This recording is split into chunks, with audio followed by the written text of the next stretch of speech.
Good evening. I would like to call the January 10th, 2012 Longmont City Council meeting to order. This is a regular session. Could we please start with a roll call?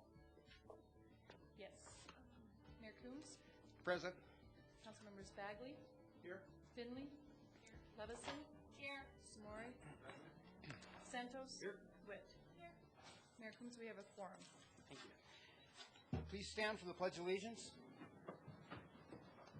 I pledge allegiance to the flag of the United States of America and to the republic for which it stands, one nation, under God, indivisible, with liberty and justice for all.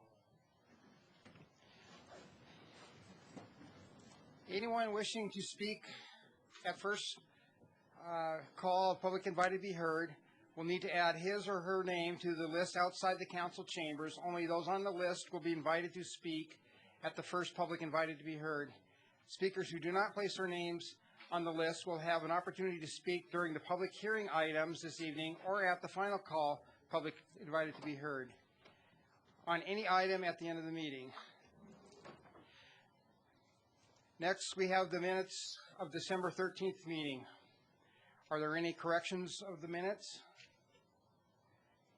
May I have a motion to approve the minutes?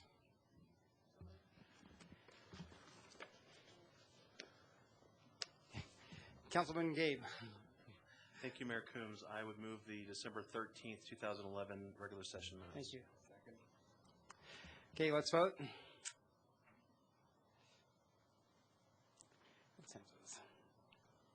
It's been approved, 7-0.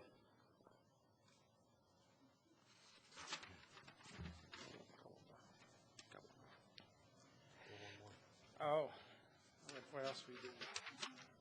Oh, we got to do the minutes for December 20th. Councilman Santos. Thank you, Mayor Coombs. I would move the December 20th, 2011 regular session minutes. All right, let's vote.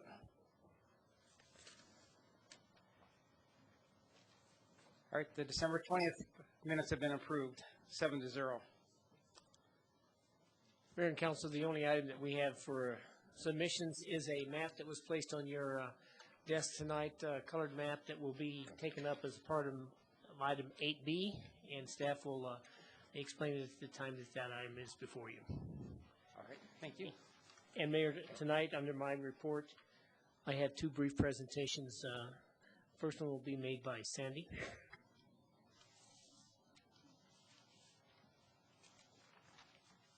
Mayor Coombs, members of council, Sandy Cedar, assistant to the city manager. I just wanted to give you a brief update on your team building session on February 4th. You may remember that about a month ago you decided to go ahead and move your council retreat to April 19th and 20th, mostly to wait for a new city manager to be hired, but that you wanted to have some sort of a team building and a work plan update in February. So we scheduled, the first opportunity that we could schedule was for February 4th, which is Saturday. It's coming up pretty quickly. And I just want to give you a quick update on what the plan is for that day and make sure you're all good with that. So the direction that you gave us was to have some conversation maybe around communication or team building, those types of things, and also to do a council work plan update followed by a dinner for council spouses and staff and their spouses. So the plan is to start at 10 o'clock at the Museum and Cultural Center. And Dr. Paul Alexander, who is part of the Institute of the Common Good, has agreed to help with this facilitation and team building. The Institute of the Common Good, coming out of Regis University, is one of our community involvement partners because they do a lot of public participation and deliberation work. And what they will do is, what he will do is have some brief conversations with you all before the training and then pull together to have a conversation around shared values and communication and moving forward as a team. So we'll do that from 10 until 12, break for lunch at 12, continue the team building until 3, do a work plan update where we are at this point with the 2011 work plan so that you're grounded and ready for that for the council retreat in April. And then we'll have dinner at Martini's Bistro. It will be a cash bar. No city funds will be spent on martinis. So if you are good with that, I wanted to give that update. And if there are any changes to that, this would be the time to speak about it. I guess we're all good with it. Okay, great. Thank you very much.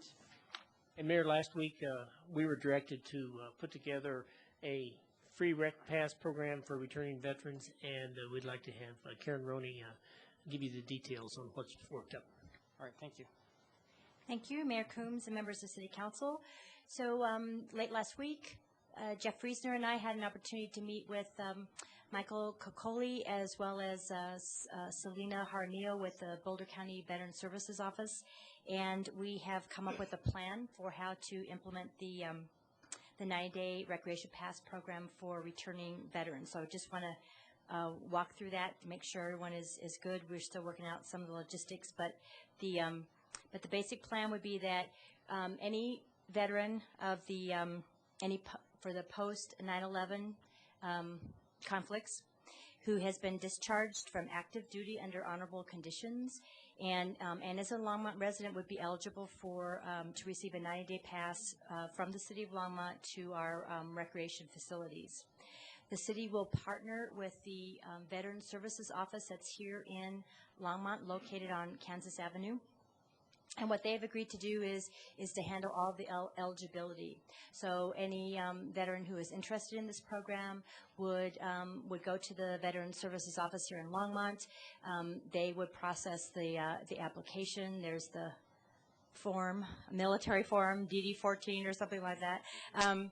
That really to make sure that the veterans, were discharged under honorable conditions. And then sign off on that, and then all that would need to happen is that veteran would need to take the form to one of our 3 recreation facilities, either at the Longmont Recreation Center, St. Frank Memorial Building, or Centennial Pool, and bring in the form, and we will issue them a 90-day pass. And that pass is good at all of our indoor facilities. And again, it's good for a 90-day period, and the clock starts ticking on that period whenever that pass is active. Our plan is that by this Friday we will pretty much have all these, at least the concepts and the forms ready to go.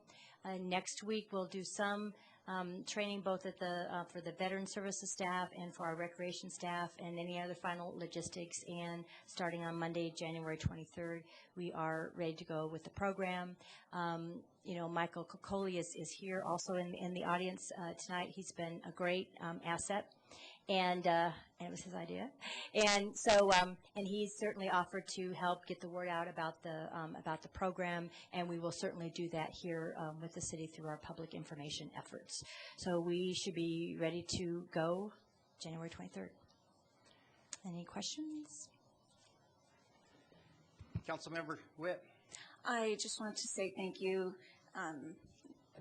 Mayor, thanks for helping with that, and thanks, Mr. Kokoli, for recommending that idea. And thank you, Karen, for making it happen. Appreciate it. Thank you. It was a great partnership. We're looking forward to it. Thank you, Karen. Mayor, that ends my report, so you can go to your proclamations. All right. Well, the first proclamation, a proclamation designating January 16th through the 20th, 2012, as honoring Dr. Martin Luther Jr. Week in Longmont, Colorado. Whereas January 16th, 2012 marks the Dr. Martin L. King Jr. holiday, in which we honor the civil rights work of Dr. King and the countless supporters who sacrificed to sow seeds for a movement of peace, equality, and justice for all. We commemorate the universal unconditional love, forgiveness, and nonviolence that empowered this revolutionary spirit. And whereas across the nation, in the state and in the city of Longmont, honoring Dr. King has become a day of service to our communities. The events held here in Longmont are made possible by many volunteers from diverse backgrounds who have come together to share the importance of civil rights movement and the need to continue to develop the values of courage, truth, compassion, dignity, humility, and service. And whereas today we honor Mrs. Glinda S. Robinson for her passion, compassion, and commitment to share the importance of the civil rights movement, Dr. King's legacy in keeping the dream alive for future generations in Longmont. Now therefore, I, Dennis L. Coombs, Mayor, by virtue of the authority vested in me and the City Council of the City of Longmont, do hereby proclaim the week of January 16th through the 20th, 2012, as honoring Dr. Martin L. King Jr. Week in Longmont, and I invite all of you to attend the events honoring Dr. King.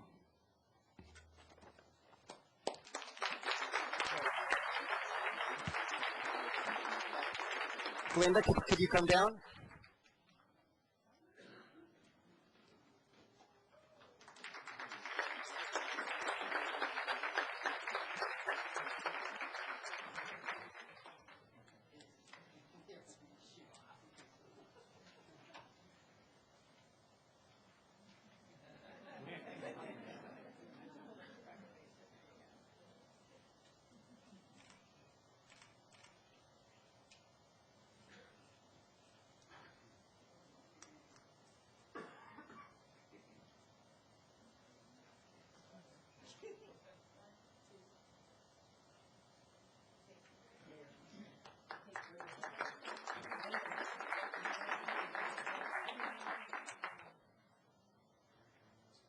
This wasn't, why don't you do that, come around? Yeah, you can come around here. Okay. How about that? You know what, you could stand right here.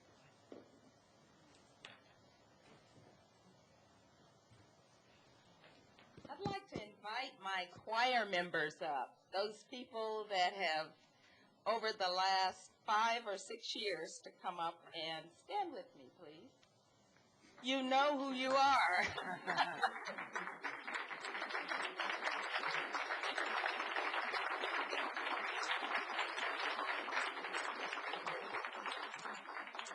Carmen brought me a picture from the very first time we gathered, and this was in 2005 with the fire chief. I guess he has retired and moved on to other things.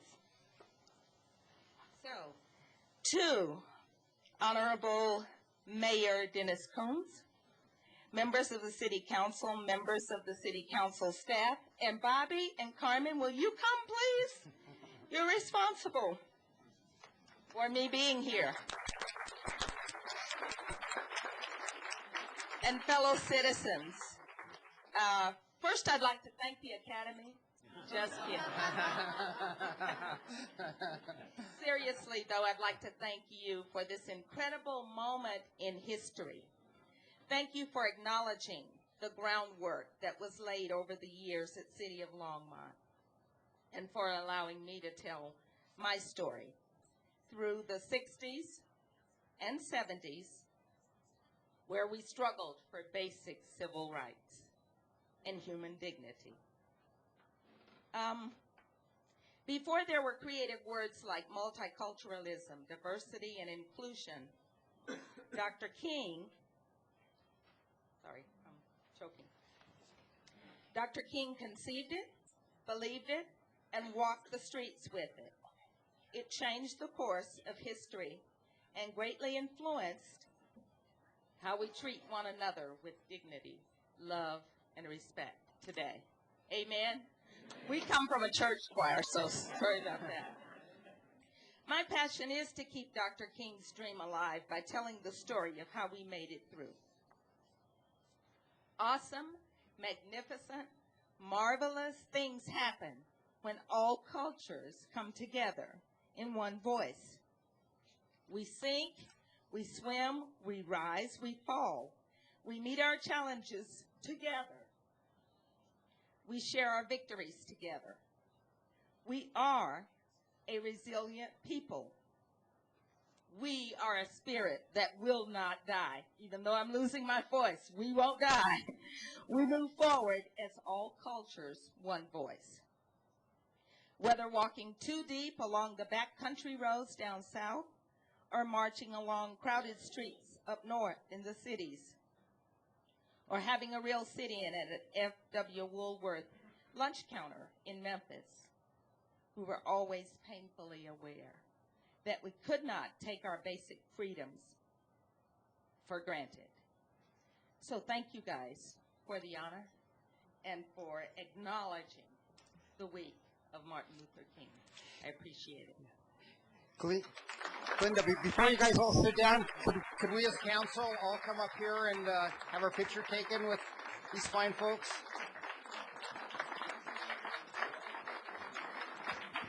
Also, Arkansas, where are you?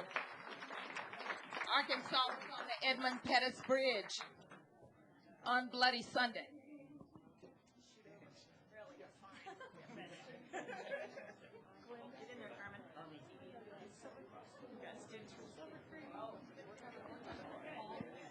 We also have Silver Creek students here with us tonight. Thank you, dreamers. Okay, we're going to arrange you a little bit here for just a moment, if that's all right. So go ahead, stand anywhere you'd like. There you go. All right, very good. Yep. Good. Let's see here. Big smile here. Just this way. Yep, there you go. That'd be good. That'd be good for her. And Brian, would you move just a little more towards the mayor? Sure.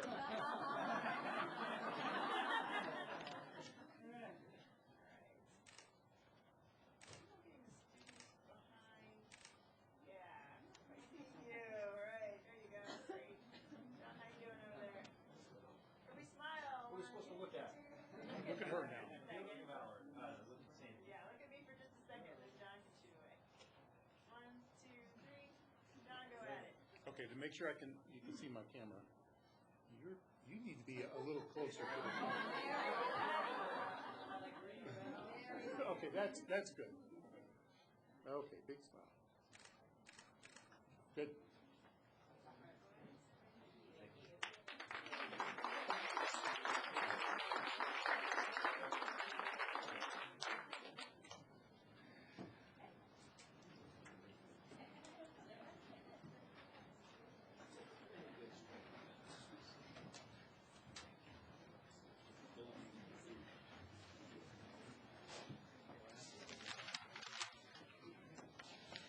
I'll have to apologize for not having time to run home and put my suit on before this meeting with all these very important people. But I was down at an RTD meeting and just had to race here and have had heavy traffic. But anyway, we have another proclamation. A proclamation designating January 2012 as official Radon Action Month in Longmont, Colorado. Whereas radon is an invisible, odorless, radioactive gas that threatens the health of our citizens and their families, and whereas radon is the second leading cause of lung cancer in the United States and the leading cause of lung cancer in non-smokers, and whereas the Rocky Mountain region, wherein Boulder County lies, has been rated Zone 1 area with the highest possible radon potential in the U.S. Environmental Protection Agency, and whereas local residents' radon data has shown 54% of Colorado County homes tested as being at or above the U.S. Environmental Protection Agency radon action level of 4.0 per picocuries per liter of air, and whereas any home in Longmont, Colorado may have elevated levels of radon, even if homes in the same neighborhood do not, and whereas testing for radon is simple and inexpensive, and whereas identified radon problems can be fixed, and whereas Boulder County Public Health and the Colorado Department of Public Health and Environment and the U.S. Environmental Protection Agency are supporting efforts to encourage Americans to test their homes for radon, have elevated radon levels reduced, and have new homes built with radon-resistant features. Now, therefore, I, Dennis L. Coombs, Mayor, by virtue of the authority vested in me and the City Council of the City of Longmont, do hereby proclaim the month of January 2012 as official Radon Action Month in Longmont. And I don't think I have anybody to present this to. All right.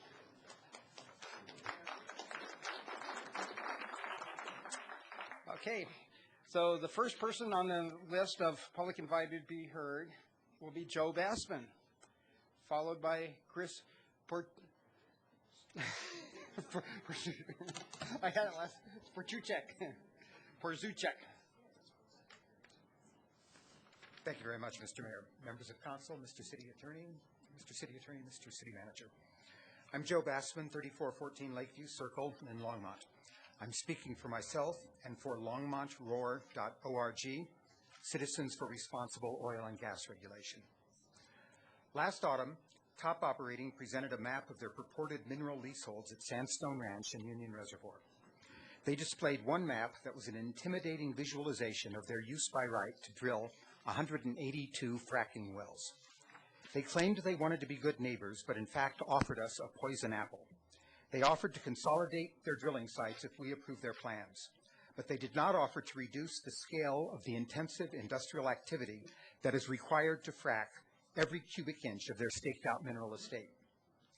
Let's use TOP's use-by-right formula and project it onto our city map. The result is 832 wells within our city boundaries. These wells will likely be located on consolidated pads in pocket parks, at the airport, the fairgrounds, in our parks and open spaces, and near schools. However, the horror of 832 wells within our city remains unchanged. The gross value of the oil company minerals underneath our city is greater than the actual value of all of our taxable real property and improvements within the city. So it can be assumed that these 832 wells will be drilled before long. The scope of this will quickly transform our city into a polluted environment that we have not envisioned, and that it would be a place that we would not want to live. If Council wants 832 wells in our city, then they will probably promote drilling. They will permit Cougar Land Services to do a mineral survey on our city property. If instead Council wants to protect our city, then meaningful action can be taken tonight. First, say no to Cougar so that city staff can stop working on the permit. Second, we are grateful for the clear direction given to the city manager to draft new oil and gas regulations, but you can increase the project's benefit. Ask city staff for their projections and recommendations. Ask them, how effectively will the new regulation protect our city? Will Longmont's comprehensive plan be in jeopardy? How many wells can our city endure? What are staff's recommendations for greater protection? Our city staff will respond admirably if you will give them the challenge. Third, vow that the city will not promote, sell, or lease water or mineral rights for fracking wells. Fourth, vow to place all revenue from pre-existing water and mineral contracts into a dedicated fund to be administered by a new oil and gas department. That department will regulate and enforce our new ordinances, and it will administrate the fund to mitigate the damages that will certainly be suffered by our citizens from 832 wells in the city. Our document, A Roadmap for Responsible Oil and Gas Regulation, is posted at longmontroar.org. Later this week, we'll post more. Thank you. Thank you very much. Chris Perzuchek. Wow. I know. Holy cow. I know. New face with the same name. How are you doing? Chris Porzuchek, 12624 Weld County Road 1, Longmont, Colorado. Thank you again for putting in the moratorium. It allowed me to take a vacation, a holiday vacation, and not worry about a drill in my backyard when I came back. It's actually really good to take a step back away from this for a couple weeks and not worry about it, rejuvenate, and feel good. I still, have my issues with this whole fracking thing. I do want to applaud you, Mayor, for coming out on public record and letting everybody know that COGCC has their flaws. I think that's the biggest issue I have is the COGCC has a lot of flaws in it, and they keep telling us they have the strictest regulations. One of the regulations that needs to be out there is that when there is a contamination like there was at the Ryder well, that it's told to the city that it's in. It's told to the adjacent neighbors. So there isn't a school built adjacent to an existing leak that they know about. That, to me, is just absurd that that's the best management practices of this industry. That's unacceptable to me.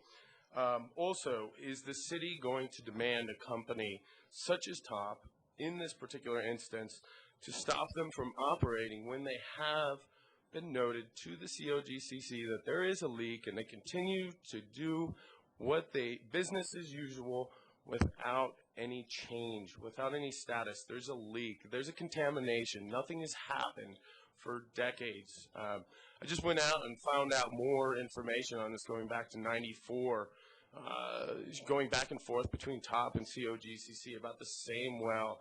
So we're talking at least 16 years knowingly that this has not been remediated. What can the city do? What is the city willing to challenge the COGCC to do under these circumstances? Do you have the authority? Can you demand the authority to the COGCC if this circumstance comes up again? I mean, you're saying your hands are tied, they're coming in, they're doing. What happens when this happens again, if it happens again? There is nothing that says you can do and stop them from doing anything, and I think there should be. Hopefully the city will stand up to these facts. They are facts, folks, facts. In other words, the city does need to do more than just draw up some regulations. They need to challenge the COGCC and say, hey, look, we need some power here to be able to stop these people when they have a contamination in our city. I believe that's a prudent thing to do, to talk to the GOCC. I don't know if you guys are talking to the Attorney General or the Governor about this, because the COGCC is ineffective. It's proven. We can show you over and over. So I'm hoping that you guys are willing to go above them and talk to the people that are holding the COGCC accountable. That's what I would like to see from our city council. Thank you, Chris. Sorry, no clapping, please. Shelley Bassman.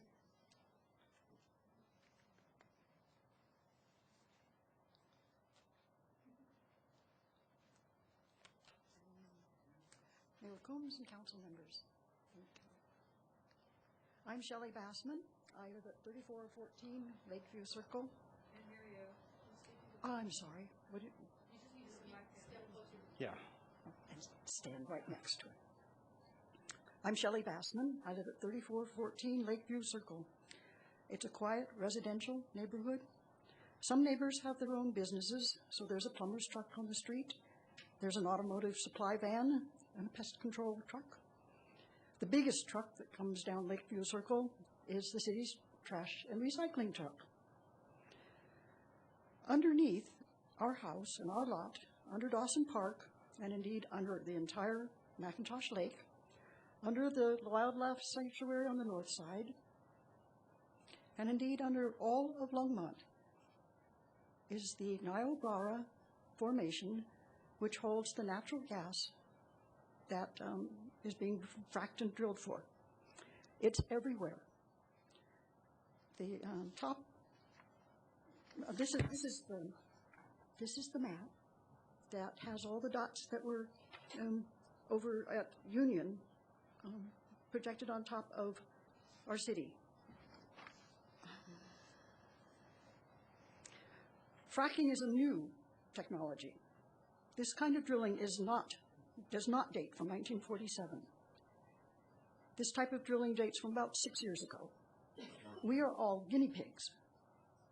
We are involuntary subjects of the technology. It is a developing technology. They're still finding out what it's about. Information I came across this week is that in Weld County, the majority of wells, 1,800 of them, are drilled over 1,000 feet from the nearest building. When they move into the city, the setback is drastically diminished to 150 feet or to 350 feet if you happen to be a school. The COGCC has declined to increase urban setbacks. I think they need to be pressured by cities, not just citizens, not just the neighbor people who live in residential areas, but by cities to make that safer. There's a professor out in Grand Junction who says the greater the distance between a home and the well, the safer are the people living in the home. Because the VOCs, they're emitted for the lifetime of the well, and they're not being monitored or regulated at all because the industry is exempt from the clean air laws. thanks for your work, and we sure hope we Thank you. continue to have Shelley. a residential neighborhood. Next up, Sylvan Goldstein.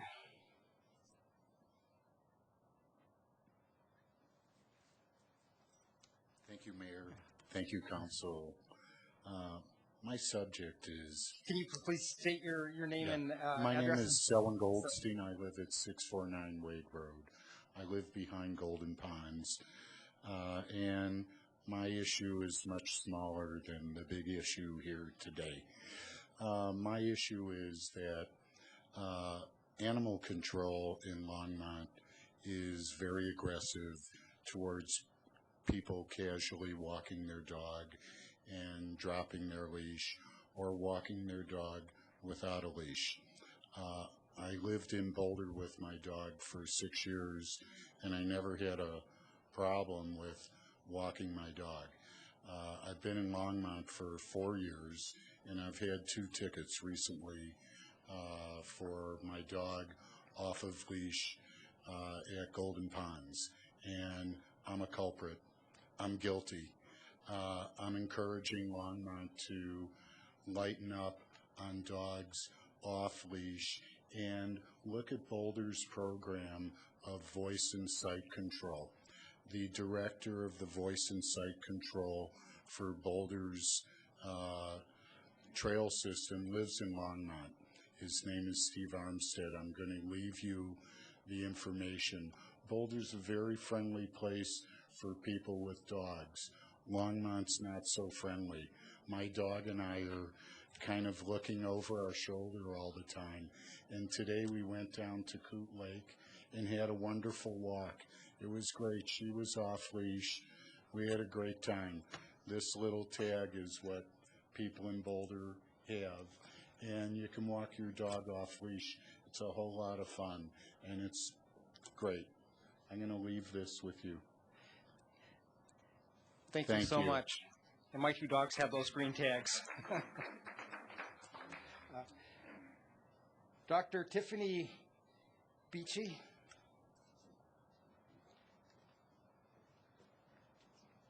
Followed by Dan Ditzler. Hi, I'm Tiffany Beachy. I just moved to Longmont. I'm at 331 Vivian Street, and I have the same topic to discuss with you all. As I said, I just moved here. I've lived in a lot of places, and this is the craziest place I've lived. Only in terms of the dog situation. I have a highly trained border collie, and we run on leash on the bike paths, which we should do, and because it's dangerous not to. And all around Golden Ponds, we run on leash. But recently, for the very end of our run, it was snowy, so the Sunset Golf Course was closed because of the snow. No one's on it at all. And I let my dog run beside me off leash for 200 yards across the bottom of Sunset Golf Course with no people around at all. He's not bothering anything. And we were stopped and ticketed at the end of the golf course when I had already put the leash back on the dog to re-enter the neighborhood, re-enter the streets. What's troubling to me about this is that, for one, when animal control officers here issue a ticket, they do not have any responsibility for the financial deficit they're putting you at for the penalty because they don't know the fines. They state that to you kind of blithely and smugly, actually. Oh, I don't know anything about that. You'll have to call the courts. And that's different from what police officers do when they ticket you for speeding. They actually know the fine amount, and they're seeing the penalty that they're giving you right there. They're responsible for their interaction with you. And that's important to me. It's an accountability issue. Secondly, and more troublingly to me, that instance that I experienced, and yes, I'm a culprit too, right? My dog was off leash for 200 yards with no people around. My goodness. What's more troubling to me about that is that it's exactly analogous to the kind of infraction constituted by someone jaywalking across a street with no cars around. I don't think that any police officer would give someone a ticket for doing that. I don't think we'd want to live in a kind of place where a police officer tickets for that. I think that would be a really creepy feeling, like kind of a police state. And that's really what people feel like here with dogs. If there's a foot of new snow, and you want to go to the golf course that's closed and there's nobody there to let your dog frolic a little bit, you're going to get a ticket if animal control sees you. I've spoken to the officers about this, the people in charge of the animal control officers at the police department, because it could be an issue of, right, just coaxing them, asking them to enforce a little bit differently. I'm not optimistic about their willingness to do so. They're very happy with the way they're running things, it seems. And they even said that the city council's recommendations would be just the same thing as a citizen offering their input. So they don't really recognize the city council's authority in this policy matter, this enforcement matter, and that's troubling too. So I'd ask you to address the issue, please. Thank you. Thank you, Tiffany. Next up, Dan. Yes, sir. Please, no clapping. Followed by Teresa Foster. Good evening. My name is Dan Ditzler of 1541 Chucker Drive. I'm also here with longmontroar.org. Thank you, Mayor and City Council. I'm going to read a little excerpt from an article that was in the July 7th Denver Post about a couple who are dealing with the fracking issue in their backyard. And the title of the article is Colorado's Suburban Homeowners Face Invasion of Oil and Gas Well by Mark Jaffe. When Banfield and Pinkerton got married in 2005, they built a home in Rim Valley Ranch knowing that there would be oil and gas drilling in their area. Even before their home was built, they saw the rigs just beyond their 1 acre lot. The developer said that all would be left was a 4-foot high jungle gym of pipes called a Christmas tree. That all changed in January of that year when Encanta, the gas company, returned to drill and hydrofrac 6 wells that the couple plunged into a 6 months of round-the-clock noise, lights, truck traffic, and odor. It started with drilling rigs, a tower that was more than 100 feet tall, studded with lights that burned all night. Each well took 7 to 10 days to drill, according to Encanta, and during that time, the rigs ran around the clock, as I said. Once the drilling was finished, the rig was removed and the site was filled with equipment for hydrofracking. It took 10 to 15 days to frack each well, said Encanta, and the fracking equipment includes trucks with special diesel pumps, large bins, tanks including a battery of 49 tankers, according to Pinkerton's count, lined up of 15 feet just from his property line. They were 350 feet away, but their activity was all over the site, said Pinkerton. By June, their work was largely done, but instead of the Christmas trees, a couple now found on the site 4 large tanks, 3 separators, and 2 tall combustors. The trucks still come 6 times a day and night, and remove the gas from the collection tanks. This is going to happen in Longmont as well, and it's not just going to be in my neighborhood, it's going to be everywhere.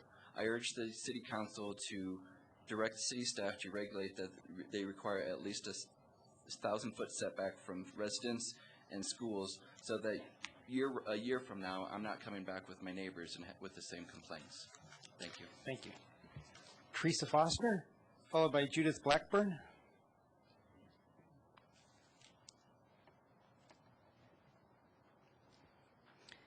Good evening, Mayor and City Council members. My name is Teresa Foster, and I live at 712 Thornwood Way. It has been 3 weeks since I had given you all a copy of the DVD titled What You Need to Know About Natural Gas Production, narrated by its scientist and environmental analyst, Dr. Theo Colborn. Have you had a chance to watch it? Yes. Would you be concerned about the fact that Mayor Pro Tem Santos refused his copy of the DVD and handed it back to me after the December 20th council meeting? How can he make informed decisions without first considering all sides of an issue? Does he have the health, well-being, and safety of his constituents in mind? Sir. My guess is his constituents would want him to be extremely well-versed on this topic. Sir. I have more questions for council. Councilmember Witt. I'm sorry, we don't permit personal attacks. I'm just stating the facts. Yeah. Right. I'm stating the facts. Perhaps you could say a council member. Okay, but there was one council member that refused it. Considering the toxicity of the chemicals and volatile organic compounds, VOCs, that result from drilling for natural gas, which includes drilling, fracking, processing, waste handling, and ongoing gas collection, how comfortable are you having these chemicals and VOCs released into your neighborhood? Would you consider the COGCC's mandate of 350 feet to be a safe setback distance? If you allow natural gas drilling in Longmont, would you be willing to move next to a drilling site to show the citizens it is safe? Would you allow your children or grandchildren to go to a school next to a drilling site? Had you ever heard about the health effects that occur from exposure to fracking chemicals and volatile organic compounds produced from natural gas drilling before watching the video? The Colorado Oil and Gas Association and COGCC claim this technology is safe, but let me assure you it isn't. Here are some of the effects from exposure: burning skin, nausea, headaches, fatigue, dizziness, tingling in the extremities that can lead to permanent nerve damage, gastrointestinal problems, endocrine disorders, cancer, death. Dr. Colburn states that 43% of the known chemicals disrupt the endocrine system. And by the way, we aren't privy to this information until April 2012 here in Colorado. Exposure during pregnancy can interfere with the development of the fetus, causing irreversible lifetime changes in their health and how they function later in life. Further, Dr. Colburn mentions that health issues may not show up until months and or years after exposure that can never directly be traced to industrial exposure. So that means once the drillers are gone and months later you get really sick, then you're out of luck. Who pays the price for the industry's folly? Why, the citizens of Longmont. Thank you. Thank you, Teresa.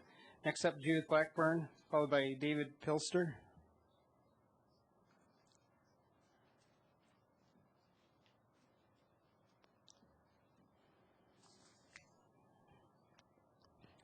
Good evening. Judith Blackburn, 3724 Oakwood Drive, Longmont. I keep my eye on the Times Call, and recently there have been several articles having direct or indirect bearing on Longmont's situation relative to potential hydraulic fracturing. The first, last Saturday, headlined, "Fracking Fury Hits Fever Pitch in Erie." Erie is a few jumps ahead of us because they already have fracking and children are getting sick there. Mothers are arming themselves to fight. Unfortunately, they may have become alarmed too late. Our moratorium here gives us a chance to practice foresight instead of hindsight. On today's editorial page, the Times Call endorsed drilling in the Gulf of Mexico, with the caveat that it be done safely. The Gulf seems far away from us, but the issue is the same. Everyone, the Times Call, the Denver Post, even BP and Halliburton, and especially the regulators, advocate safety. At this point, I'm unconvinced that safety can be guaranteed, no matter how rigorous the rules. For one thing, I think it's a given that there is not and will not be enough inspection or monitoring. And that's not even considering the other seemingly unrelated issues that make this practice dangerous, including the gross overuse of our water supply in promoting this dangerous practice. That is why I come before you tonight to advocate for foresight on this issue. No one in this room wants to look back with hindsight after a disaster, hoping for the best in a cleanup situation. Please plan now for indemnification and adequate insurance, just in case, to compensate homeowners to pay medical bills, to buy equipment necessary for responding to emergencies, and so forth. Unless you can see your way clear to ban fracking in city limits, and I certainly hope you can, create some kind of a city gas and oil department whose specific responsibility is to oversee potential operations of oil and gas corporations. Please do what you can while you can to reassert Longmont's home rule status and protect our rights as well as our safety. Thank you. Thank you, Judith. Next up, David Pilster, followed by Tom Seaman.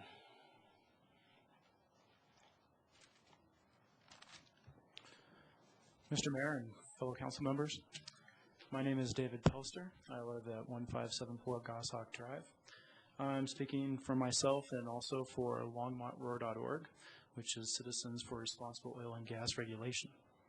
I want to bring the focus back to the Trail Ridge Middle School and the Fall River consolidated drilling location, which basically the consolidated drilling location is right in between those two schools. If you were to draw a line through those schools, it's going to be right in the middle. It's a consolidated pad, multi-wells.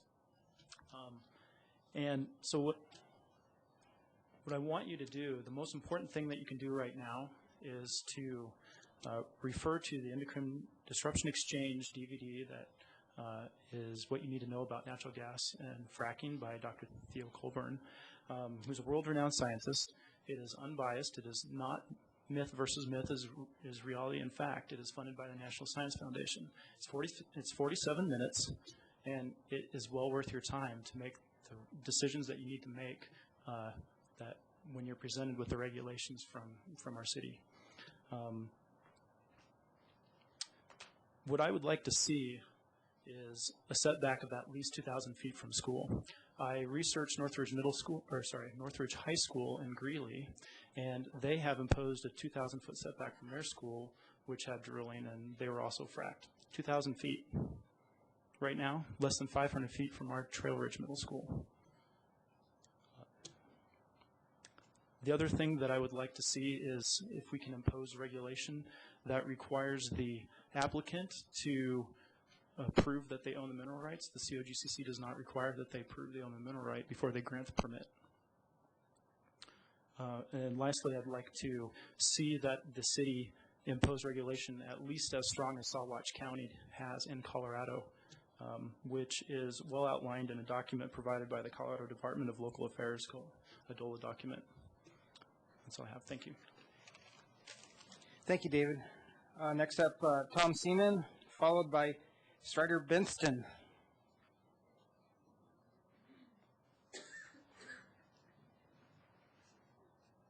Hi, I'm Tom Seaman from 12566 County Road 1. Greetings, Mayor Coombe and council members. Haven't had the chance to get back up here since you declared the moratorium to thank you guys for taking the time to really look into this whole issue. We've been sitting here for 2 months now listening to both sides of everything, and I actually want to get up and share an embarrassing story about myself tonight. I've been a painting contractor for 37 years. Started out when I was younger, and when you're young, you think you're pretty invincible. There are all kinds of cans with all kinds of labels. As I've been sitting here for the last 2 months listening about fracking and chemicals, I'm hearing the same words over again: volatile organic compounds, which I've been exposed to many over the years. Toluene, methyl ethyl ketone, xylene, paint thinner, lacquer thinner. I could just go on. That's what you do for a living. And so I was out doing my own economic development, which we hear a lot about these days too. And about 15 years into that, I got really sick. And it took years working with a doctor to just get back functioning again. And I couldn't even put my daughter on my shoulders when she was 1 year old. All the toxins that were in my body from being exposed. And, you always ask that question, how far can I go? How much, it says proper ventilation and all these things. And so I'm using much safer practices now, and I use products that are, very low in volatile organic compounds. But I just wanted to bring some validity, just as I read the same articles, a newspaper article that you probably saw in the Longmont Times call with the woman saying, we're here, and all of a sudden this drilling happens, and many of us are getting sick. And I'm just saying it can happen. I had it happen to myself. And so thank you for taking the time to really look into this and say, how far can we go, and what do we have to protect in our city with this happening? Thank you. Thank you, Tom. Strider Benson.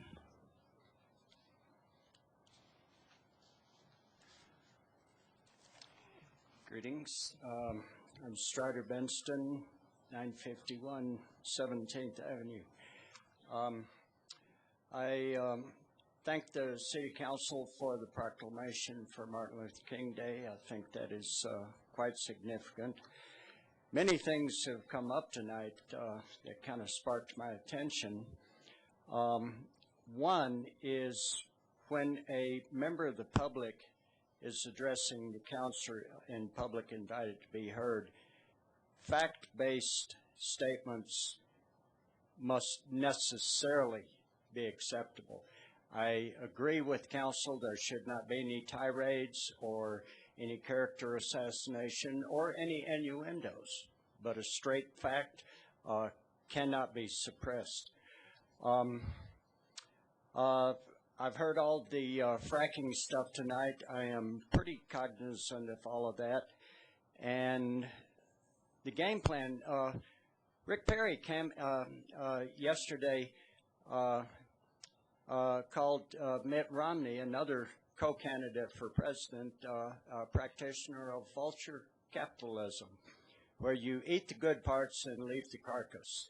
That's kind of an example of what communities are dealing with fracking and the mineral rights and the mineral exploitation. As far as the dog people, I'm one of you. I have been targeted and ticketed several times in the past for walking my, at the time, 13-year-old dog in a snowstorm, no one else anywhere. Her puppy had just died a week earlier, and the dog cops come and they called backup because I was upset.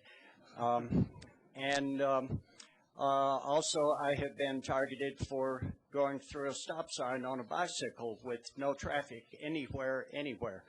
But once you go to court, our local judge says, you are, this is a status offense.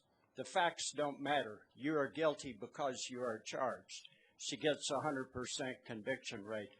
The point is, when you're governing anybody, which laws actually get enforced? Do the bankster laws get enforced where they ripped several $1 trillion out of our economy? No one ever went to jail for that. But if you walk in your dog, you go to court and get convicted. Let's pay attention to how to govern and what are the laws for to promote safety, health of the community, and well-being. Let's not go crazy over finding a jot and tittle to hammer some poor person on and finding some type of loophole or just blatantly ignore the law when it applies to big people. Thank you. Thank you, Strader. Jeff Thompson, followed by Linda Marquez.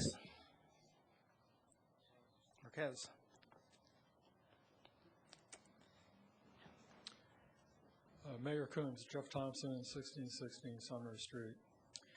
I took some time and prepared some thoughtful comments to give to the City Council about this raw water demand study and explain to the Council why they should not accept that raw water demand study, explain to you why what is presented in the executive summary is not coherent. It is, in fact, incomprehensible, and there is certainly reason to believe that that the study is fundamentally flawed. But I'm not going to go any further with that because what has already happened this evening and what has been happening frequently at City Council meetings makes it clear to me that there are 4 members of this City Council that could not care less about my thoughts about anything. And when I saw how my friend Teresa Foster was interrupted earlier, I just thought, you know, I did it again. I came down here and wasted my time trying to talk to people for whom I'm just a non-entity and my opinions don't mean anything. What you need to do is sit down in private so you have attorney-client privilege and discuss this with the city attorney, because prior restraint is one of the most fundamental aspects of constitutional law. You cannot have rules that restrain what people say at these meetings. You can punish people if they do something that's out of line.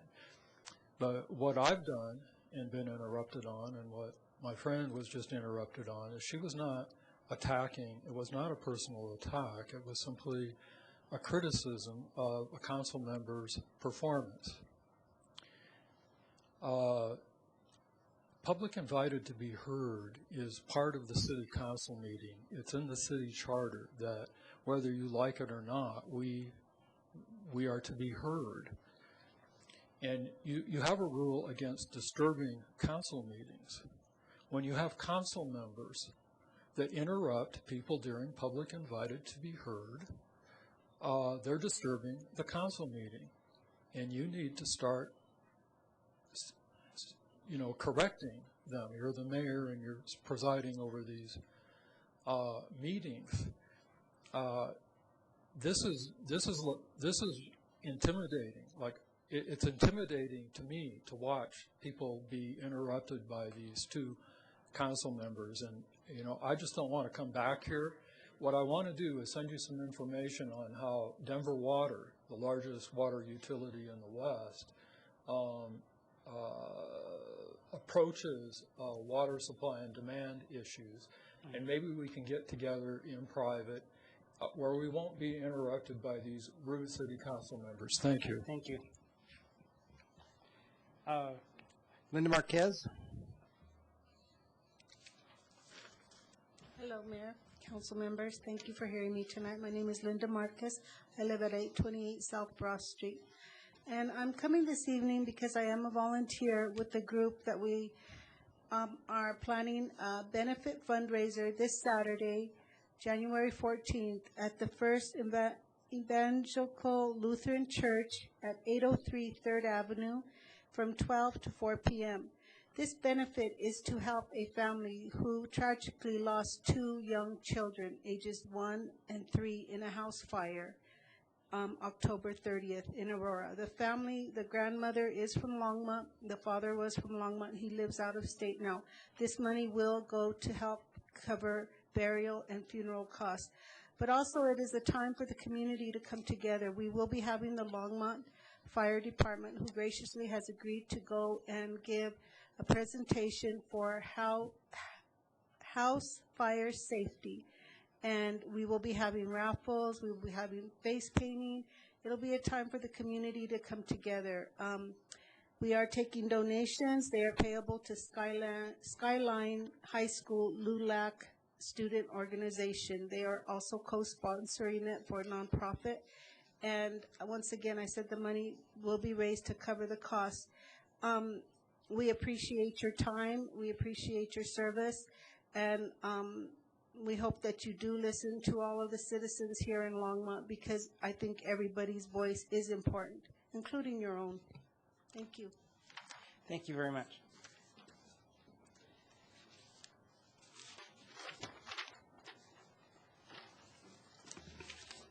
Okay.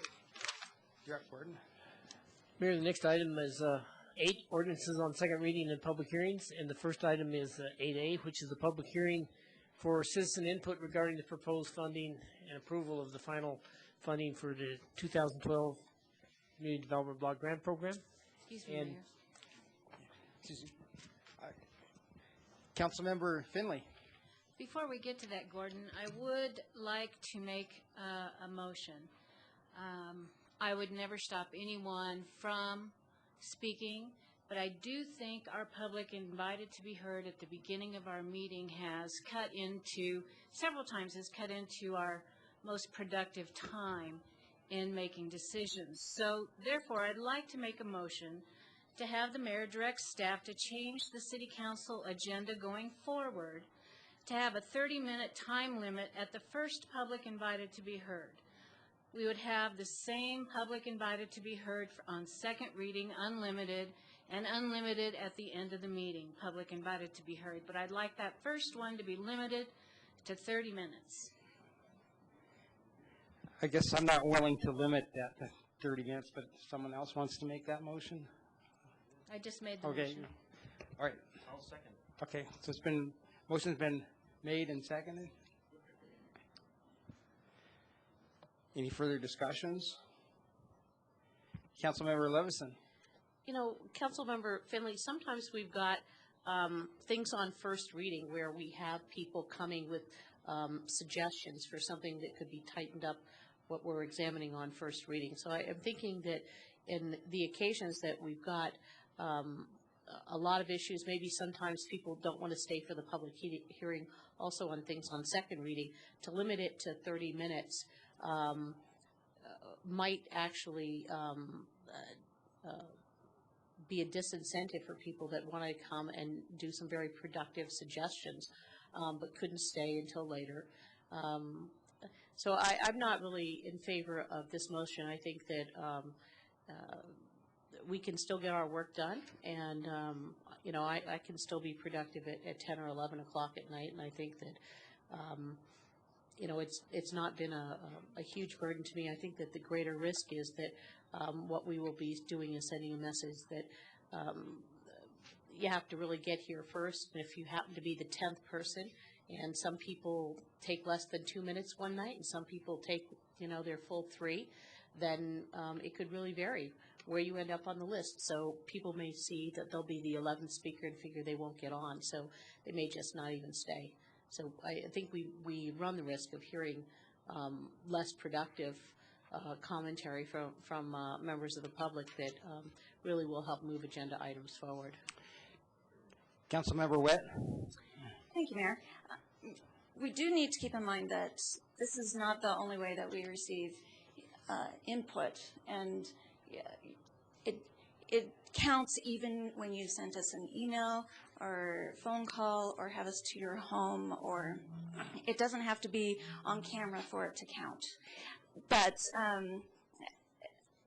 I would like to ask our city attorney what, now, this might have been before your time. I know that it has changed, perhaps our city manager. It has changed through the years. Can you give us kind of a snapshot of how public invited to be heard has transformed over the years? Mayor and Council, it has changed at least twice in the last 18 years. And the way it currently is probably the way it was when I first arrived. And then some years into it, it was moved so that public invited to be heard actually was after second readings and public hearings. Before the consent agenda, I believe, is where we moved it. And we did that for a year or so. And then based on input from the public and council members, decided that they'd move it back to the way it is currently. So it may have changed more than one time during this 18-year period, but that is the way I remember that we had done at least twice. And so certainly the council's rules and procedures, if you choose to change the outline of your agendas, that is council prerogative, and we will execute what you tell us to do. Councilmember Finley. In making this motion, I don't do it lightly. I'm also thinking of the folks that we have who come here to present us with information, who have had to wait until 10 or 11 o'clock at night to make their presentations. A lot of times they come from outside our city limits, and it's a horrible burden on them to have to wait through that. And I do think the quality of our work suffers when we stay here late. Councilmember Bagley. Thank you, Mayor Coombs. I guess as we get ready to vote on this, the only thing, I guess the one thing that, whether we vote it down or up, the charter, or I'm sorry, not the charter, the rules of procedure does give the chair or the mayor the opportunity to restrict cumulative or redundant presentations. And so even if this motion fails, I would encourage maybe we should consider giving everybody the opportunity, the issue to be heard, and asking if there's other people who agree, and that way giving everybody the chance to be heard, but without hearing the same thing again and again and again. I guess that's just my thought. I guess my thought is, I like that idea. It's kind of hard to regulate because you don't know what people are going to say, and they'd have to, I guess, voluntarily agree that, yes, I agree with the person that spoke before me, so it'd have to be up to them. But Councilmember Levison. I was going to say, I don't think I would be comfortable having a member of the public come to the podium and have them speak on a topic and cut them off and say, well, sorry, you're redundant. They may actually, we've heard some evenings, someone may have the same flavor in the first 1 minute, but the second minute something is completely different. So to judge somebody like, you have like the new TV show, if you don't answer the question, you fall through the floor. I don't want this to turn into that kind of a public invited to be heard. Sorry, we've heard it before. You're redundant. Please step aside. I'm just not comfortable with that. And I think that, this only becomes an issue many times when we have hot topics and a lot of interest around certain issues that are pending on our agenda.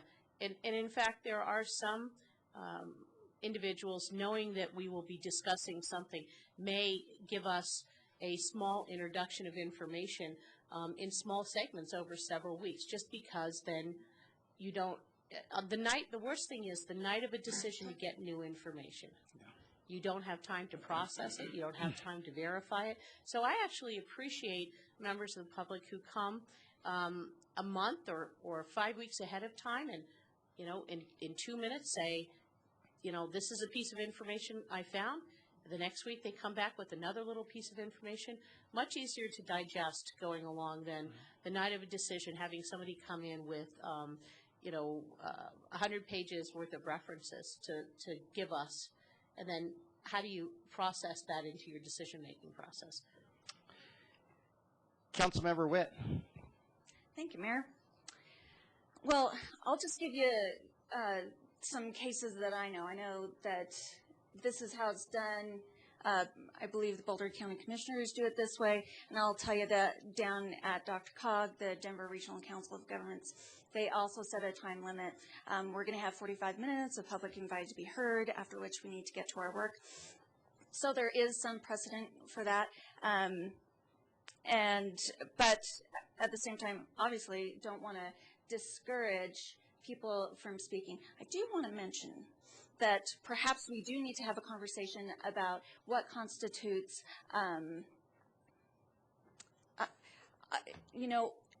when a member of the public is mentioning somebody by name, whether on staff or a council member. I think that can be, the issue can be addressed without mentioning the council member or the staff member's name.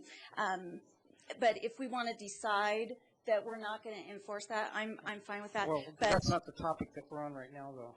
It's not. But I feel that I need to insert, because what we're talking about, what we are talking about is the people's right to speak. And I think that dovetails in. So I'm willing to listen. I'm interested to hear what Councilmember Santos and Smorey have to say on this.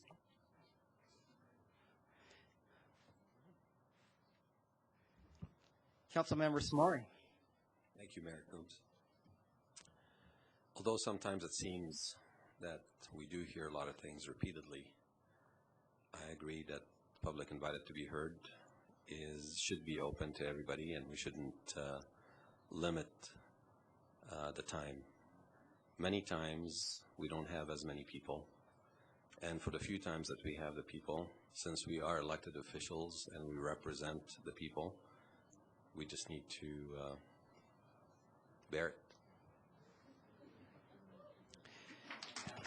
Councilmember Santos. Thank you, Mayor Coombs. Well, I second the motion to have this discussion. I'm glad we're having it finally. Everyone has a right to be heard. In fact, I've talked to many residents, and I've told them, as long as you're polite, and I'll be as polite as you possibly can. I'm not going to say that you're, I really believe everyone has the right to their 3 minutes. I'll give you your time whether I agree with you or disagree with you. But it's when it gets to the point where someone might be impugning the character of member of staff, member of council, member of the public, is when I take offense, and I will object every time. You don't have that right. Our rules of procedure say that disruptions of city council. When a member of council makes a point of order, that's not disrupting. That's getting order back to the, bringing order back to the council in the council meeting.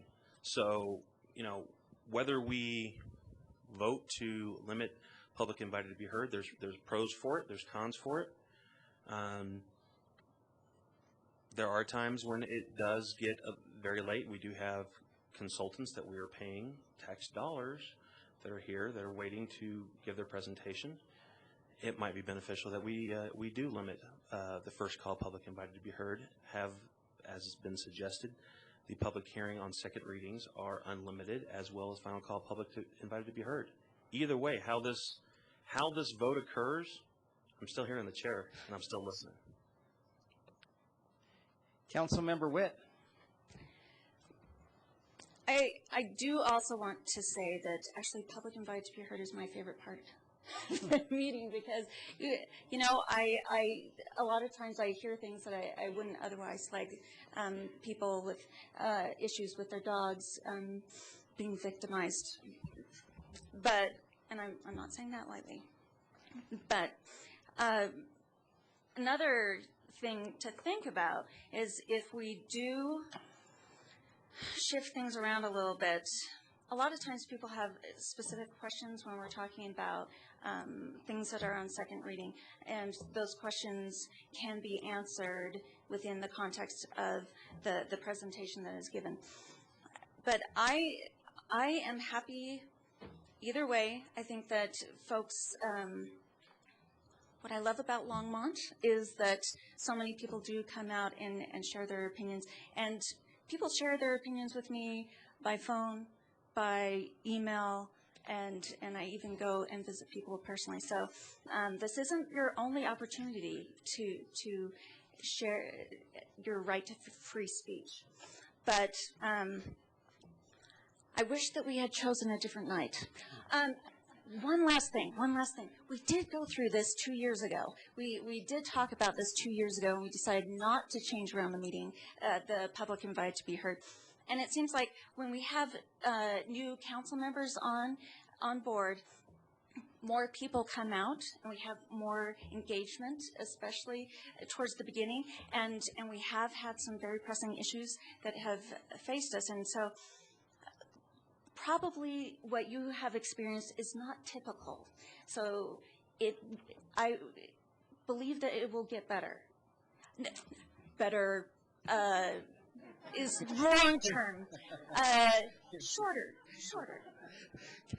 Councilmember Bagley. I'd like some time to think about this. Therefore, I'd like to move that we lay this motion on the table, which essentially effectively removes the main motion from consideration and entrusts it to the care of the secretary until its consideration is resumed by the assembly at an unspecified future time. And anybody can then call it forward at the next meeting with a second. This is undebatable, it's unamendable, requires a majority vote, and cannot be reconsidered. Okay, so we're going to vote to lay this motion on the table. Oh, just a minute. Okay. This does require. I'll second it. Make sure we're all proper. Okay. So, shall we vote?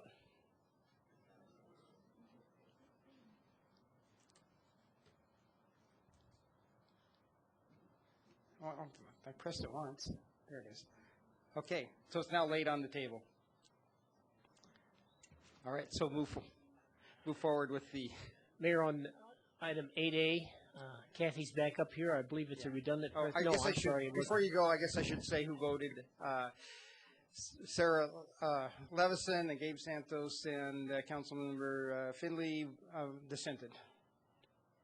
Go ahead. Okay, now Kathy will make a presentation prior to your public hearing on this matter of home, CDBG, and affordable housing fund.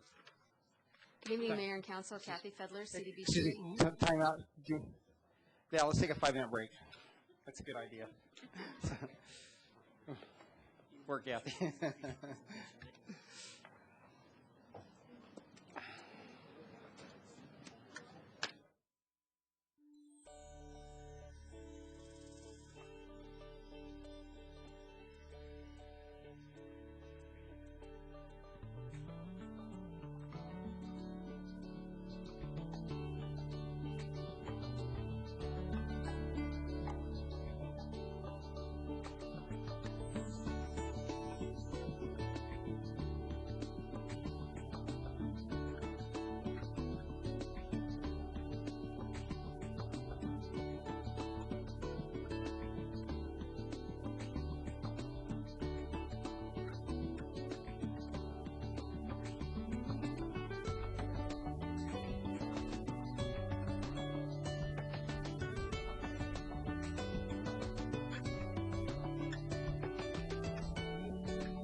Can we come back to order here shortly, please, people?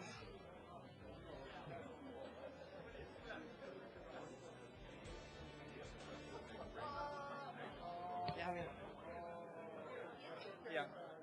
Yeah.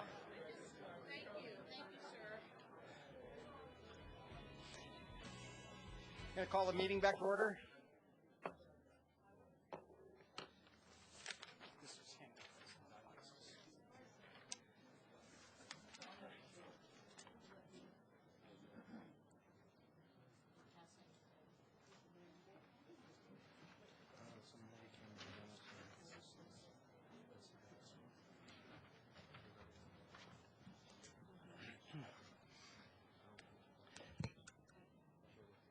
Go ahead, Kathy. Whenever you're ready.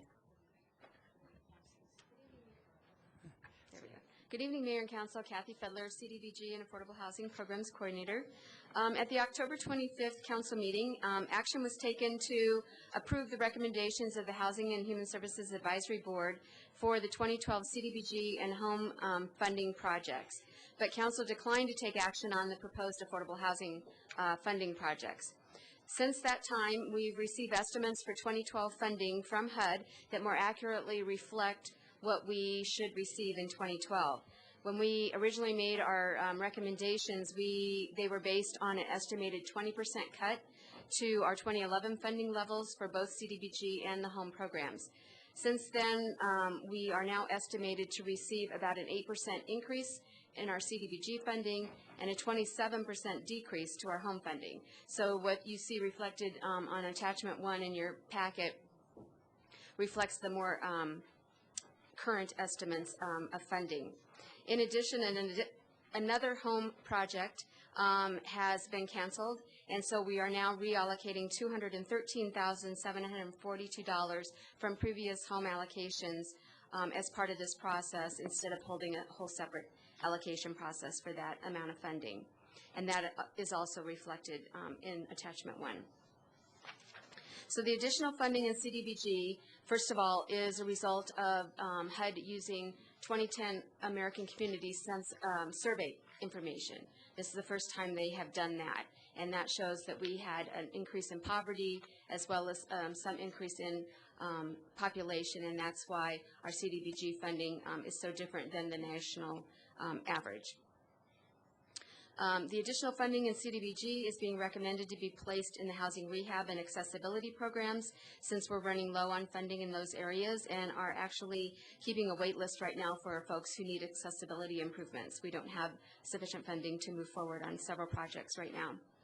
The administrative funding for CDBG was taken up to the full 20% that we're allowed, and we do set that at the full 20%, but we often spend it on projects as opposed to fully spending it just on administration. The in-between project is now fully funded with home funds, so that was just a little shift in the funding source, making it easier to administer. The projects recommended for funding with the affordable housing funds were not approved at the October 25th meeting, as I mentioned before, and so we're bringing back those recommendations now to get final direction. Of particular concern at that time was the funding recommended for Thistle to undertake significant rehab at their English Village apartments. The city's provided over $210,000 of CDBG funding to help acquire the property back in 2000 and to make some minor updates over the years. The Affordable Housing Technical Review Group reviewed the project request, including the financials of the organization, the tenured performer for this specific project, the annual income and expenses for this project, the vacancy rate, the sources and uses of funds, the debt coverage ratio, who the project is serving, and the funds being leveraged. Based on that information, the TRG recommended to the Housing Advisory Board, and they recommended to you that this project was needed, was appropriate, and could support the debt, and was in little danger of failing as in and of itself. If Thistle goes, then that's a whole different matter, but this project in and of itself is very solid. The funds are being used to improve the city's affordable housing stock instead of allowing it to deteriorate, which is a benefit to the city above and beyond who is operating the project. And it's also being used specifically for capital, not for any operating funds. They are, the project is fully financing its operating costs. A 30-day public comment period is currently in effect on the combined action plan. Comments are being taken through January 24th, 2012, but this is the last public hearing to be held in Longmont to solicit comments on the third-year action plan. This public hearing is also mandated by HUD requirements that a summary of the past year's performance be a part of the public hearing. And so very briefly, over $1.6 million of CDBG stimulus funding and home funding is under contract, which is about 90% of all approved projects. Just under $1 million of these contracted funds have been spent to date for a 59% expenditure rate. We've met our timeliness standard this year, and we also worked to close out prior year grants with only 2 2009 and 2 2010 projects remaining open. The rest are all 2011 funded projects. In 2009, we received $144,674 in special CDBG stimulus funding, all of which has now been spent, and we'll be closing that grant out yet this month. And then I just like to provide a real brief update on the community housing program. And since that program has been eliminated, staff has contacted all community housing program homeowners for over 4 times to let them know about their options under the program. 68 of those folks have chosen to be released from the program, and so we've moved to process those. 24 have chosen to remain in the program for the time being, and 29 have not contacted us or made a decision, so they're still pending. And I think that is all of the prepared information I had, so I'd be happy to answer any questions, and or if you want to go to the public hearing. Okay. Any questions? Councilmember Witt. I did have a question. Kathy, can you give us, you know Thistle better than anybody here, I'm sure. Could you kind of give us a indication of their business model? For instance, we gave them money to help purchase the property. Do the rents that they get go to finish paying it off? Is that how that works? Or do they pay for it in full? Could they have been saving up for these repairs? How do they factor in general upkeep?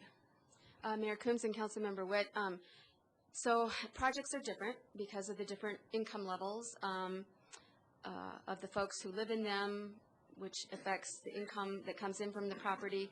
In addition, it depends on how much debt they had to take on in order to purchase and or rehab the property. So each one's different. In Thistle's model, they do set up separate limited liability corporations for each property that they acquire, so they're kind of insulated and they kind of stand alone. This particular property was in pretty good shape. It was built in 1968. It was purchased in 2000. We did provide funding to help with the purchase at that point in time, and we've done a few small rehab updates since then. This one is a more comprehensive update. The rents levels at this particular project, which is 32 total units, all at affordable at or below 50% of area median income. 4 of the units are restricted to 30% of the area median income, which is very low, because they do work with the safe shelter to put folks from the safe shelter when they're ready to transition into housing, market housing, to do that, to provide transitional units. So their pro forma on this particular one, they have been putting some funding aside, and they are putting some of their own funding in from this project. They've also gotten additional grant funding from NeighborWorks, which is actually quite significant. I think it's 3 or 4 times what they're asking from us to put in, so it's a really high leveraged project. They are definitely covering their operating costs, as I said before. They are not requesting any funding to cover operations. Everything in this project allows them to do that. They just have not been able to fully fund from rents capital improvement projects for this particular one. Any other questions? Councilmember Levison. And so the rents at 30% of median income would be, I don't know, I'm going to guess like for a one bedroom, maybe $300 or $400 a month or even less. At 30%, that's probably correct about that. At 50%, you're a little bit more, 650, 700. So that's quite, I mean, so, you know, you would have to be an absolute wizard. I mean, you know, Donald Trump gets what, $1,000 a square foot, but, you know, when you're looking at very low income people and that kind of a sliding scale for rental, you're not going to have very much money to play with to set aside, you know, beyond normal operating costs to do some capital improvements when your rents are so low. So I don't find the request unreasonable. Councilmember Samori. So would this be in the form of a grant or is it a loan? Because I see where we've given them loans before, but they've been forgivable loans? Councilmember Samori, Mayor Coombs. So in the past, probably 3 to 5 years, we've had a little bit different tack with our CDBG, really since the home program came on, and have tried to do more loans with those funds too, because as federal funding decreases, getting money back is always good to keep it revolving and rotating in the community. In the past, we mostly gave grants with CDBG funds, and this one could be either a grant, it's up to you guys, a grant or a forgivable loan would make some sense because it is reaching very low income folks. A grant would just go in and you'd be pretty much done once the project's done. There wouldn't be ongoing checkup requirements or anything like that. A forgivable loan stays with the property. It's actually recorded as a lien, and in the past what we've done is 1/10, so it's a 10-year loan. 1/10 is forgiven each year that it remains as affordable, is operated, you know, properly, et cetera. It just gives us a little bit more say or control over what happens with the property, but it doesn't require repayment unless they cease to exist or they decide to sell it as market or something like that. So it is in the agreement that it would have to be paid back if they cease to exist or if they sell it at market? If it's set up as a forgivable loan, not if it's a grant. Okay.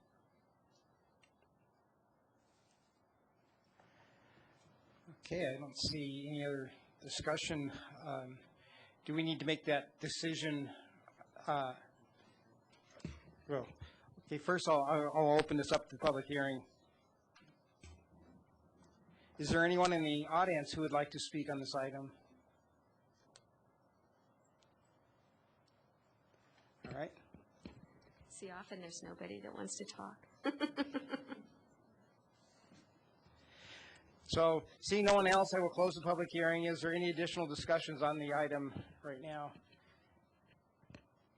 Councilmember Levison. Yes, hi. I would like to follow the recommendation of our Housing and Human Services Advisory Board to approve the 2012 funding recommendations as shown. So that would be option number 1. Second. Okay, it's been seconded. Any further discussions? Councilmember Samori. Thank you. I guess I would be okay with that if it is scheduled as a forgivable loan as opposed to just a grant. Knowing the recent history of Thistle, just a little extra security. So are you making that a motion that it's a forgivable loan? That would be a friendly amendment, yes. Okay. Do we have a second? Councilmember Levison. You know what? If we make this, first of all, it's going to take more paperwork to start tracking this. And, you know, the city has some other programs that are very similarly set up for low-income seniors and other low-income people when they do the housing repairs, and those are something that we want to necessarily track more.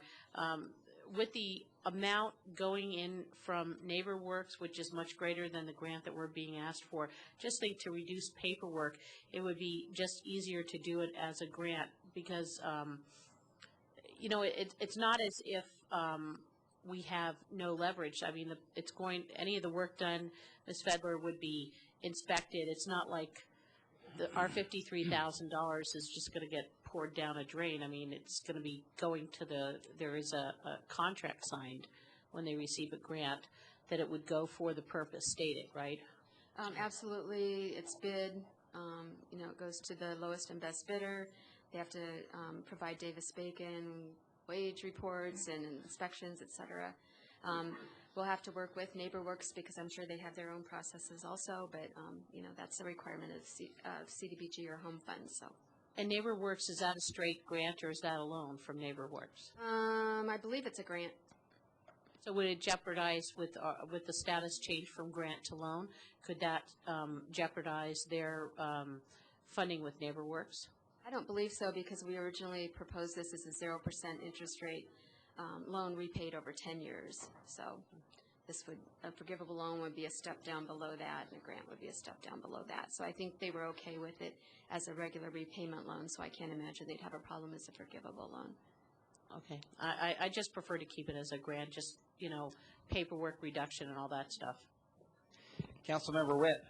I will not support this unless it is seen as a forgivable loan. Councilmember Samori. Well, we gave them over $1 million to do some affordable housing in the past, and 900,000 of that, even though we had documented agreements to be repaid, is not being repaid. So what makes you think that this wouldn't go down the drain? Yeah. Okay, I guess the original motion has been seconded. The amendment hasn't. I will second. Okay. For discussion. Okay, the amendment is to make this not a grant but a forgivable loan, and it has now been seconded by Councilmember Santos. Councilmember Bagley. Thank you, Mayor Coombs. I guess my question is, how many total rental units again, and how many of those are in separate LLCs? For Thistle as a whole? Yeah. So, is each individual rental property its own LLC? Yes. Yes. So there's hundreds or dozens. They have, I'm thinking, let's see, about 6 properties, rental properties in Longmont, 5 or 6. And they each have their own LLC? Yes. Right. Okay. Which would then, if one fails, the other 5 are protected. Okay. And then, although it's a forgivable loan, you would plan, if all goes well, we would forgive it.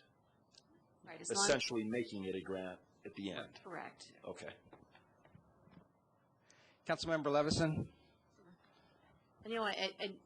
Considering what Councilmember Bagley just pointed out, it's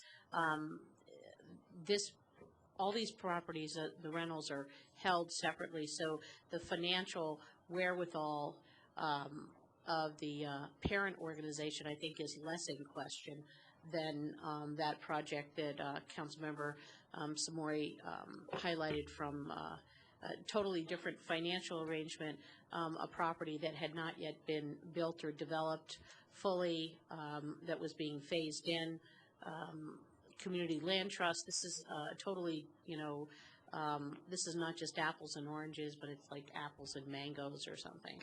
So I would, again, prefer to keep it as the grant situation. I have a question for you, Kathy. The amount of paperwork versus the forgivable loan versus the grant, is that a big deal to you or not? Mayor Coombs, not really. I mean, Okay. I'm in the job of paperwork, to tell you the truth. Kind of what I do. Councilmember Samori. I guess the apples and mangoes come from the same thistle, as far as I'm concerned.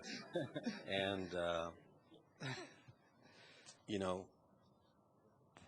we worked in good faith with them, and they were willing to accept this as a repayable loan at 0 interest. So I can change it to repayable at 0 interest and keep it at that.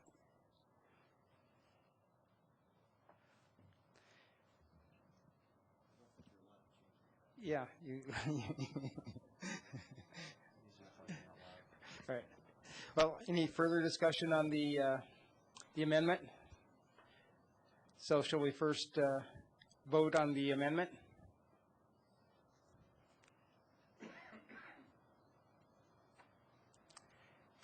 Yeah. The amendment passes with Councilmember Levison dissenting.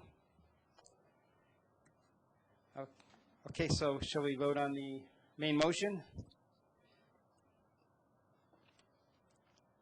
Oops, we got to clear the screen first. Okay.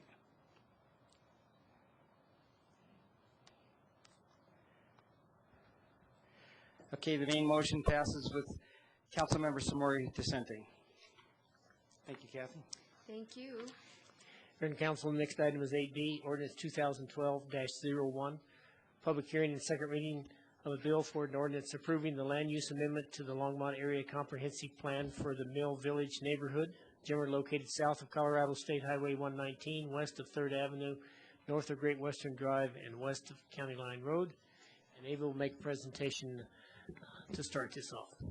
Good evening, Mayor Coombs and council members. Ava Pehajevsky, Senior Planner, Economic Development Department. Valerie, could we start a PowerPoint?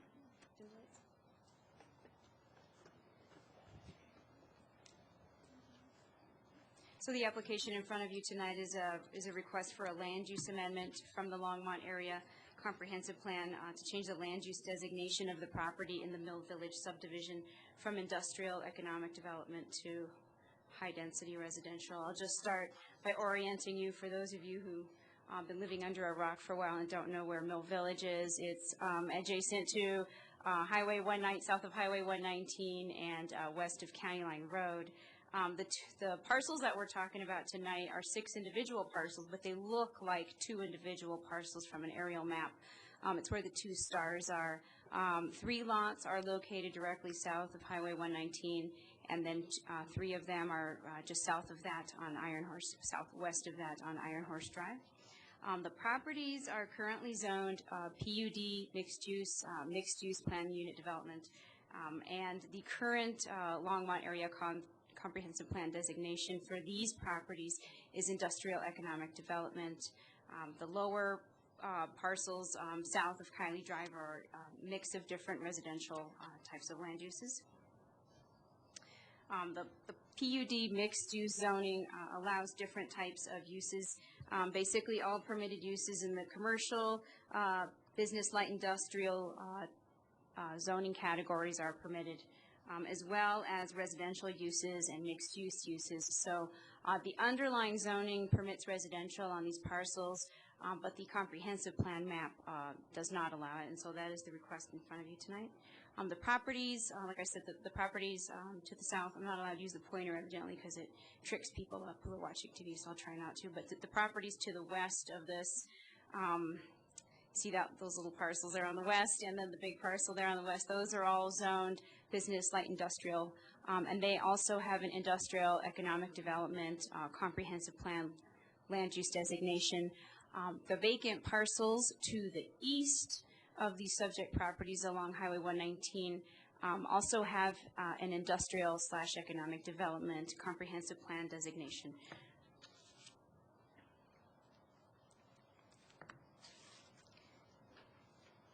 So here's the comprehensive plan map blow up there of these properties, and like I said, the ones in gray are the industrial economic development parcels, and then the ones to the south have a mix of low density, medium density, and high density residential land use categories. Just to give you some brief background, this subdivision was annexed back in 1994. The overall master plan for this was to have the north 20 acres be some type of commercial / industrial use, and the south 35 acres would be a mix of residential uses, single family, multifamily, and that's why there is the mix that you see there of low density, medium density, and high density residential. Just to give you some background on this, back in 1994, the Planning Department and the Planning and Zoning Commission recommended denial or not this particular comprehensive plan designation because at the time didn't feel that it met our review criteria that you have before you tonight. We talk about proximity to schools, to parks, to retail and shopping opportunities. None of those existed back then in 1994. The difference now is there's a dedicated bus stop for the St. Vrain Valley School District. Now we have, in this particular neighborhood, we do have retail development, to the west and to the east with the Walmart subdivision. So there have been some changes. We have had Sandstone Ranch Park developed, as well as the St. Vrain River corridor, excuse me.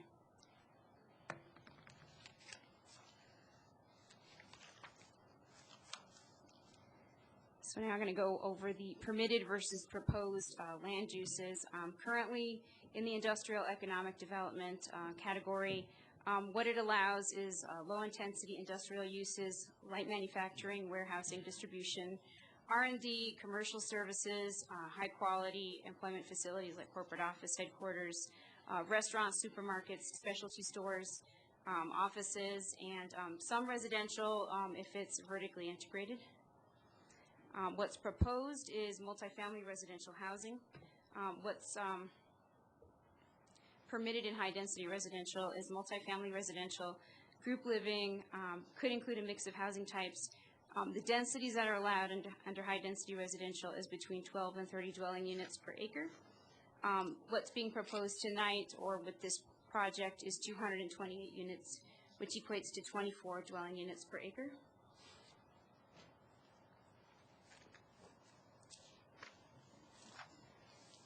In the comprehensive plan's land use section, land use amendments have to meet certain locational criteria in order to be designated a particular land use.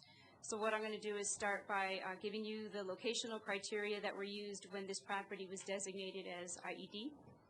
Large sites with no extraordinary constraints to development, proximity to highways, access to arterial streets without the need to travel through less intensive land uses, existing or planned uncommitted utility services, and location of heavy industrial uses away from residential areas. The next slide will go over the locational criteria for high-density residential. Mayor Coombs, if I may. Yeah. I have Councilmember Samari. almost that same time. Sorry. Thank you, Mayor Coombs. If you go back a couple of slides, if you wouldn't mind. This one? One more. Where it says on the bottom, residential allowed or vertically integrated. So if it was to remain the same, how many residences, based on that 25%, would they be able to build? So we don't limit density in the IED comp plan designation. There is no maximum dwelling units. It's just dependent on the size of the structure, and so it's limited to 25% of the floor area, whatever that comes out to, and how big the units are. So they could potentially build 228 units in that industrial area, I'm not along sure, with industrial stuff. You'd have to have quite a huge building to do that, But theoretically, potentially. it's possible. Okay. So with that residential, if it was to remain the same, how much more traffic would there be because of the industrial versus just residential? We'd have to have a traffic study done. A traffic study was done for the previous land use approvals for this property where there was a commercial shopping center proposed, but there was no residential proposed with it. Okay. So we don't have that data, unfortunately.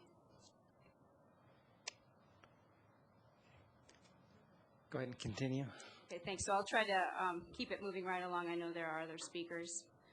So the locational criteria for high-density residential are areas adjacent to or within walking distance to schools, parks, neighborhood, and multi-neighborhood shopping, areas in proximity to employment centers, areas adjacent to arterial streets without passing through less intensive land use, areas where high-density residential is compatible with the surrounding neighborhood, and areas served by public transit. So we talked a little bit about this in the Planning Commission staff report that was in your packet. In terms of, again, in terms of the adjacency to the schools, parks, you know, the schools are still where they were when this property was developed back in 1994. The difference is there's now a dedicated bus stop now for elementary, middle, and local, where there wasn't one before. The school district, in speaking with them, they've said that they can accommodate the additional student population generated from an apartment complex here based on this density. In terms of adjacency to parks, like I said at the beginning, Sandstone Ranch Park was not developed at the time. The St. Vrain Greenway was not improved back then. Now we have those. In terms of the proximity to the shopping, again, we have Harvest Junction, we have the 2 grocery stores at Pace and 17th, and we have the Walmart Shopping Center. In terms of areas in proximity to employment centers, as you know, the sites within 5 miles of downtown and the primary employment centers in southwest Longmont. It's right close to the I-25 corridor off Highway 119. The third bullet point, or the locational criteria, is adjacency to arterial streets. Obviously, it's adjacent to a state highway, and it's, accessible from County Line Road.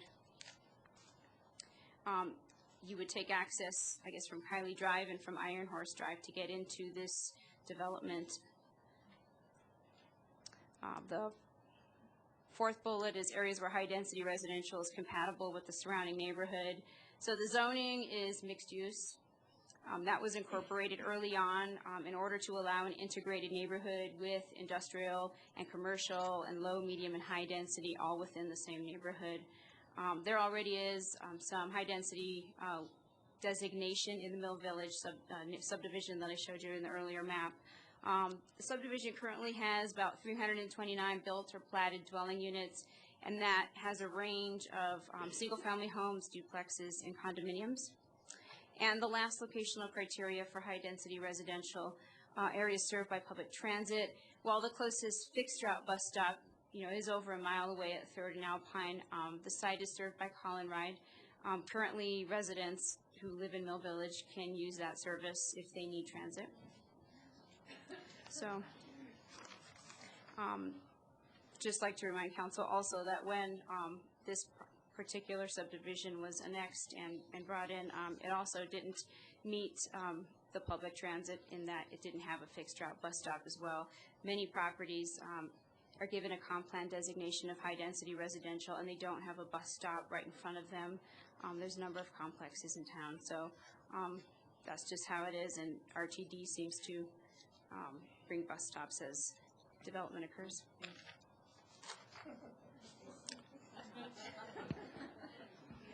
Yeah, that'll be, yeah. So I'll go over the review criteria for approval of land use amendments. Just to remind you, we're not site planning here. We're not talking about parking spaces and tot lots and dog parks and building structure height and so forth. It's only for the comprehensive plan map change. This project, if it were to go forward, would have to go through preliminary development plan approval through the Planning and Zoning Commission. There would be another public hearing, and at that juncture, we would talk about those site-specific details. But tonight, there's really 4 review criteria for approval of this particular application, and that is that the proposed land use designation implements one or more of the goals, policies, and strategies in the Longmont Area Comp Plan. The decision-making body shall weigh competing LACP goals, policies, and strategies, and may approve an amendment that provides a public benefit, even if the amendment is contrary to some of the goals, policies, or strategies in the LACP. The second is that the amendment shall not adversely affect existing or planned city facilities or services, or the applicant will substantially mitigate any such impacts. Third is the amendment shall not adversely affect existing or planned city transportation facilities, or mitigate the impacts. And lastly, that the amendment would not adversely affect the existing or planned use of adjacent properties, or the applicant will substantially mitigate any such impacts. So in your packets, I don't go into too much detail in the council com because you did get the Planning Commission report. And in there, we sort of went through all of the LACP goals, policies, and strategies that were related to this particular application. Noted that it did meet housing policies, H1.1 and 1.2, that encourage the city to plan for additional residential growth, to create enough housing to meet the needs of Longmont residents and people who work in Longmont, and to assist the private sector in meeting the housing demands. Policy H2.1 advises the city to plan for a variety of housing types and so on and so forth. There's certain strategies and policies in there, so I won't reiterate it all in the interest of time. Also found that it was consistent with certain sections of the land use section of our comprehensive plan as well. So it's a priority for the city to ensure that we provide an adequate amount of housing stock for a variety of housing types in the city. The applicant in a market study that they had done projected that there's a demand for 150 dwelling units per year over the next 3 years in Longmont. Our land use data shows that there's close to 3,000 acres of industrial economic development land in Longmont, of which 50% is vacant.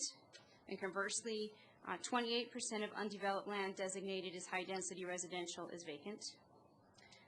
So it appears that there's data to substantiate that there's enough IED land to withstand the loss of 9.38 acres. And the Longmont Area Economic Council has also looked at the application materials, said that they didn't have any objection with the loss of this land. And I see that John Cody's here in our audience, so if you want to hear from him, just want to let you know he's here today as well. Regarding the second review criteria about city facilities and services, the city's development review committee reviewed the application. In our utility stock bill, there is adequate capacity for public services and utilities such as water and sewer and electric to serve this amount of density proposed. Police and fire services are also able to serve this site within the necessary response time. And the St. Marie Valley School District has said there's adequate capacity in their schools to facilitate this development. The third review criteria is regarding city transportation facilities. The city's traffic engineer has concurred with the applicant's traffic study that there will be less trips generated from this proposed use than from the existing industrial economic development use currently allowed. We previously had a approval for a commercial development on this site. It was expected to generate close to 3,500 vehicle trips a day to Mill Village. And it shows that the apartment complex would generate just over 1,500 daily vehicle trips, which is a 50% reduction. The proposed land use amendment to allow high-density residential, again, would be 50% reduction. So, and the site is served from 2 designated expressways. That's Highway 119 and 3rd Avenue coming down is also an expressway. And we have a 3-quarter movement intersection on Camp Pratt, or 119 as well, into Mill Village. So the city's traffic engineer feels there's adequate transportation facilities to facilitate this. And the last one regarding adversely affecting existing or planned uses of adjacent properties. Now we looked at it. There is a mix. There are some commercial land uses there already. There's some single-family homes, there's duplexes, and there's condo complex in this subdivision. So there seems to be a mix in there. Planning and Zoning Commission held a public hearing on November 16th. There were over 20 letters submitted, all objecting to the proposal, and those were in your packets as well. 12 members of the public spoke regarding this matter in opposition to the Planning and Zoning Commission. Ultimately, after several motions, they finally made a resolution recommending conditional approval, and their condition was that the development on this property fall within the mid-range of the high-density residential units per acre, and that was on a 4-3 vote with Commissioners Tompkinson, Shernick, and Singer dissenting. Neighborhood concerns that have been brought to us, prior to this application being filed, we held a neighborhood meeting last September to discuss the proposal with the community. About 65 members of the public attended. All were very concerned about this project, obviously, and obviously several letters were sent to the Planning Commission, and their concerns were related generally to traffic, parking, security, site maintenance, meaning who would maintain the apartment complex and who would maintain the neighborhood from tenants who may have left litter around the neighborhood, concern about the tenants using HOA parks and amenities, walking dogs in the neighborhood and so forth, concern about property value decline. There was discussion about the desirability of tenants versus owners, discussion about whether there would be Section 8 there. And finally, and most compelling, was a lot of people were very upset and disappointed that they weren't getting the project that was promised to them. Evidently, the elevation drawings of the approved commercial project were given to prospective homeowners who were buying there, and they were told, if you buy here, you'll have a coffee shop and a dry cleaner and so forth here. So I think that was what disappointed them the most. So tonight, I think you have three options. You have the ordinance in front of you. You could approve it as presented, which just gives it a straight land use designation change to high-density residential. Or you could approve the ordinance with conditions, and if you would like, at your discretion, and limit the allowable density for this project. The only caveat we say with that one is administratively that could be tricky because, we just published the map.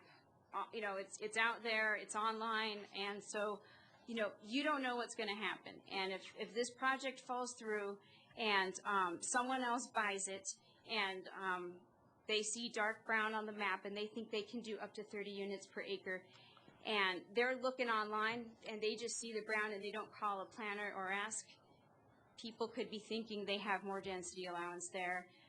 Additionally, if this is many years down the line and I'm retired and many others are retired, if people don't think when they call and ask about zoning and land use designation, we don't typically say, let me pull that file and see if there's anything special. We just say, it's brown, it's designated high-density residential. So that is the caveat with, if you approve it with conditions, we don't record anything against this property. It's just a map change. And so, that's the only problem with that is someone would have to be looking in the file if we got a cold call from a title company or a prospective buyer, and the planner who picks up the phone didn't realize there's a limitation on the density there. But it is up to your discretion, and we can make it work. We can maybe put an asterisk on the comp plan map or something. And finally, you could also deny the ordinance if you find that it doesn't meet the review criteria for approval. So that includes our report. I'm joined here tonight with Tyler Stamey, who's our city traffic engineer here. So he's up here if you have any questions about the traffic data and the traffic study that was provided to you. We also have Erin Fostick here, a senior planner in our Development Services Department, and she manages the city's land supply data. So if you have any questions about the amount of land that's industrial economic development versus high-density residential, Erin can also answer your questions about land supply data. Thank you. I do have a quick question about traffic. Basically, the traffic study says there'd be less traffic if it was allowed to be commercial versus the new high density, but what is the traffic density? I mean, the argument I'm hearing is it how do you define traffic? Is it, cumulative over the day, or, I mean, with residential, it's like everybody's out at 9 or 8 and 9 in the morning, they all come back in the neighborhood at 5 and 6. So during those peak times, it could be actually denser traffic then, and that's one concern that I've heard. So could you maybe elaborate on that point? Sure, Mayor Coombs and Council. Actually, on the traffic study, I believe it's the second page, it does break it down into peak hour trips. Okay. And so for that previously approved commercial development, it says there would be 227 morning peak hour trips compared with the apartment complex that would be proposed would have 117 morning peak hour trips. And then, for the PM, there'd be 274 peak hour trips for the commercial in the afternoon or evening, and it would be 143 PM peak hour trips coming from residential. Okay, thank you.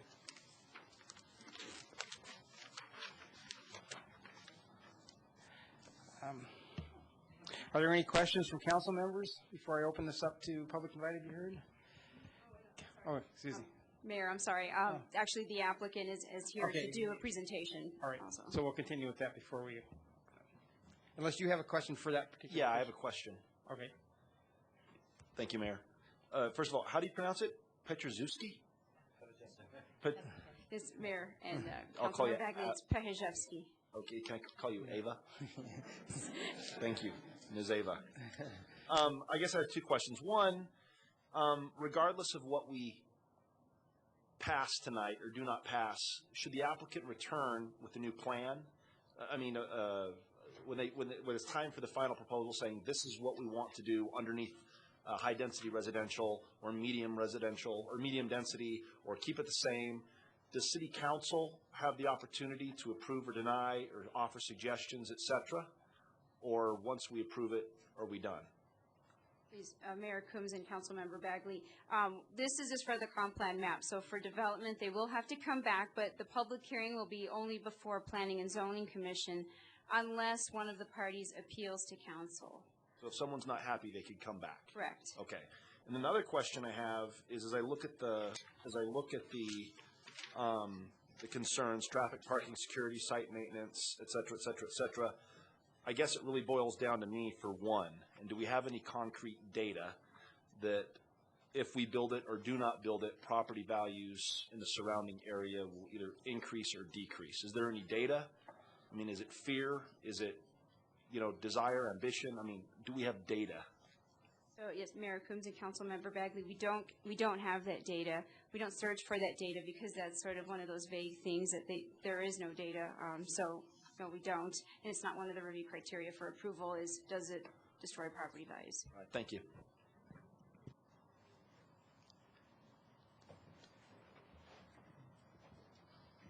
Okay, I guess we're ready for the next presenter. Thank you, Ava.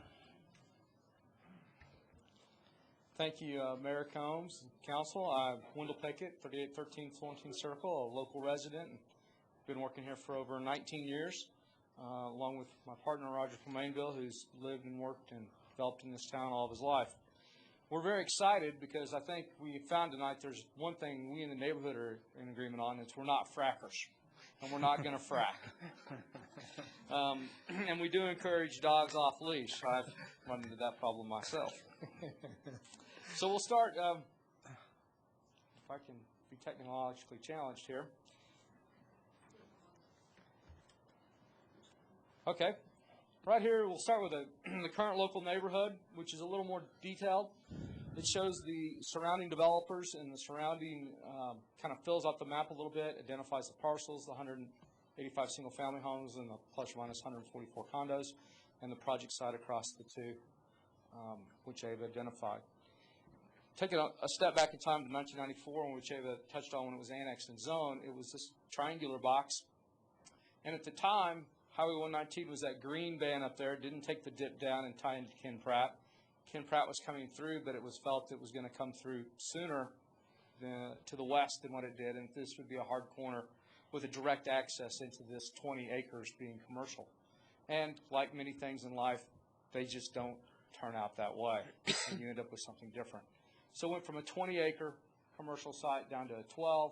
Then after the building that was built there, it's now down to the 9 acres. But the characteristic of that site changed dramatically with the loss of that direct entry into the middle of the commercial site. There was a big dream 14 years ago. We call it the Prague dream because Roger had gone to Prague and come back with this great European idea, and it was kind of the in vogue thing. And I've actually done a couple of projects in Denver similar to this, only mid-rise, 7 and 8 stories, which was to build this kind of town center, all focused, nice restaurants, little, shopettes, boutiques, dog washing things. And this is what the developer used and the builder to attract buyers, saying this is what you're going to get, which he couldn't promise. That was what was proposed, but it was never finally approved. It was a massive building and a massive structure, and there's a picture of it with parking garage. That was phase 1. Phase 2 had a mirror building with a parking garage, which, as you see, would have been very large structures on that site, very tall structures, clock towers, and most likely would not have been successful, and that was part of the reason it didn't go forward. In mid-2005, 2006 is when I actually got involved and started working with Roger on this project, and we came up to the town center where we broke it into smaller buildings, trying to break down the size, get some people attracted to it. We chased Trader Joe's, Macaroni Girls, Hilton Hotels, and we kept running up against the same thing, that access to the site was poor from a commercial standpoint. It was nice, it was cute. Norris Design did a wonderful rendering, We did a nice layout. It looks good on paper, but the fact of the matter is, and Ava, you said we can't use the pointer, right? We can. I torture the people at home, but see if oh, there we go. The direct access originally proposed into the site was right here, which would have led into this street on the Progwin. And without that, with the site now having access down here on this three-quarter turn, which we developed later in 2007, and way over here off the side of the wall, this now became a site which, for all practical purposes, the realignment of 119, the changing the vehicular points, really destroyed it from being a publicly driven, commercially successful site for that much commercial area. So after many attempts and after a lot of configurations and a lot of angst, everybody took a step back and said, what does the market need and what does this site forecast? And so we stepped back and we did economic studies and we did market studies which were provided to planning and, again, in your package on the need. And there is a pent-up demand in Longmont for apartments. We went back and I have, with other people in Denver, built some very nice condos. We went back and took a look at it, and we took a hard look at it. We looked at the apartments, and we put together a plan that we knew would work, both from an economical and a physical point of view. There are site constraints with, technological challenge there. There are site constraints in the access points, but they actually, in an apartment complex, become a benefit because this point over here is a three-quarter turn. So if you're coming from the east, you come directly into the site, directly into the apartments, you stay out of the neighborhood. If you're coming from the west, you can come in there, or you come in the 3rd Avenue and feed on Iron Horse Drive, which is a spine, a collector street within the site. We had some experience with the neighborhood from the previous plan, and this is a copy of the previous plan. This was submitted and approved. We actually got close to doing the first building on there, and it had direct access into the neighborhood sites. Fed off of Kiley Drive, would have dumped traffic into there and back out, would have created the neighborhood support that we would have all liked. We subsequently, after all those discussions, got rid of all of those entry points onto Kiley, the proposed development and site plan that we've gone to, and I know that we're not to site planning approval, but I wanted to let you know the kind of thought process that's gone into making this request. We got rid of those. This reduces the traffic impact, as you've heard from the traffic studies, which your city traffic engineer concurs. The height limitations on the current zoning is 45 feet with 30-foot setbacks. We're lower than that in our studies. And there would have been a ton of hardscaping along Kiley and a significantly less green space in the overall development. So in doing our studies, this is a cross-section from Highway 119 here on the right side all the way to the first little building right there, the row home, and how it works across the side. And we, went into some great depth and study to figure out how to make this work and how many units this would involve and the parking and the green space. Basically, from the existing curb, 30 feet back is a 1- and 2-story garage with some intermittent units interspersed to give it the up and down vertical movement, mirroring the same kind of architecture. And you're 84 feet from the person's front porch, and you're 147 feet to the 3-story building that's internal in the lot. So as you can see, it's a large setback, lots of green space. From Highway 119, this completes a piece of the scenic corridor. The scenic corridor, as you can see on the right, the cars from Highway 119, the site slopes to the south quite a bit, depending where you're at on the site, the elevation change.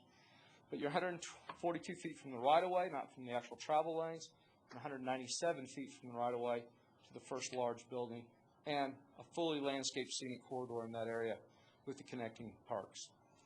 As you can see, one of the concerns is, look, we're not developing the commercial that services the neighborhood. There's not going to be the coffee shop on this particular site, or the dog washing place, or the cute boutique, or macaroni grill. But what we are going to provide is 228 units, rooftops, families, and houses to support that additional development. And that development can happen, as you've seen plans on Mendel's. Preliminary plans have been submitted on Tebow's. Actis, one of the large shopping center developers here in town, has a place across the street. Bush, who's done stuff all over the Front Range, is knit between here and the Walmart.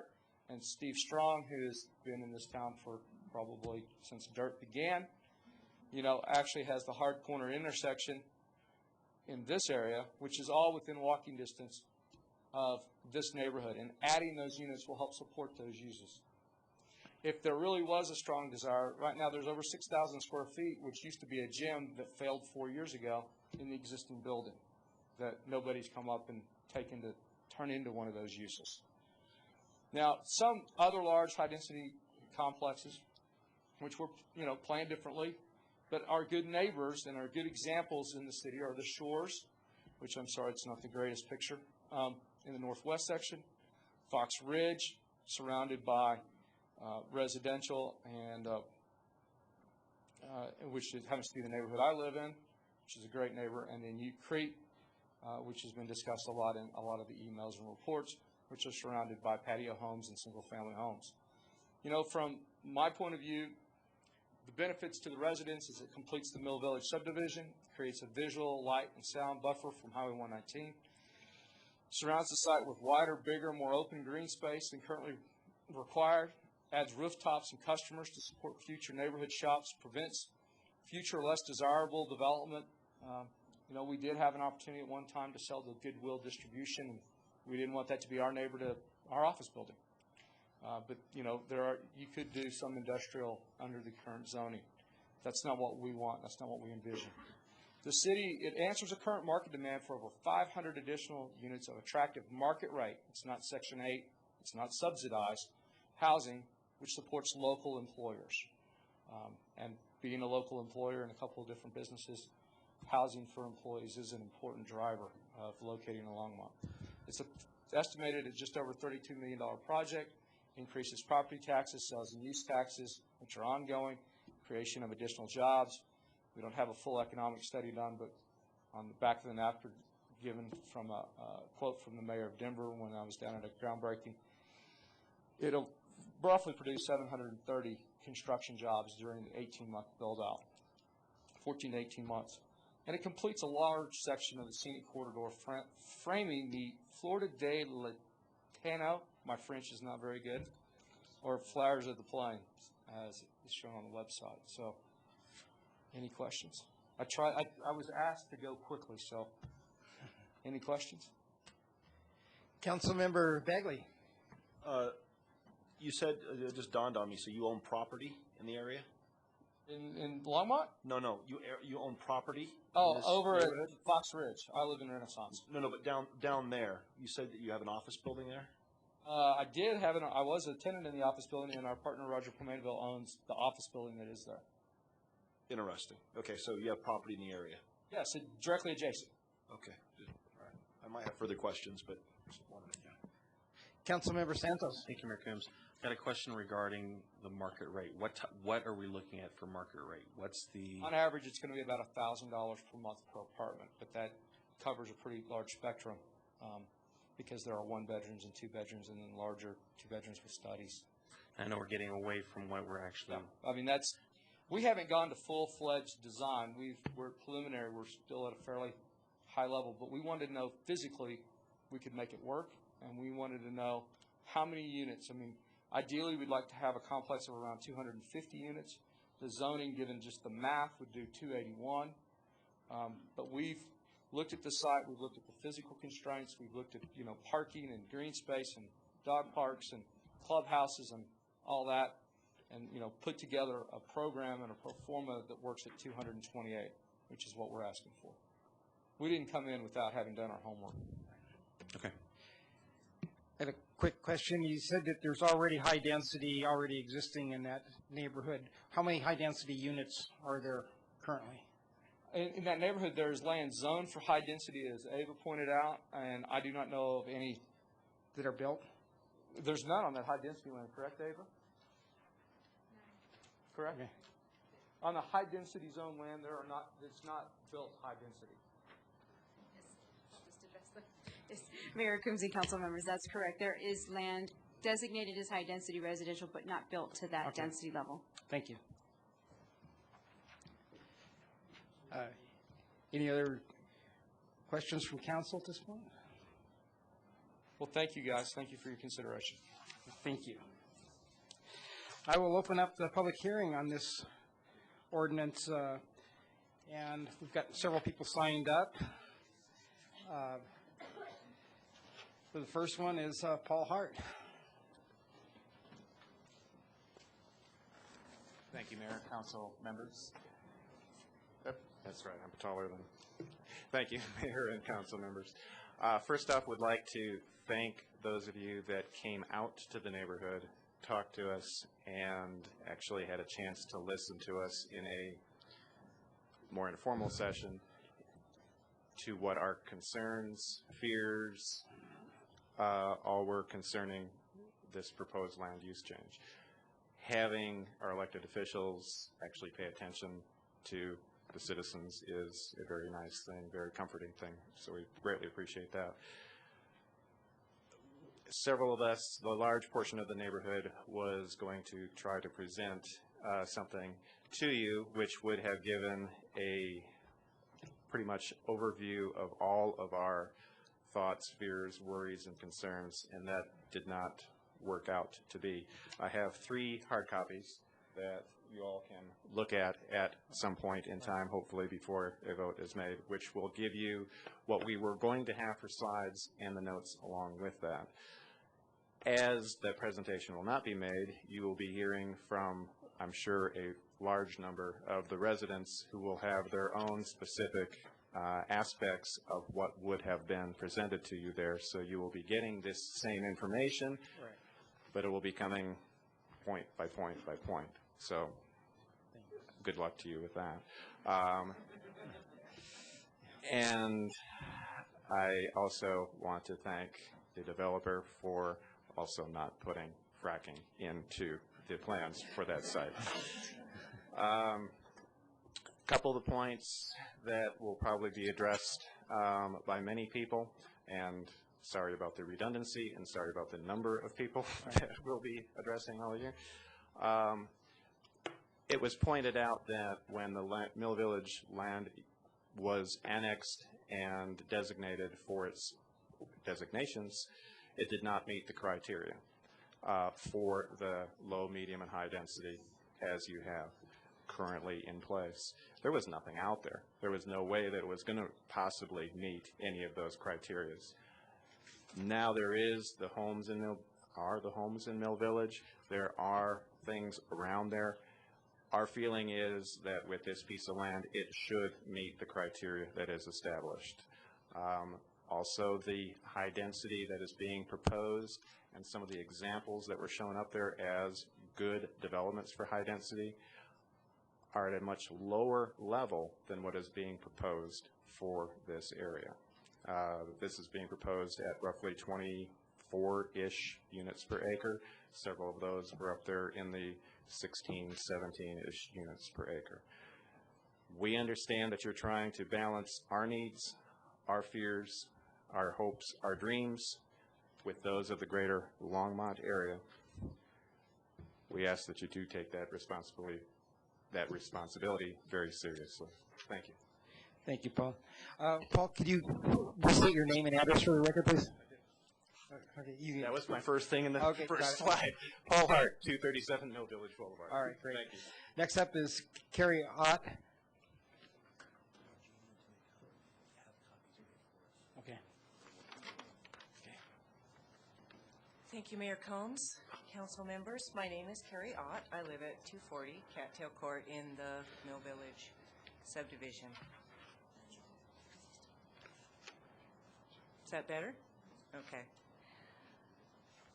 There's been so much discussion of this, and emotions run high.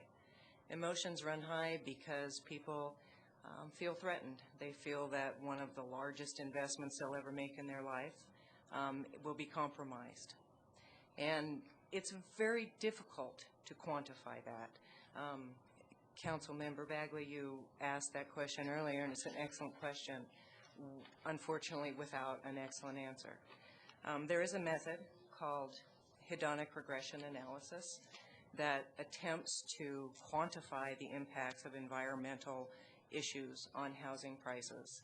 It's extremely difficult to do. It requires reams and reams and reams of data, much of which could be subjective in and of itself.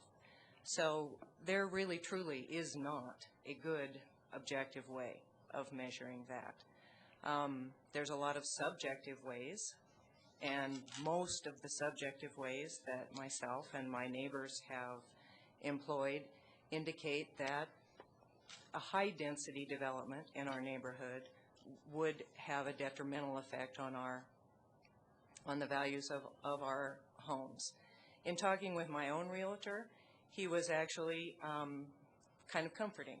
He said, the perception of it is probably going to lose 10% of the value of your home. When it's actually built, you may gain, lose, or stay the same depending on how it's built, what it looks like, how it's maintained, who lives there, all of these issues that really are not up for discussion tonight. But one of the things that has troubled me the most over this journey, and it has been a very interesting journey and a very educational journey for me personally, is the sense that there's no compromise area. The neighbors don't want it. The developer says we have to have high density or we can't make it pay. And in my life, I'm a finance person. I have multiple degrees in finance. I have worked in that arena for the last 30 years, and I do financial analysis and negotiation. That's my job. So I thought to myself, how would I approach this if I were a professional and not an emotional homeowner? And I did do a financial analysis, not, of course, of the project, of which I don't know enough to do. But it's a fairly straightforward comparison to look at a high-density build-out. What would it cost to do it? What are the costs to operate it and maintain it? What's the value of the land? What's the payback on the loan? All of those things, those are objective. Those things are easy to measure. And to my surprise, did I just beep? Am I out of time? Yeah. You can complete your next sentence or thought. But. To my surprise, the return on the investment was the same, whether it was done as a medium density or a high density.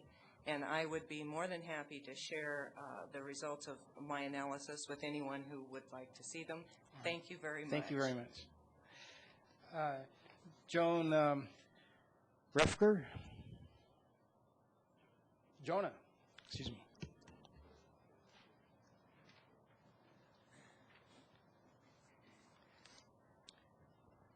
Mayor Coombs, members of the City Council and staff, hello, my name is Jonah Rieger. I live at 238 Sweet Valley Court. My wife and I are expressly opposed to the proposed land use amendment for the Mill Village neighborhood, specifically the density of the proposed land use amendment. I hope you all had a chance to read our correspondence with references to the Planning Commission video from November 16th.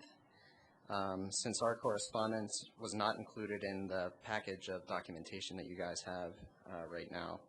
If you did not view the video, please be aware that the application was initially rejected by a 4-3 vote.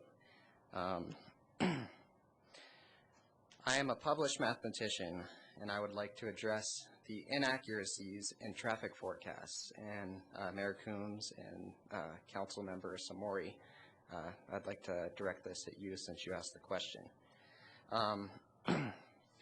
Specifically, I'd like to address the traffic forecast that the developer bought from the Fox Higgins Transportation Group as supposed evidence that their project meets the locational criteria for high-density residential. Just a cursory search of inaccuracies in traffic forecasts on the internet leads without any effort at all to a published journal article by Flibjerg, Holm, and Buell. Some simple statistics out of this article are 50% of traffic projects have an error of at least 20%. 25% of all traffic projects have an error of at least 40%. Considering all traffic projects, actual traffic is roughly, on average, 10% higher than forecasted. So out of 100%, 10% higher than forecasted. These authors state directly the risk is substantial that traffic forecasts are incorrect by a large margin, and that accuracy in traffic forecasting has not improved over time, so don't expect it to get better. Now, considering projects of this size, the authors show smaller projects tend to have the most inaccurate, underestimated traffic forecasts. This is a small project. Finally, of the many causes of inaccuracy in these forecasts, trip generation accounts for the greatest inaccuracies in the largest number of projects. Please notice in your documentation that the traffic study provided by the applicant was completed using trip generation.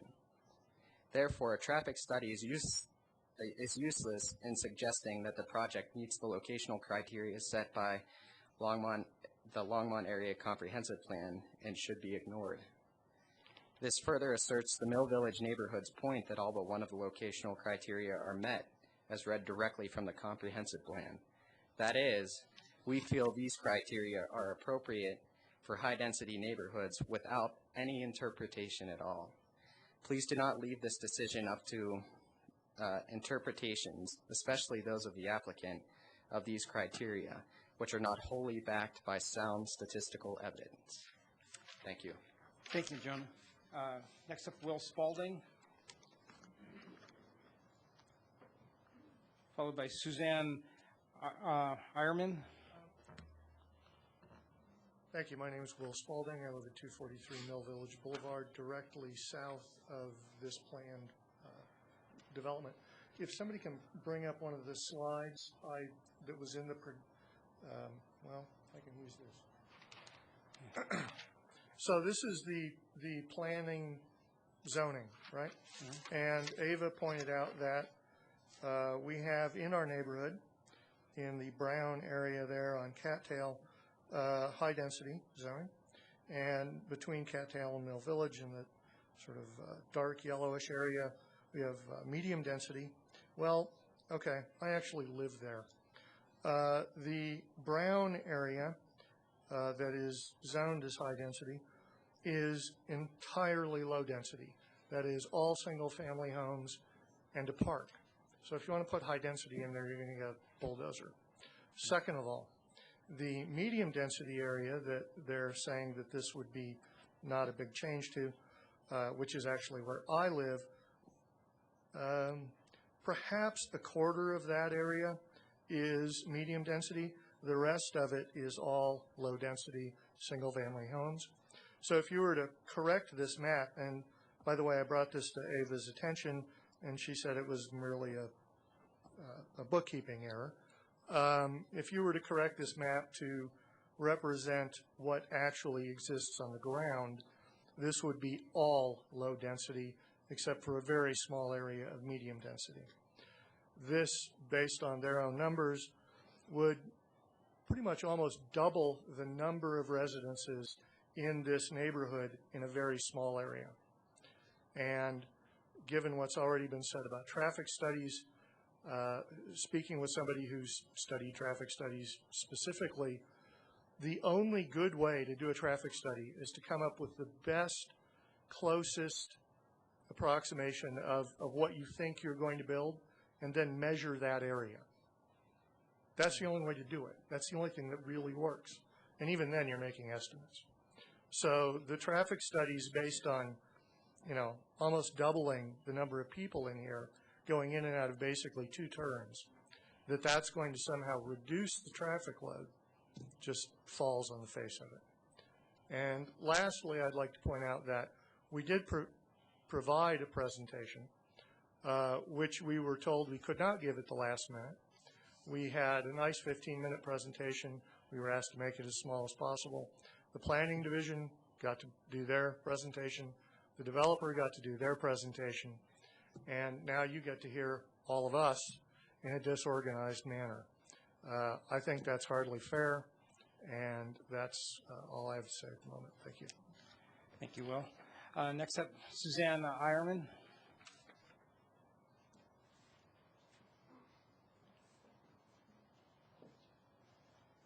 Hi, Suzanne Ironman, 236 Cattail Court.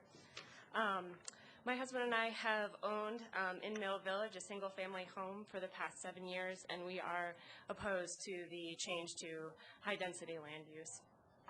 On a few specific grounds, the first one being I disagree that it complements this as a gateway to Longmont. We have spent time, money, effort here in Longmont creating just across the street that sculpture area, and I don't think that having 3 stories of these high-density land use, the apartments here complements that idea, the concept that we have as a corridor, as a nice aesthetic for people entering Longmont. I specifically wanted to talk a little bit about the public transportation, though.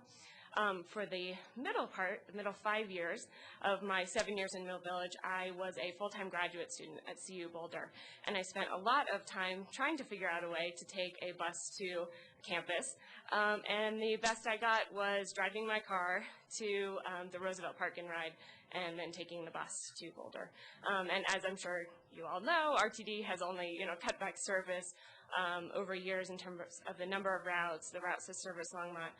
I don't think the call and ride is a realistic option for our neighborhood. I did try that, and you might already know how that works, or doesn't work, I should say, in terms of availability and things like that. And I think probably most people who live in single-family homes maybe aren't looking for bus access. As a student, I was certainly looking to save the money, and I think many people in apartments, and I think there are commuters who would like to take public transportation, are looking for that as an option, and I don't think it's a realistic option. So I want to raise that to you. And finally, I just want to point out, as when Ava presented, that 28% of on your comprehensive plan map, 28% of the land already designated as high density is open and available. And so I just want to mention that as another option for where a plan like this could go. Thank you. Thank you, Suzanne. Next up, Valerie Graham.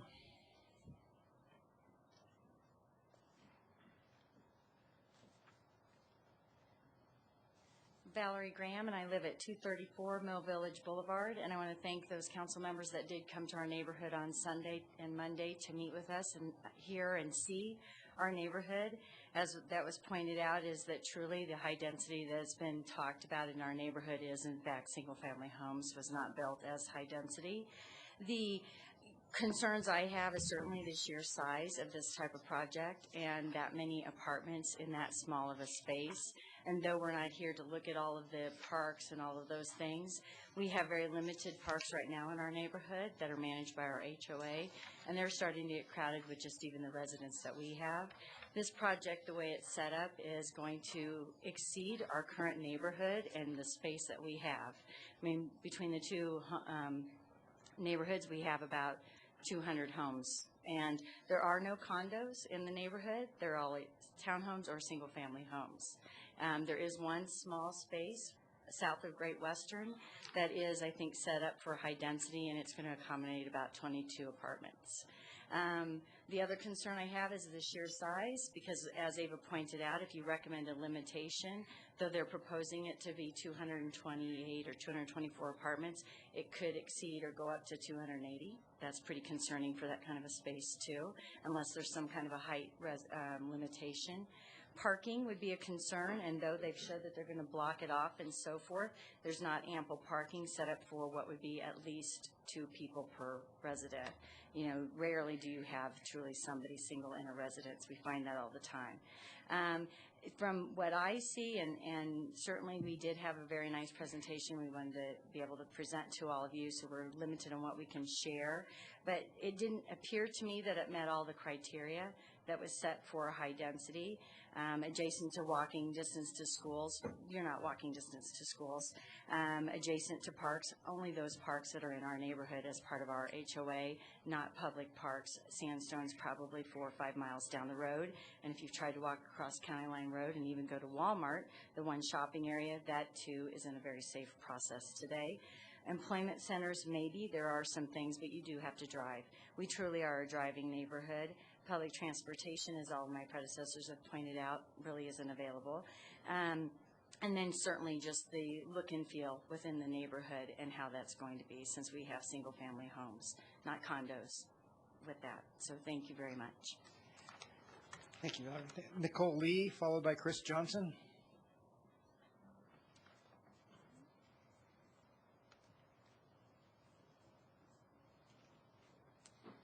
Good evening. My name is Nicole Lee. I live at 238 Mill Village. Because of what's happening tonight, I don't want to address all of the other issues regarding what may happen in the future. I want to just address what's happening with the possible amendment to the comprehensive plan. And I want to point out that our development was annexed in 2004, which is 9 years after the comprehensive plan was developed in 1993. So I might be switched around, but you guys get my point. The plan was developed, and then the neighborhood was annexed. So what I'm thinking is that the plan is developed, it was adopted by the city council because they knew that the city of Longmont is going to reach its outward growth potential at some point. So you've got to have the criteria and the plan to grow the city responsibly for everyone and in a sustainable way. So while we know that the development is going to be coming and growing, the fact is that the plan is going to help you manage that in a certain way. So if you deviate from the plan for developers who want to change things to make it easier for them, that's going to set a precedent. It's going to become chaotic in the next 10, 20, 30 years as we run into this problem more often. You have open, high-density space in town. You should keep the plan how you have it. Keep it simple for yourselves. Keep it simple for the city and the residents that are moving into the city who want to find out what's going to be in their neighborhood in a few years. And, I just think you should just stick to what you have that works. In conclusion, I want to say I'm not opposed to development of the space. I think that the developer can use it to do residential space, as we pointed out already. And I think that they should use what they have. They could do residential while they could also do retail at the same time. So thank you for your time. Thank you. Nicole Lee. Oh, excuse me, Chris Johnson. Followed by Jeff Medwis. Hi, I'm Chris Johnson. I live at 1901 Marty Circle. I've taken it upon myself to answer a couple of questions for clarity. Number one, what's our beef? We don't have a problem with development in our neighborhood. I think we encourage it. We have a problem with high-density development in our neighborhood. Whether we like it or not, high density, I think, is going to increase in cities throughout the country because of dwindling resources, costly resources. Municipalities, however, can take steps to help protect the quality of existing, established, lower-density communities through careful planning and zoning management. This proposal would be appropriate for a location that currently meets all of the criteria for HD residential land use, but not one like this that would require rezoning plus many changes, especially those mentioned previously, transportation, traffic, school district changes, which I believe the school district said they could accommodate those students in modulars. I don't know that that's desirable for us or for the city. I think this proposal is a perfect example of how the city can help safeguard the quality of life for its residents. The second question, what do we want? I think we want development that reflects the population density that currently exists within our integrated community of homes, townhomes. And I thought condos, but I'm wrong, I guess. So we want development that reflects the population density that we have. We chose the feeling of the outskirts of Longmont, not downtown Denver. This is where we live. And we would like for you to please protect the culture of our existing communities in the city, provide a planned municipal culture that attracts future residents and businesses to Longmont. We want our city to reject this proposal and encourage the developer to resubmit for low or medium density residential land use. And then one last thing that wasn't addressed by others is I believe someone did call RTD or the transit people and found out call and ride is not available for our neighborhood south of 119. The disabled service is available for that area, but not call and ride. Apparently drivers can respond to calls in our area at their discretion. So that was one thing I happened to hear. Thank you very much. Thanks, Chris. Jeff Midwitz, help me with the pronunciation of your last name if I butchered it. Good evening, Mayor and Council. Thank you for this opportunity. My name is Jeff Medwetz. I live at 309 Harvest Street. For fear of being redundant, I will just say I agree with all of what my neighbors have said, and I'd like to just touch on several things. I do not agree with the assessment that we're close to parks. We ourselves have difficulty even getting to the Greenway. We have to go onto Highway 119 to even get to the Greenway, and Sandstone Park is quite a distance. So I do not agree with that assessment. I also want to say, from my standpoint, yes, we are in favor of development. We're concerned with this development. And one last thing that I wanted to touch on is that I do not think that this enhances our scenic gateway. Thanks. Thank you. Michele Steffer.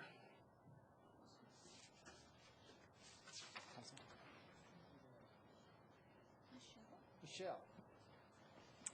Michelle Steffer. Followed by Michael Warner. Hi, Mayor Coombs and council members. I'd like to thank you from the bottom of my heart for coming out to Mill Village and seeing everything in the whole property and what you are dealing with tonight. That was very, very kind of those of you that did come out, so thank you for that. Also, I just have a couple things I'd like to add to what has already been said, and I don't want to be redundant either. I'd like you to consider the precedent that you are setting by changing this 9.38 acres that we have, that we're talking about tonight. There are already 146 acres of high-density zoned land in Longmont already. Changing the 9.3 acres to benefit an individual developer could be considered spot zoning and could be a very bad precedent to start.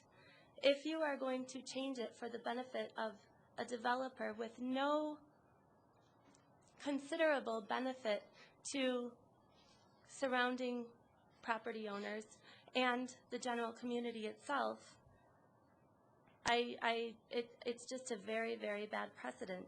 So is there a benefit beyond the individual benefit to the developer? That's a question that you guys are going to have to answer. You're hearing tonight, all of us here are saying, we don't think so. So you are going to have to answer that. Does it benefit the health, safety, and welfare of the people that are already existing there? Again, if there are already 146 acres of high-density area zoned in Longmont, why do you need to change what is already there?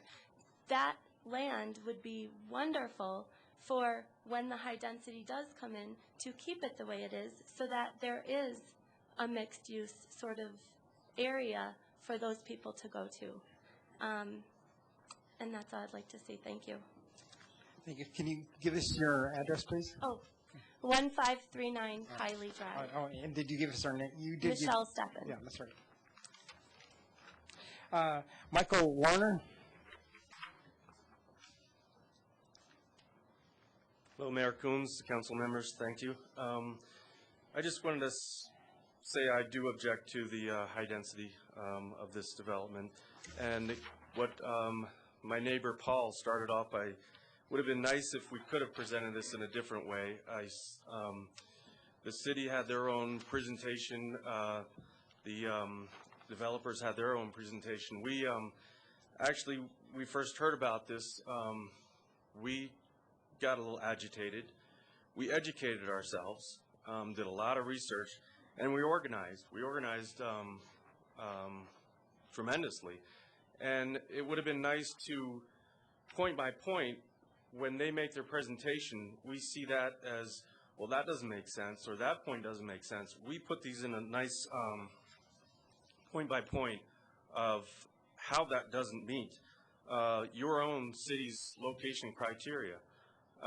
So I ask that you deny this, and we like to see the development, but something in like in not high density.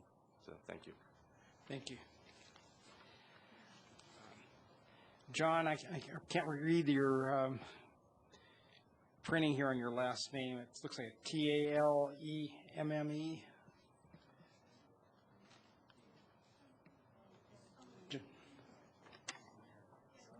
Is he not here? Okay. All right. Jeff Roberg.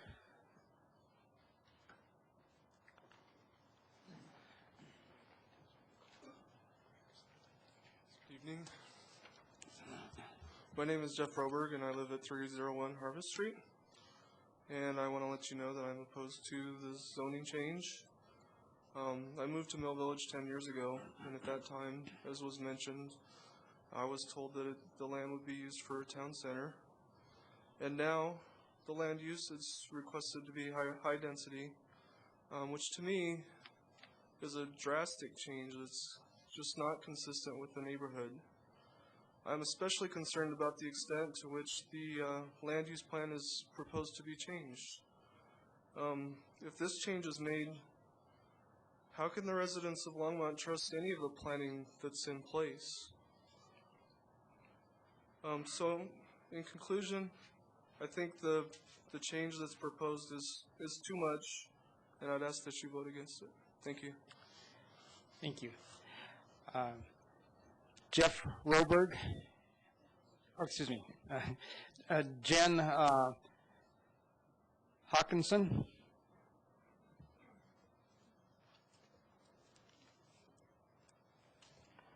Jennifer Atkinson, 307 Mill Village. Good evening, Mayor Coombs and council members. Thank you for your time this evening, as well as your time outside of this meeting and all the research you've had to do for this. As you've heard, our neighborhood is concerned about the impact of this development on our community. We have been an open-minded community that coexists with a variety of developments. When the St. Vrain Valley Credit Union built their bank adjacent to our homes, we didn't object. When Walmart was built down the road from us, we didn't create much of a stir. We simply worked with the traffic engineers to mitigate our traffic concerns. We coexist with a variety of businesses on Iron Horse. We are made up of single-family homes, townhomes, and medium-density condos south of Great Western, and we believe that this development simply goes too far. The proposed apartments with 230 units would bring 300 to, I've heard, 500, 600 additional people to a small plot of land. We don't oppose apartment buildings on this land. We oppose the sheer volume of residents. We are worried how it will impact the traffic on our streets, the parking in our neighborhoods, and the use of our HOA-maintained parks and properties. We are concerned that our homes will be dwarfed by these three-story buildings that are on the upslope of our neighborhood. We also don't want to be known as the neighborhood that is behind that rental apartment building on Highway 119.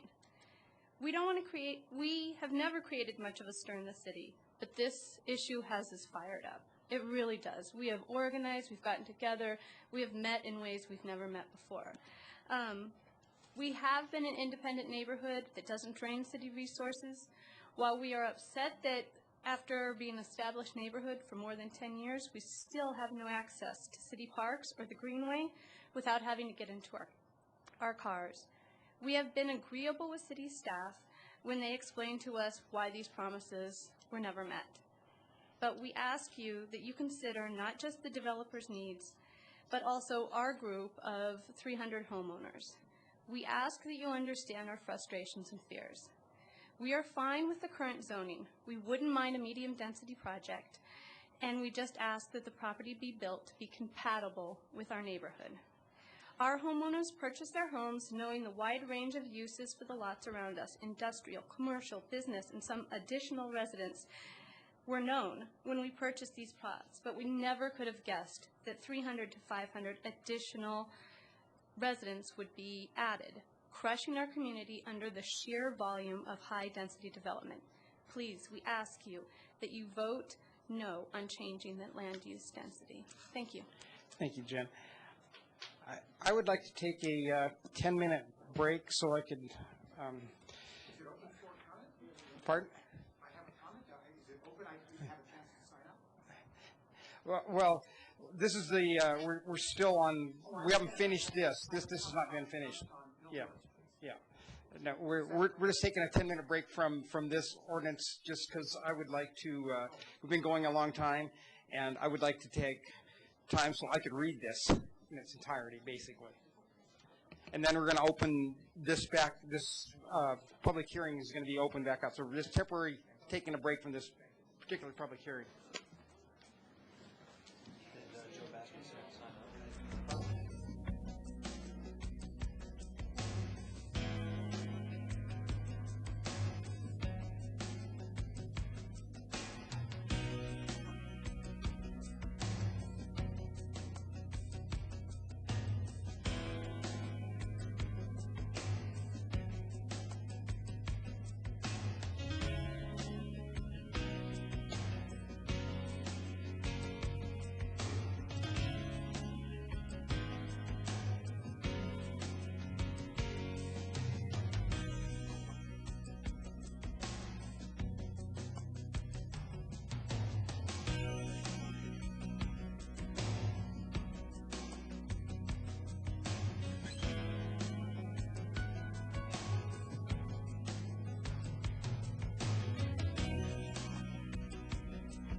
All right, can we call the meeting back to order?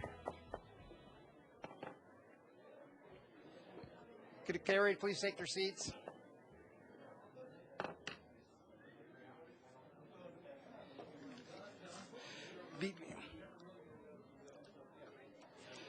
Before we continue with our public hearing on this item that we're on right now, I'd like to make a motion that we remove the general business items A and B from our schedule for tonight.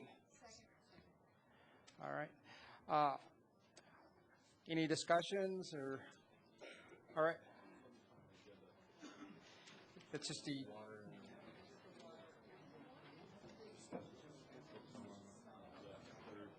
Okay. All right, let's vote on that. Okay, we've voted unanimously to remove the general business section of our meeting tonight. All right, so now we'll continue with the public hearing. Michael Farnsworth.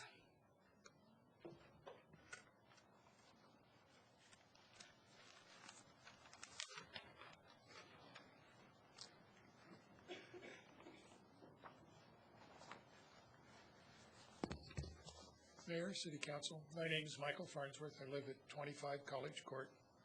I have property in Mill Village, and I am also the president of Riverwalk HOA. I've been with that particular HOA area since it was developed. I have been asked by several of the residents in my HOA to comment from them. They knew that I would be here, and so I'd like to speak for them. Actually, it's 12 different residents. And we've had 3 or 4 residents from my HOA speaking on their own here. These residents are opposed to the project as it stands. They know they would like to have that developed. They also know that some of the comments that have been made as to availability of parks, the parks are strictly HOA in the area. There is nothing walkable out of that area. If you wanted to walk even from our side, which is on the east side of this group of homes, you have to walk, you have to cross County Line Road at Great Western Drive, and then walk on the property behind the proposed sands area, which does have a sidewalk, but in the winter it's not shoveled. In the summer it's overgrown with weeds. So you're going to walk in the street. If you want to go to Sandstone, then you have to continue on walking around there. You cannot walk down 119.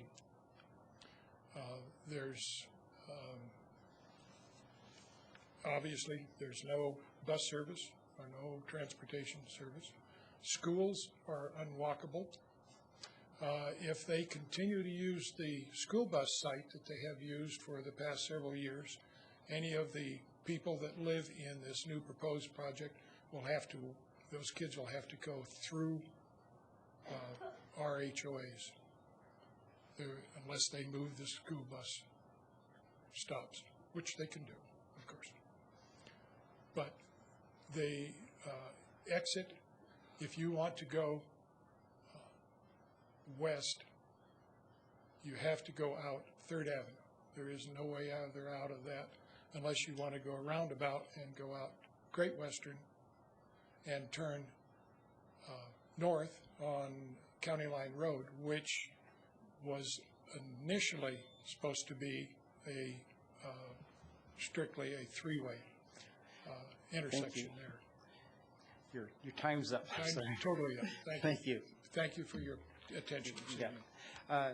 Jim Heatherton.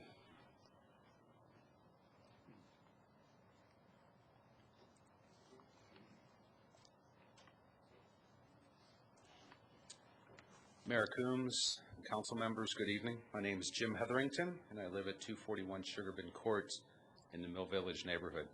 I'm opposed to the comprehensive plan land use amendment request, changing the 6 parcels to high-density residential from industrial economic development, and ask you to vote no on the measure. Thank you for your time. Thank you. Janet Walker. Oh, excuse me. I got Mike Hackinson first.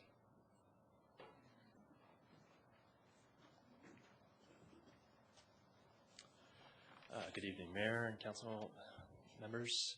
Mike Hackinson. I live at 307 Mill Village Boulevard. I'll try to sum up my opposal to this proposal very quickly, since I think we've heard a lot of the same things. We've seen that the Longmont Area Comprehensive Plan has 5 criteria for approval of high density.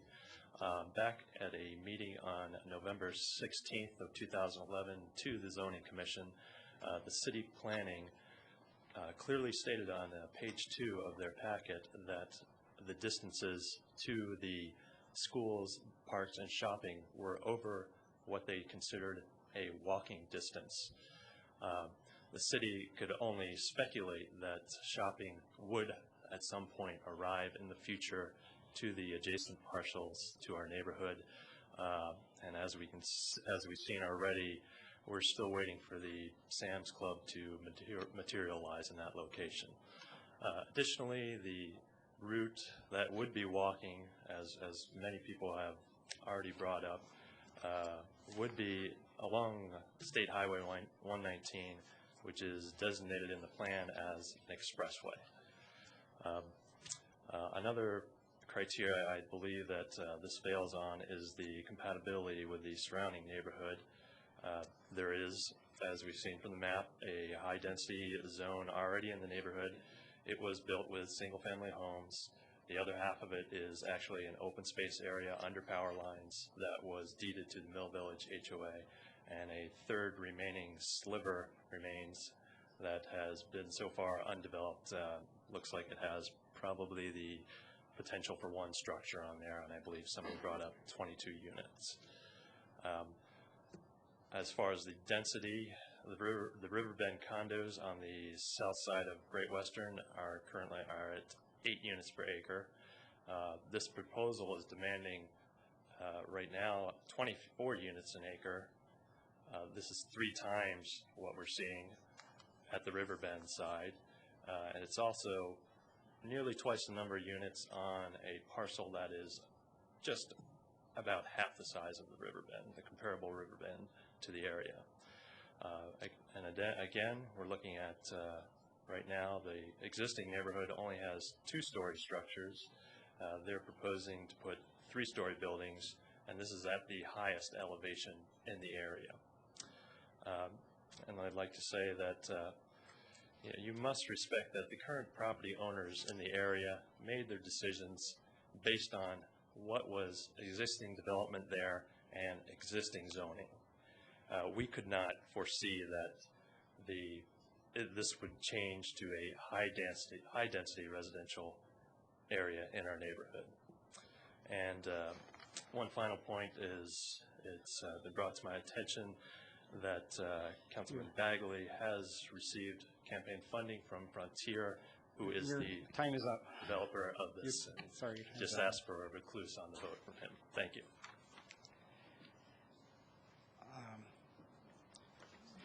Janet Walker. Mayor, Council, thank you. My name is Janet Walker. I live at 1617 Kiley Drive. So my husband and I, our townhouse is directly facing the proposed development. My husband serves on the HOA of Mill Village. He is out of town, but we do disagree with the proposed change to make this a high density. In agreement and not to be redundant with all that my neighbors have previously stated, I would just like to add that as you drive down 119, you do not see high density, and so it will change the look of the entrance into Longmont. And also in long range, allowing it to be commercial property will give it long-range jobs, not just short-term jobs. And the fact is that my understanding is south of the Walmart development is zoned high density, and so I would encourage you to keep the way the zoning is already on the comprehensive plan map. Thank you very much. Thank you, Janet. Justin Ribbons, followed by Rich Marsh.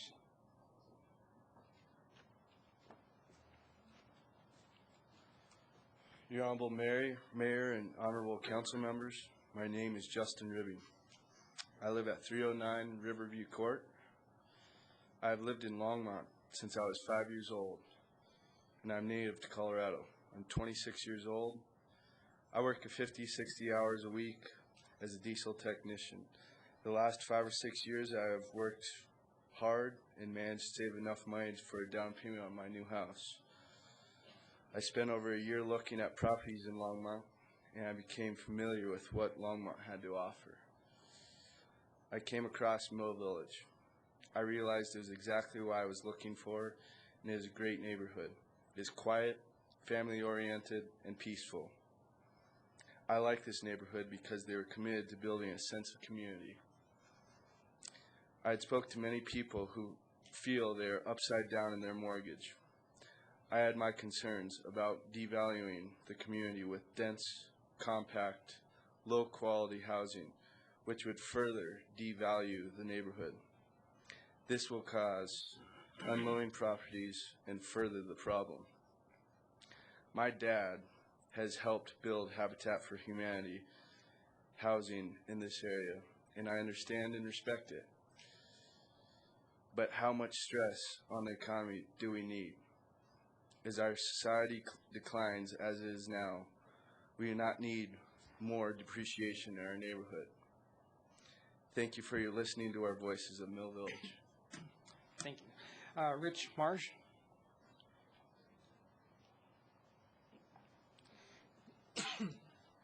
Good late evening, Mayor and council members. I'll be as brief as I can. I won't repeat what others have said. I agree with everything. I'm opposed to the proposed amendment to the plan. It was mentioned several times.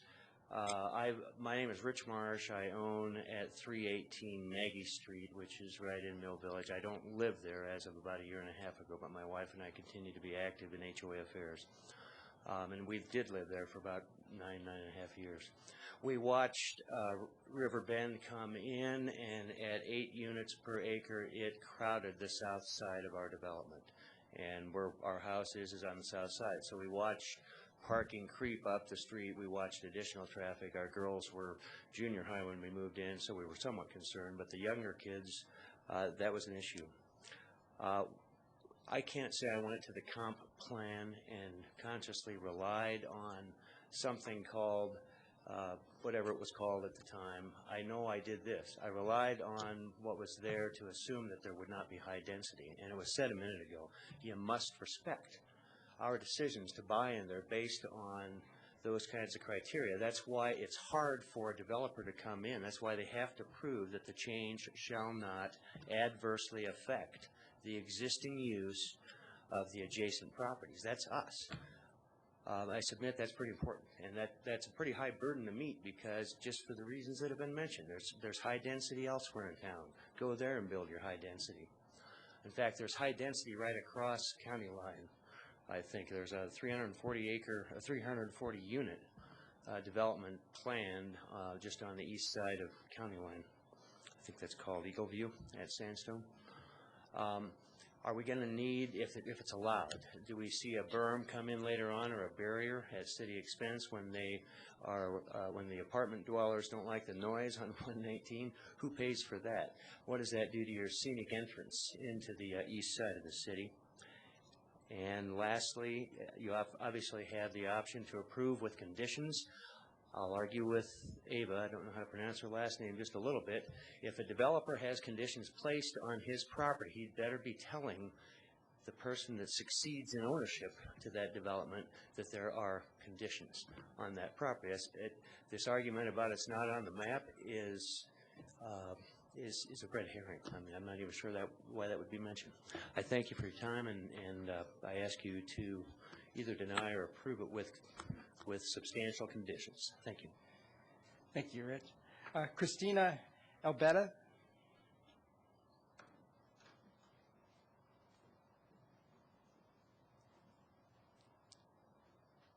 Good evening, Mayor Coombs and council members. My name is Christina Albetta. I live at 237 Riverview Court in the Riverwalk Mill Village neighborhood.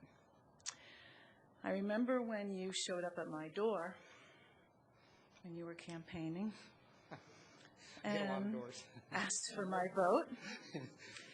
And I thought, okay, I feel as though our city needed a little more intelligence, a little more foresight, and a little more looking out for the residents in the city. Other than thinking of bankers, big box stores, developers, and as I was passing that piece of property the other day walking my dog, I'm a bit of an idealist, and I'm thinking, well, maybe all of the city council members, I know you've been flooded with information tonight, and I can't imagine what it's like to be in your shoes, to deal with all this information and to make these kinds of decisions. But I'm looking for integrity. That's the most important word to me in my life. And integrity to your word. So if you were to vote on this proposal and pass it, would you feel tonight, going to sleep, that your word is what you could live with? Would you put yourselves in our shoes? If you were living in one of our homes, would you want that to happen in your neighborhood?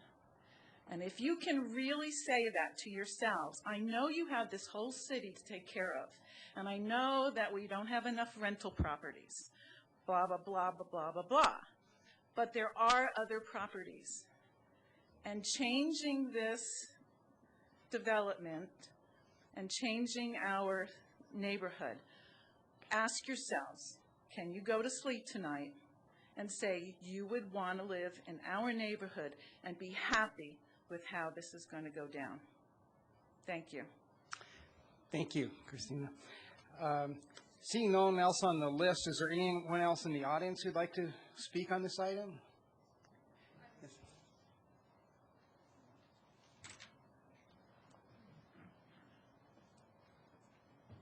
Hello, my name is Laura Rieger, and I live at 238 Sweet Valley Court. I just have a rhetorical question to ask you all. It's nice that the applicant is able to present these plans, but what if you change it to high density and the money falls through again? Thank you. Thank you. Excuse me.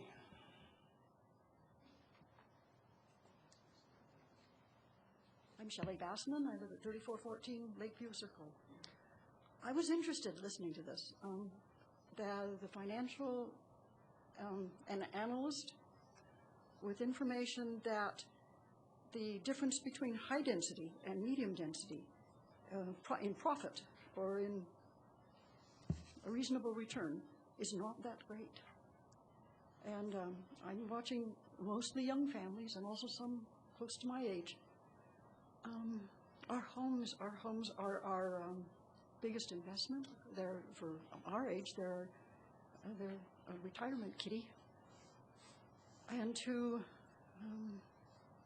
changing zoning is a big deal. And it should not be done lightly, and it should be take into consideration the people who live there. Because I don't think the developer's going to live in the apartments. And he doesn't live in the homes. Thank you. Thank you.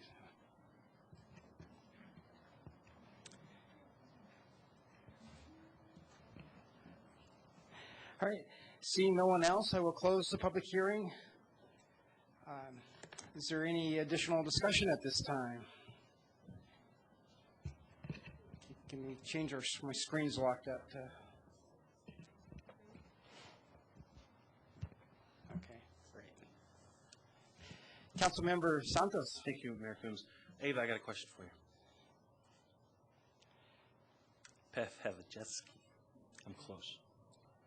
4 years on council, you think I'd get it right. Question. And I was down in Mill Village yesterday for a couple hours. However council votes on this, and I believe a lot of residents believe that however council votes tomorrow, shovels are going to be going into the ground. And you explained it in your presentation earlier. Explain what happens after this, whether it's approved or approved with conditions. What are the next steps? Yes, Mayor Coombs and Mayor Pro Tem Santos. So if the land use amendment is approved, the zoning is planned unit development, so they have to go to the Planning and Zoning Commission for a PUD development plan. And so there will be another public hearing involved, and that's where we would do site plan review, development plan review, if you will, of an apartment complex. And that's where issues about building height, parking, open space, and those matters would be discussed. Parks and things of that nature. This would also go to the Transportation Board, Transportation Advisory Board regarding traffic, I would think. At least there's some traffic questions here. I believe that the TAB only handles broader matters. They don't handle site-specific development. Okay. It's been said that the bus service, or RTD Colin Wright, is not available. And I don't see Nick. There's Nick. Probably need some clarification on that.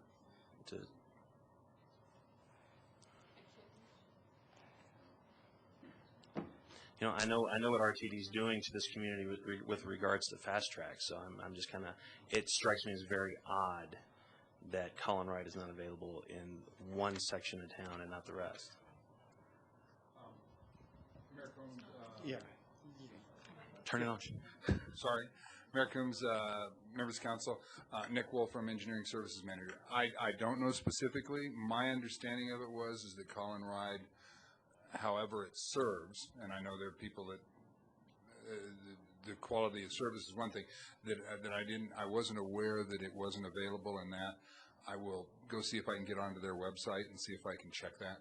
I just tried during the break, and for some reason I can't find a map that would show that Mill Village is not included in that. Okay. I'm sorry, we just received a message from our transportation planner for the city, and he says that that's incorrect, that Colin Wright does serve Mill Village. So I don't know where the information came from, but according to our Okay, so I'm just telling you what our transportation planner is telling us. Phil, we got a message from Phil. And Phil Greenwald is our certified transportation planner, and works very closely with RTD, especially with what little of fast tracks we're seeing right now. But so knowing Phil and knowing his background with RTD, I'll take that. This is tough. It's pretty tough. Amendments, comp plan amendments come often. Changes, rezoning come often. In reading some of the emails that I got, I had some questions regarding this is going to change the character of our neighborhood. This is going to destroy the family setting. I see this as potentially bringing in families as well. So I questioned some of the emails that were sent regarding, gosh, this is going to just destroy the element. The demographics are going to change. What are we really talking about? And that was a concern.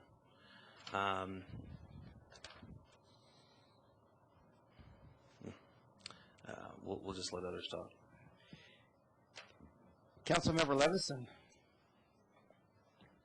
Yes, I actually talked to Ava this afternoon because I was curious about, I really couldn't wrap my head around what 24 units per acre would look like on this parcel. So I asked her to compare it to things that people at Public Invited to be Heard at the public hearing noted. Legacy apartments of, the first phase was 200 units on 10.83 acres, and that's 18.7 dwelling units per acre. In the second phase, they had 13 acres with 236 units. That's 18 dwelling units per acre. Those are pretty much two-story with a pool and a clubhouse. Fox Ridge, I'm familiar with that at Airport Road in Nelson. That's 328 units on 29.7 acres. That's 16.7 units per acre. So with the way this land lays, and I agree with folks that are concerned around 24 units per acre, and with the way the land slopes down, having possibly three-story buildings on the highest point of elevation, to me doesn't work for the scenic corridor. I was the council liaison to planning and zoning when the mixed use with the plazas and everything came in, and the neighborhood really did not object to that. In fact, this neighborhood truly has worked with the city with issues on transportation from possibly cutting through their neighborhood from Walmart. They have a long history of being very, very open-minded and compatible. So I don't really find that this meets those criteria that were stated. The transportation issues, certainly when HOAs have their own parks that they maintain, that they set aside, and they're paying for the maintenance of their parks, that's really their land. That's like somebody coming into your backyard. And so while it may be that there's a small playground and maybe a clubhouse or something, kids are going to try to find, another park in the neighborhood. And I feel it could be a real burden to the HOAs when they've been paying for their parks privately all along because the city hadn't provided one, that there's going to be additional wear and tear that's going to be a financial burden on them without really them getting compensated for it either. So I'm not in favor of this land use change. And I also want to note that when we're looking at these land use changes, I think that it is relevant that you could basically change the whole comprehensive plan in little drips and drabs in a few years. And without the kind of community planning and community meetings and the visioning that goes along with our long-term land uses.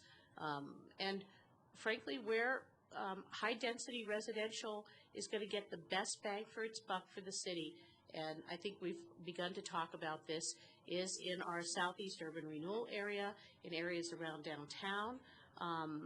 That fits much better than at this location, especially since there is already land out there that's been zoned for high density, and the fact that the market didn't bear the high density when Mill Village was built, or even the medium density. So I know conditions do change, but I don't feel that this is a compatible proposal with the neighborhood. Councilmember Witt. Thank you, Mayor. Well, I understand why planning and zoning had such a difficult time with this. The couple of things. I don't think that having the issue about the transportation, public transportation, I don't know why we have that as a criteria, since we do not control that. We do not have control over RTD. So I'm discounting that because right now hardly anybody has access to public transportation unless you're leaving the city.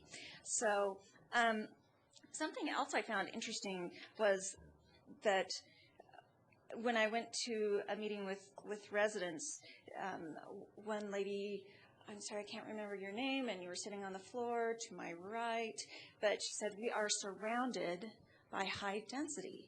And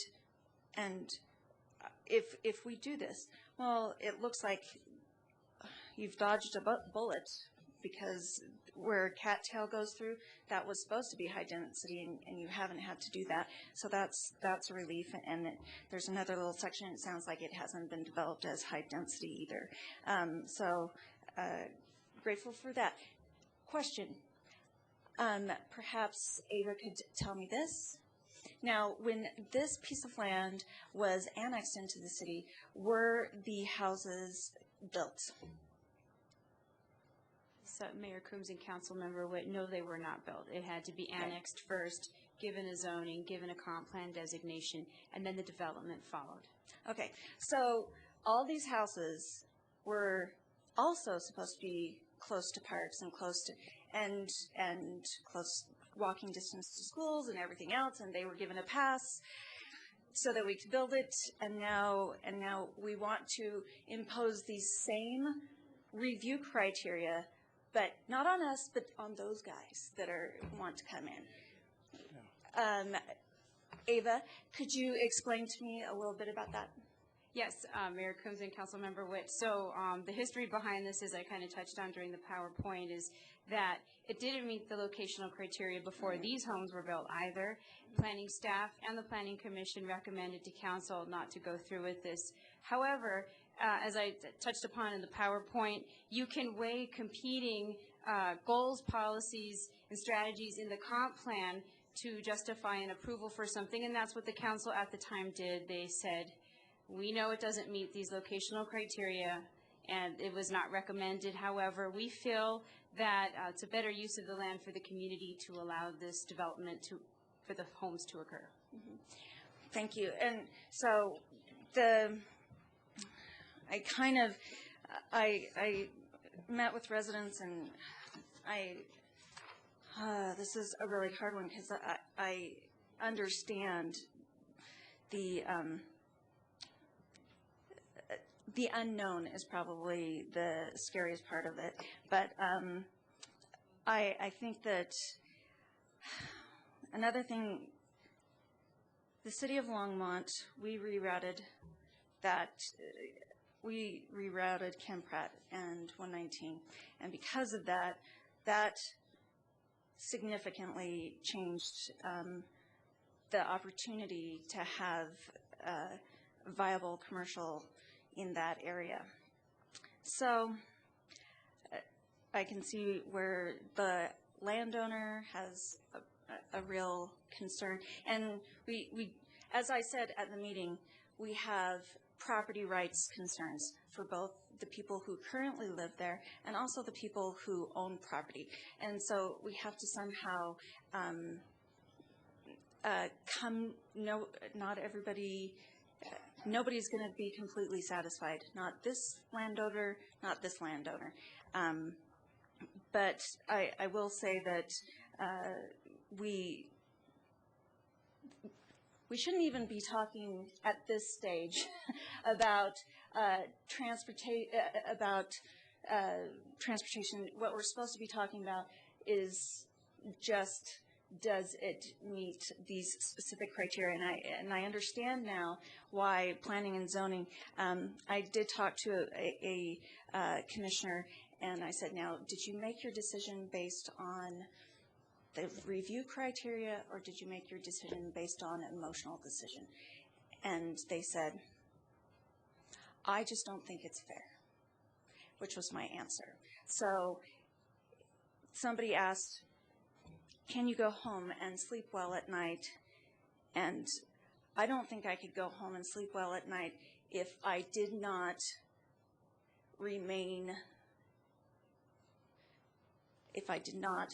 look at these review criteria and hold to those. And so I am going to support the amendment. Councilmember Finley. Thank you, Mayor Coombs. I too am supporting this. I want to ask those folks who spoke this evening, have you seen any of the other projects that these developers have developed? Have you gone and looked at those? Absolutely. Okay. I just wanted to know, these developers have an excellent reputation in the community. They build quality projects, and I've been very impressed with them myself. I think a lot of times people are afraid of things that change, but if it were me, I would much rather have these apartments across my street than a warehouse, which is what it's zoned for. Can you imagine your property values if the industrial, an industrial center went in there? That's what it's zoned for currently. I will support this, and I think it'll be a great project and a great asset for your community. Councilmember Bagley. Thank you, Mayor Coombs. I guess I have a few points, few thoughts. I wish the gentleman who was here, I wanted to correct the record. I was not given a campaign contribution by Frontier. I was given a campaign contribution by Frontier, by Wendell, and by Roger. So he got it wrong.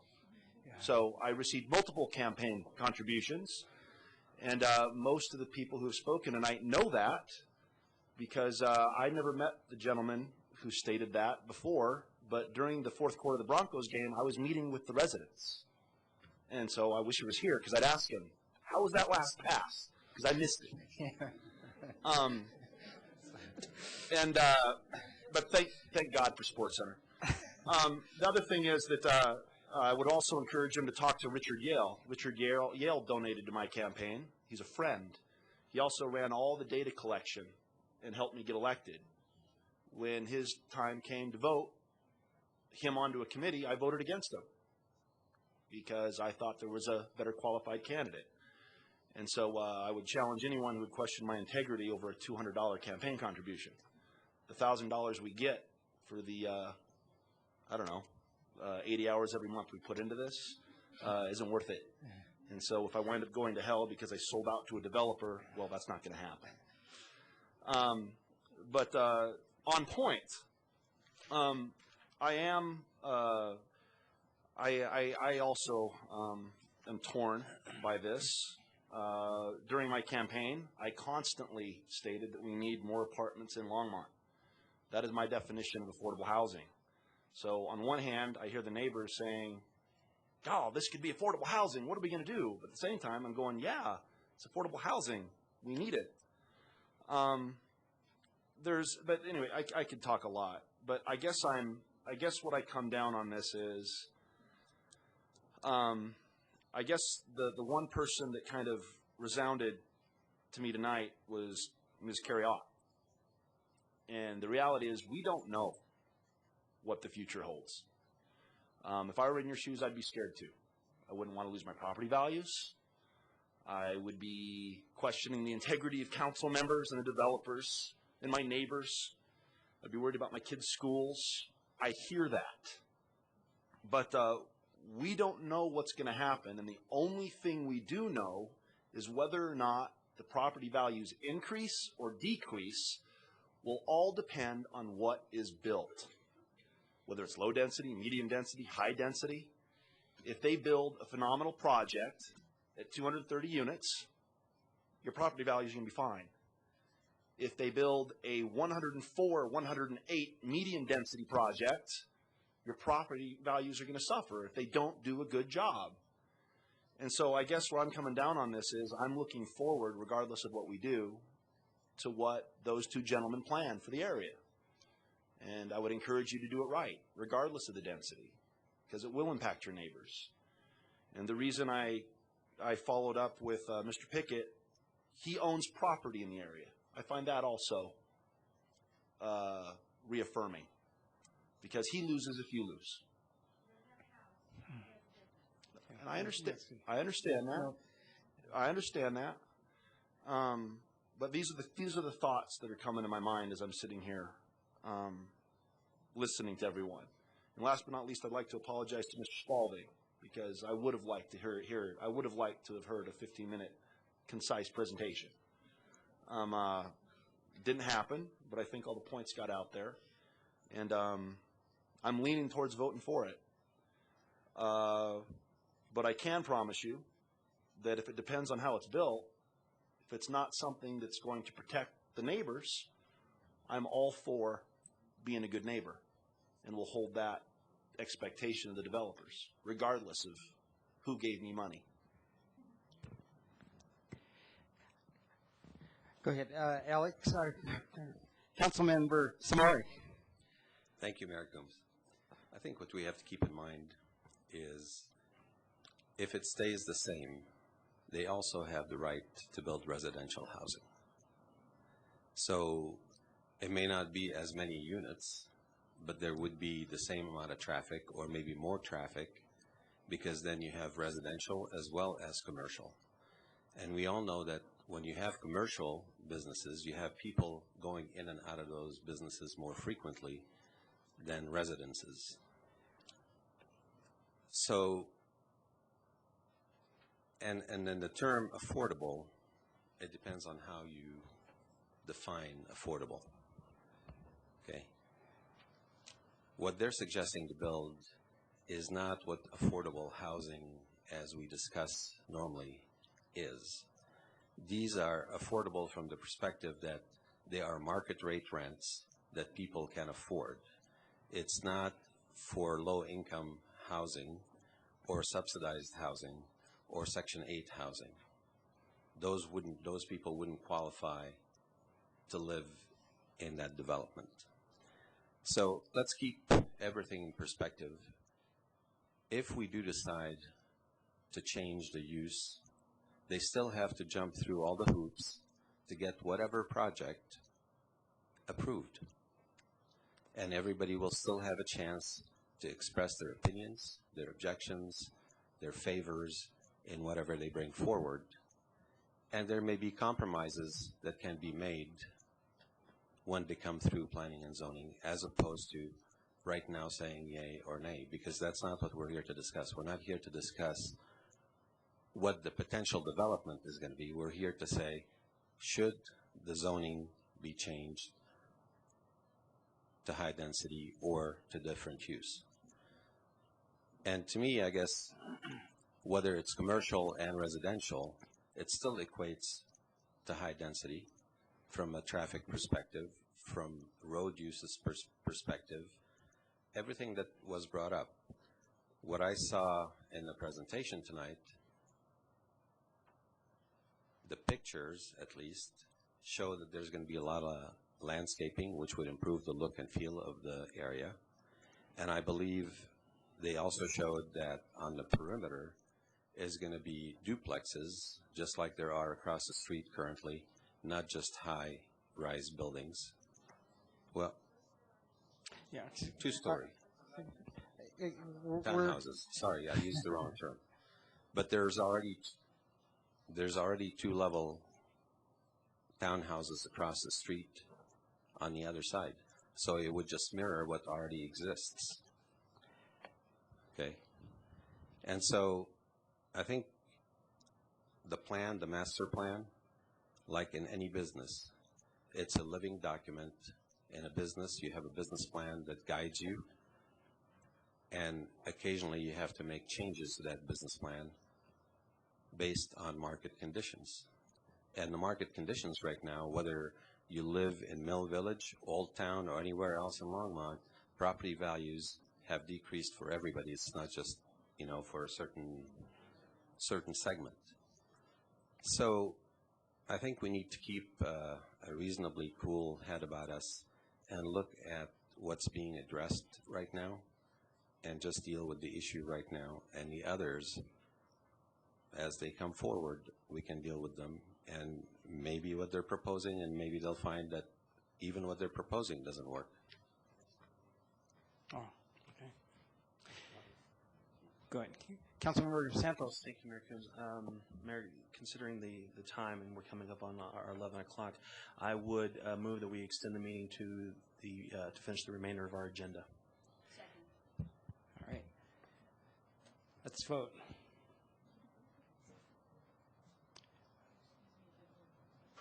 No, came on. Came on.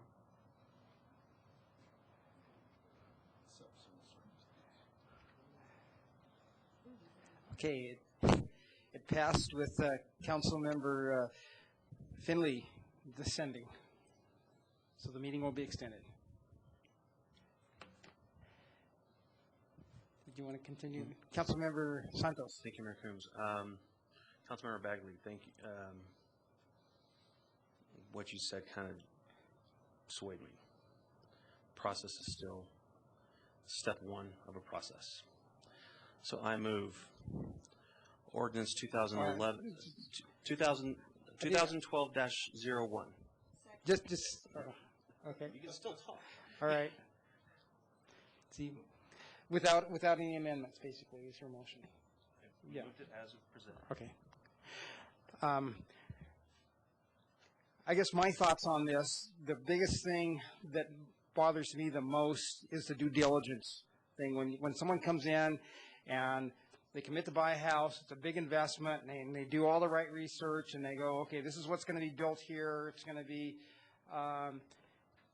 mixed-use, commercial, whatever that means, which, you know, everybody agrees that that could be good or bad, but if you have the perception that that's going to somehow be a bunch of boutique coffee shops and light industrial and office buildings and stuff like that, you know, you make your decision to buy a home or make that kind of investment for 30 years and then, you know, to have it kind of change on you is, you know, I mean, that's the biggest argument that I have a hard time getting over. And, you know, it's a tough issue because,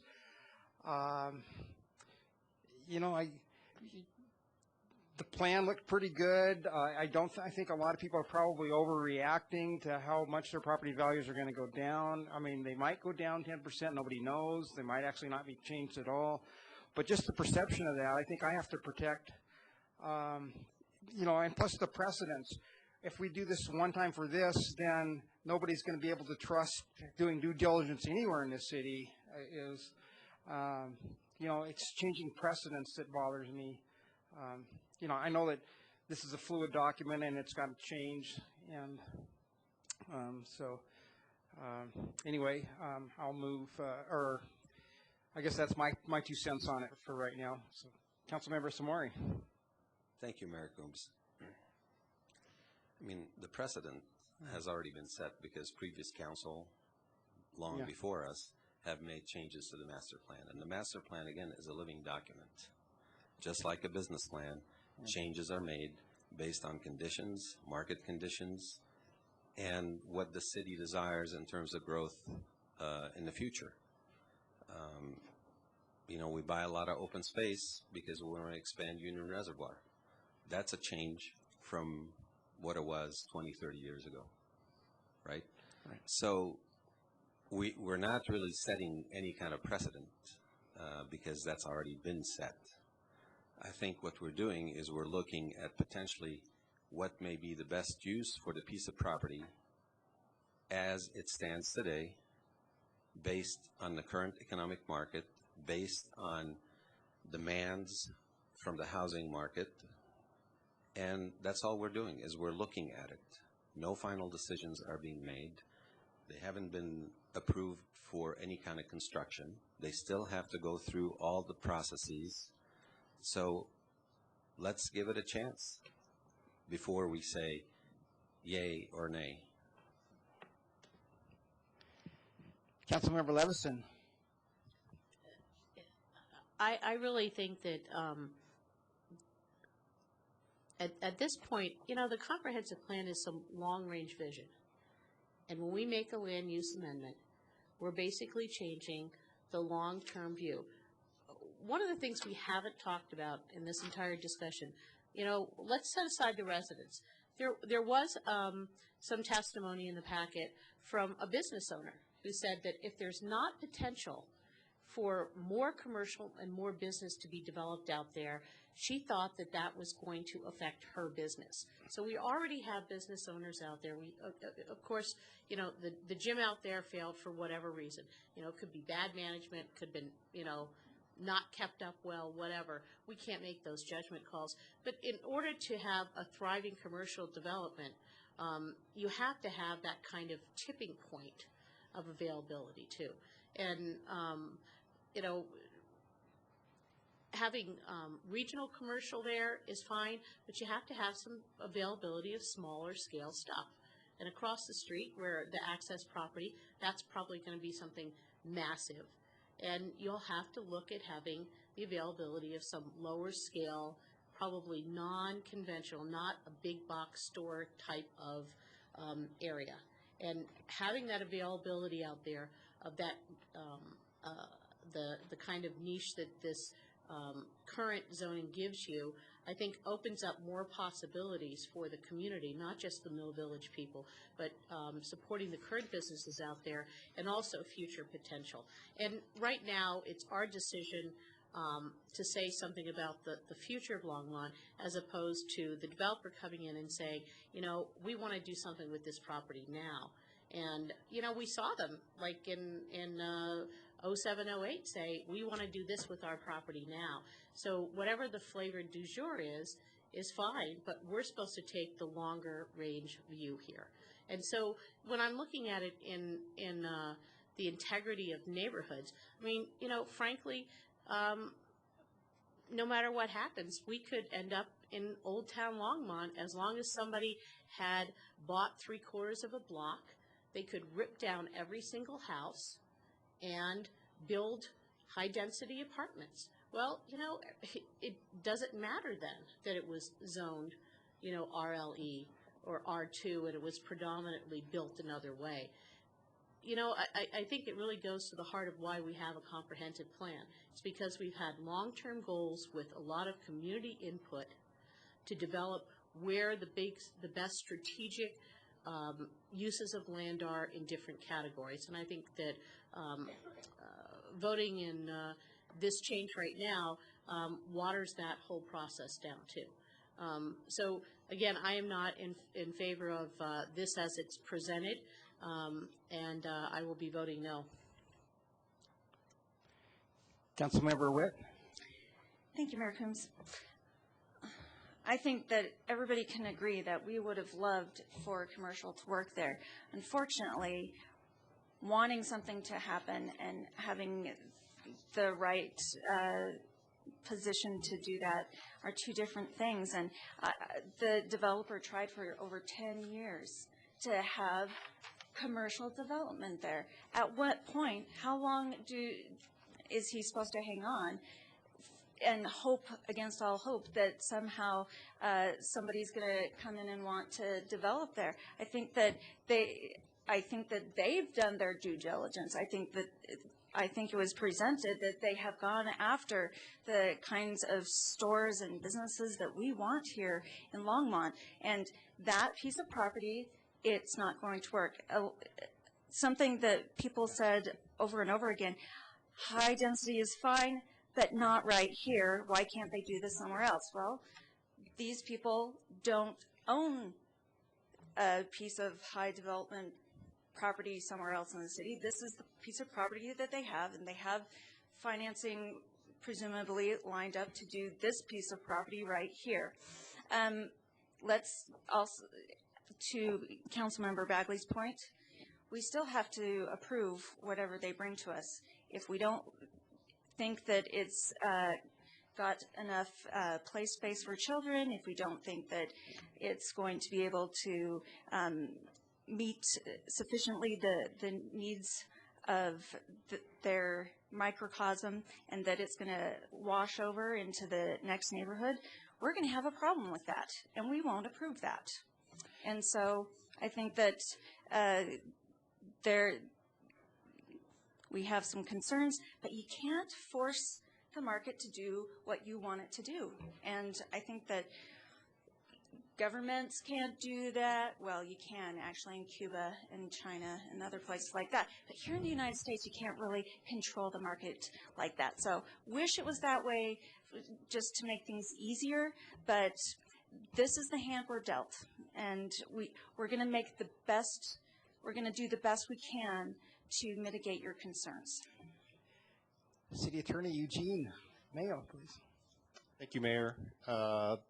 Before you act on the motion, I would recommend that you amend the ordinance to attach the map that was handed out today as Exhibit A, since that was missing from the council packet, and I want to make it perfectly clear that that is what is being approved by the ordinance, or that's the way council goes.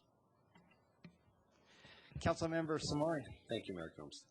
Councilmember Levison, it's interesting that you would have given the example of somebody buying multiple homes and bulldozing them to build residential apartments, because we just had that example in downtown Longmont on the corner of Kaufman and Longspeak, I believe, where we have a developer that purchased 4 lots, 4 homes, and we approved the change in the zoning to build apartments there. 3 levels, I believe, 115 units with some commercial space as well. So, you know, when we talk about protecting, not changing, we did that ourselves not more than 2 years ago, or less than 2 years ago. So we've set the precedent. We've made those changes. And so we can't say one thing and then say, well, no, we really don't do that, because we have done it. We've made changes to the plan. That wasn't in the plan before. Councilmember Santos. Thank you, Mayor Coombs. Well, in light of the map, and I'm the person that made the motion, if it's all right with the second, I would add the map as attachment A. Yes. All right.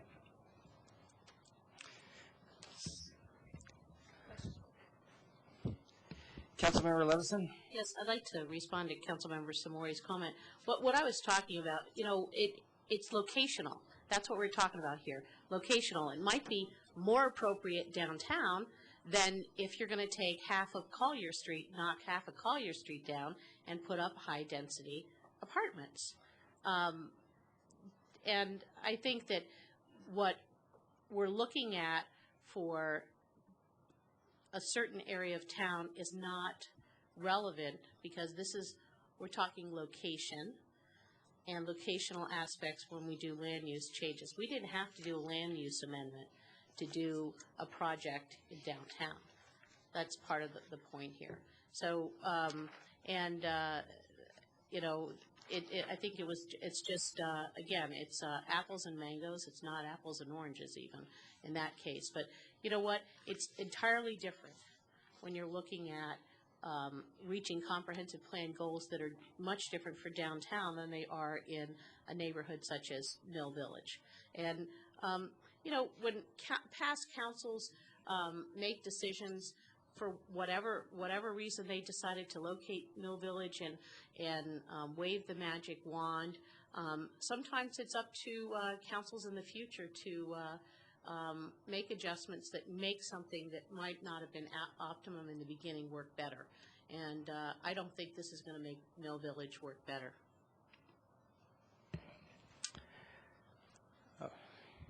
Councilmember Bagley? First, point of order. What is the exact motion as it stands? To pass the ordinance as written with the attachment of this. With the attachment. Right. And so, did the ordinance include the limitation to 230, or just change to high density? Okay. Just change to high density. All right. Things, I guess, should this pass, and I guess I'm talking to the developers, should this pass, what I'd like to see in order to get my vote coming back would be things like, I've heard some concern about the neighbors' access to greenways and parks. I know, I think you guys own some property to the south. Giving them access, doing something to give them access to the trail system. I've heard questions about traffic and safety. And so those concerns, at least for me, are still there, despite the vote tonight. So anyway, just as you go forward, I would encourage you to talk to the neighbors and come back with a plan that works.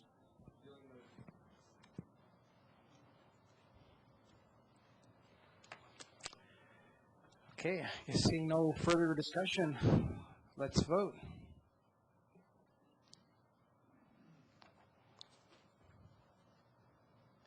And it passes with Councilmember Levison and Coombs dissenting. All right. Mayor, we're now ready for item 8C, which is ordinance 2012-02. Public hearing and second reading of a bill for an ordinance approving the First Amendment to the agreement in furtherance of annexation for the Kubat Archdiocese annexation to the city of Longmont, Colorado. And Brian will make a short presentation.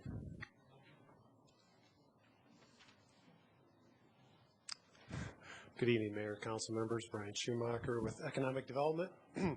Pardon me. We'll be brief. With this request, there are several amendments that are proposed. The first is removal of the standard affordable housing language and the affordable housing mix that's referenced in Section 2.3 in Exhibit C of the annexation agreement. The Exhibit C was specific to the types of housing units that McStain neighborhood was proposing with the West Grange development at the time. Since McStain neighborhood no longer owns the property, Exhibit C is no longer relevant to the housing types that may be developed on the property in the future. The second item is removal of the additional entry-level market rate housing language. And again, McStain neighborhoods was proposing to provide additional 20 to 30% of the residential units in the development as entry-level market rate housing, and these would be accomplished through smaller attached residential units. The third item as proposed is removal of the neighborhood park language pertaining to the design and construction of the Phase 1 of the neighborhood park. And as part of that, McStain was proposing to upfront some of the costs subject to reimbursement from the city as funds became available. And the reason behind their proposal was to have this part of the park completed as part of their marketing for their development on the site. Excuse me. If this particular amendment is approved, the neighborhood park would be designed and constructed according to the city's capital improvement program as funding becomes available, which has been typical of how neighborhood parks have been developed in the city. The city would still have the benefit of the land dedication for the neighborhood park, plus park improvement fees as lots develop. In addition to the changes proposed by the owner, staff is requesting an amendment to add language regarding the improvements to the stormwater detention pond in the community park. The proposed language would help to clarify responsibilities of the owner and city regarding future improvements in that detention pond area. Even with the proposed amendments, there are still substantial benefits to the public with the proposed 40-plus acres of parkland dedication with this annexation, plus the payment for an off-site greenway connection east of the property across the northern part of the Dry Creek Community Park. I will note that the community park land, a little over 30 acres, should be dedicated shortly. We've been working through some conveyance with the property owner, so we should have that completed shortly. Mr. Suits, David Suits with William & Associates Investment is here if you have any questions for him. That concludes my brief remarks. If you have any questions for me, I'd be happy to respond. Okay. Are there any questions from council members? Okay, I'm going to open this up for public hearing. We have David Suits.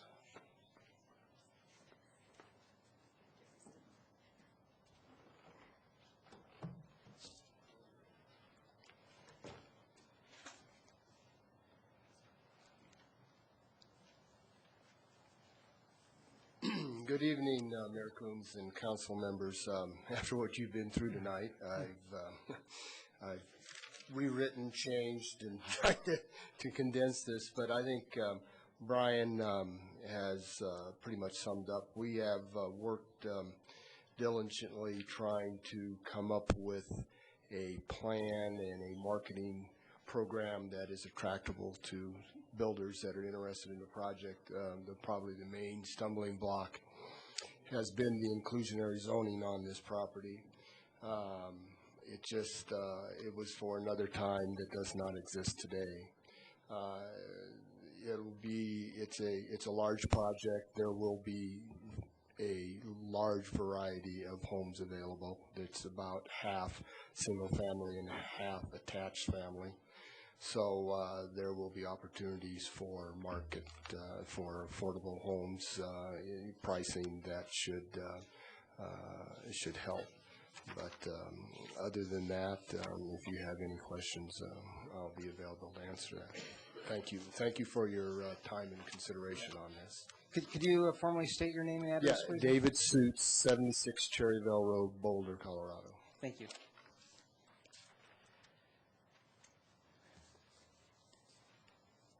Is there anyone else who would like to speak on this item? Seeing no one, I will close the public hearing at this time.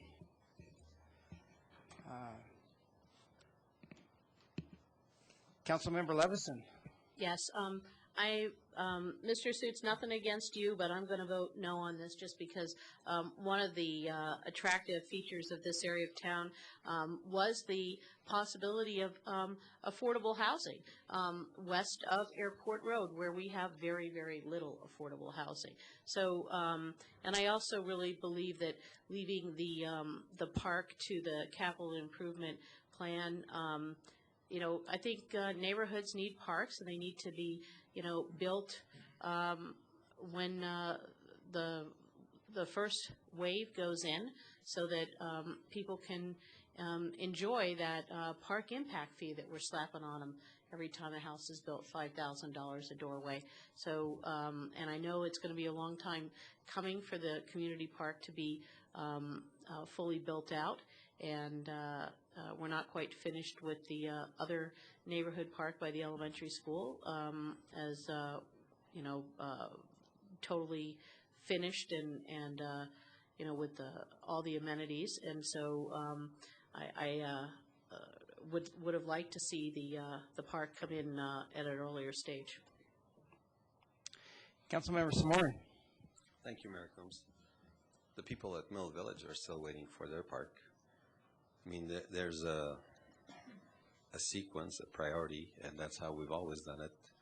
So that condition doesn't really come to play. And as far as affordable housing, I believe Mr. Suits stated that there will be affordable housing mix there, just not under the conditions that existed previously. So again, what is your definition of affordable? There's a ton of affordable housing still in the city of Longmont, and we're still providing down payment assistance to the people that need it. And they may very well qualify for some of the homes that are going to be built on the west side of town. And even when we had the inclusionary zoning, we as a community chose to accept cash in lieu of. So there could have been a ton of affordable housing built on the west side, but we chose to take cash in lieu of. So the argument again that there isn't inclusionary zoning or affordable housing doesn't wash, because they could have paid us cash in lieu of, and they wouldn't have had to build any.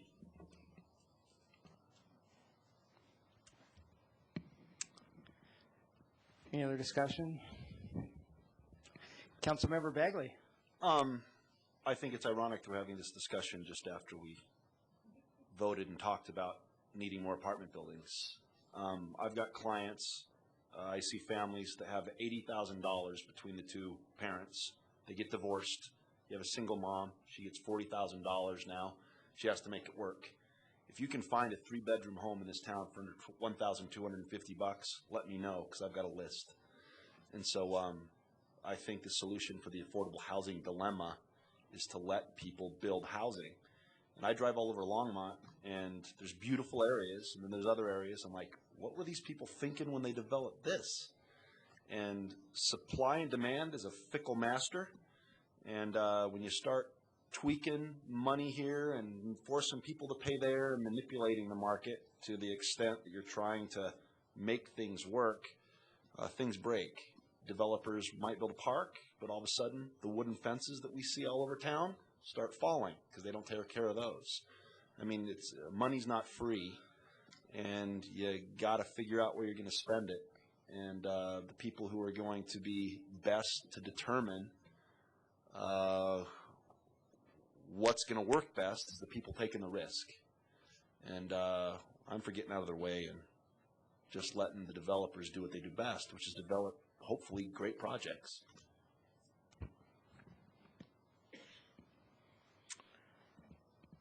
Councilmember Witt. I would like to move this ordinance. Second. Thank you. All right. Okay, seeing no other discussion, shall we vote?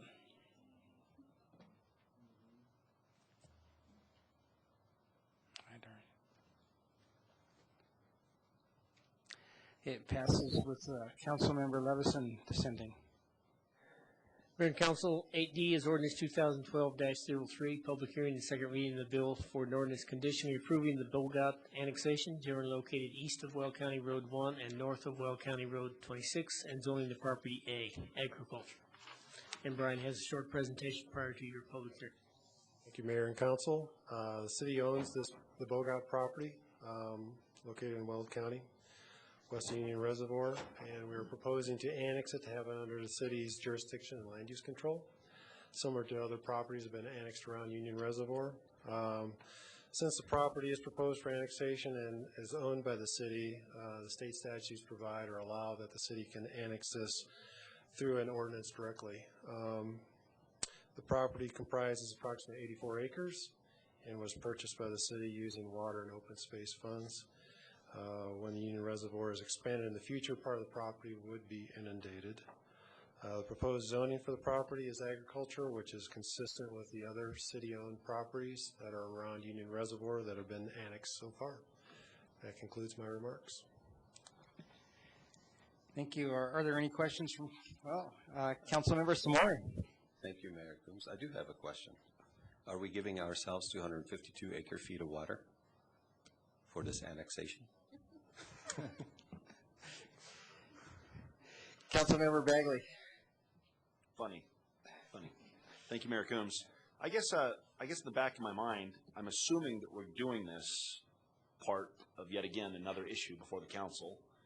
Is the plan to move that consolidated drill pad from behind Chris P's property, and are we considering it, now a possibility of putting it on the Bogart property? Who my understanding is they're not so sensitive to the consolidated drill pad and the neighbors around that area. I guess I've just been assuming it. Is that the plan at this point? Mayor and Councilman Bagley, that is certainly something that we're taking a look at, and in order to accomplish that, if we were to move that onto the Bogart property, we wanted to have that under the city's jurisdiction. Okay, so that said, do you need, I guess what I don't want is it not to happen because council didn't give you direction with a majority. I don't want to speak my mind, but I'm only 1/7. And so I'd like the city to seriously look at putting that consolidated drill pad there, because my understanding is that the neighbors don't care and the other neighbors to the south would like it moved. Mayor, I think that maybe the best thing for us to do is complete the annexation and stay on that, and then recognizing that we're looking at all options for taking care of the other issues. I'm sure you are, Mr. Pedro. Thank you. All right. Councilmember Witt. I would like to move this ordinance. Oh, yeah, that's right. Are there any, I will open the public hearing on this ordinance. Is there anyone that, no one actually signed up for this, but is there anyone in the audience that would like to speak on this? Seeing no one, I'll close the public hearing. All right. Councilmember Witt. I'd like to move this ordinance. It's been moved in second. All right. Any further discussion? Seeing none, let's vote.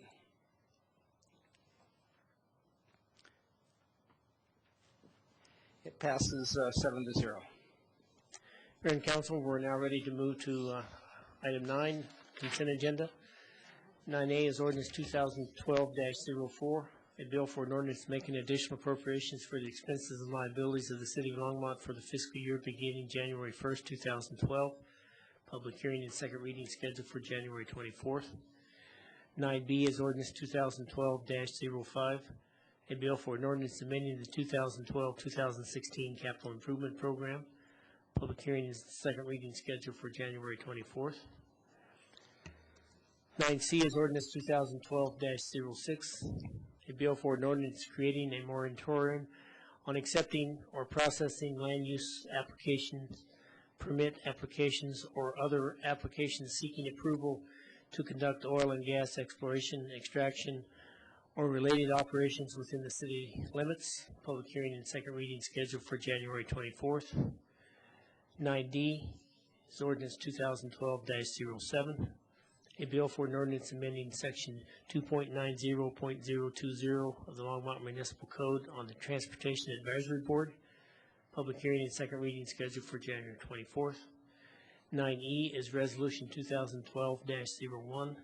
This resolution approves an intergovernmental agreement with the Organized Criminal Crime Drug Enforcement Task Force Program for the use of resources for overtime and authorized expenses.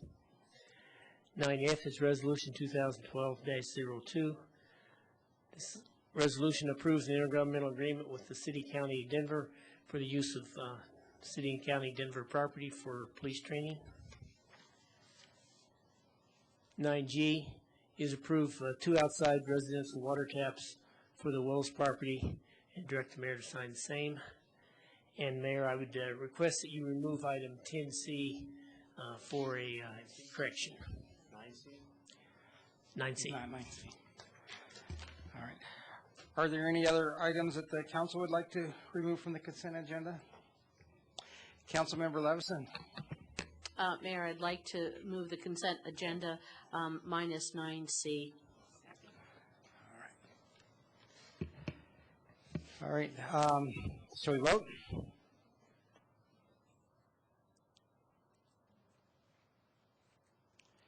Passes 7-0.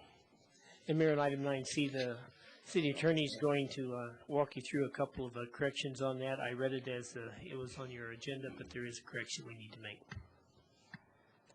Mayor and Council, Eugene May, City Attorney. There are 2 corrections I wanted to make on 9C. First, on page 200 lays out the calendar, and there's been a change to the calendar. There's a high demand for city facilities, and we're unable to schedule the open house and combined board meeting for February 8th, so it is now scheduled for Monday, February 6th, and it will be in council chambers. And we wanted to let council and the public know about that change at the earliest opportunity. And the second correction is with regard to the ordinance itself. After reviewing the video of the motion, it came to my attention that the moratorium is too broadly drafted, that the word exploration should be struck from the title and from the operative provision of the ordinance. So that would be page 196, line 4, and page 198, line 21 would be the amendment to strike the word exploration. And if council recalls, I looked 196, line 4, and 198, line 21. And if council recalls, the mayor's motion specifically excluded exploration to allow for the seismic survey consideration.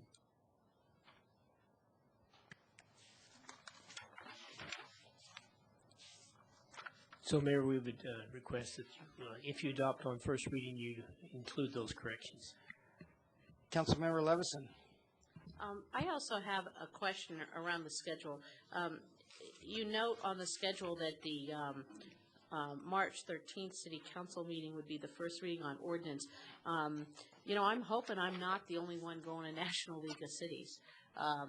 That's the week of National League of Cities, and that's been pretty standard a week that we go and try to get some education, plus make that visit to Washington to do some lobbying. So I'm wondering if by voting yes on the ordinance, if that it's also meaning that the proposed schedule is set in stone? Mayor and council, I guess the answer would be no. The schedule is to accommodate the moratorium, and the ordinance is the 120 days set by the moratorium. If council's direction is that March 13th is going to happen, we can make adjustments to the schedule, maybe have to schedule some special meetings and move around the regular sessions, but I think we could probably work around that if that's the direction council wants to go. And then the assumption on this schedule is that once you draft the regulations, basically, you know, you're going to hit the bullseye first time out. I don't know, you know, your aim's probably pretty good, but that means that also there can't be very much wiggle room for rewriting if the advisory boards weigh in with some other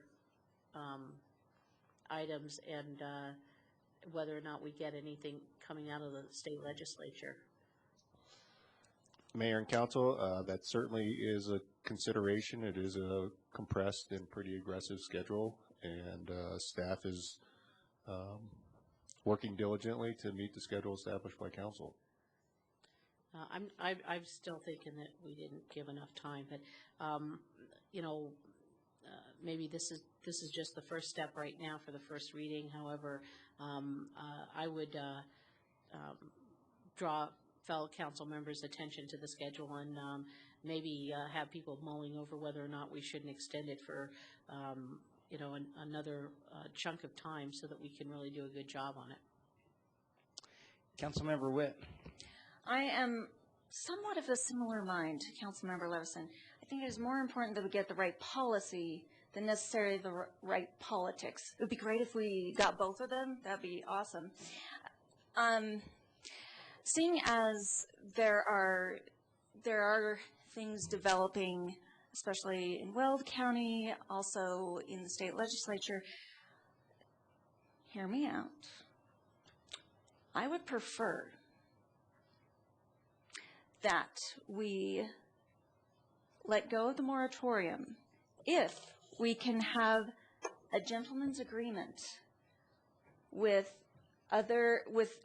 those who would like to drill in Longmont. If we could have a gentleman's agreement with them, we will not put in a moratorium at this time, but we would prefer not to get any permit requests at this time, because I feel that we have automatically cast anybody who wants to drill near Longmont as an evildoer, and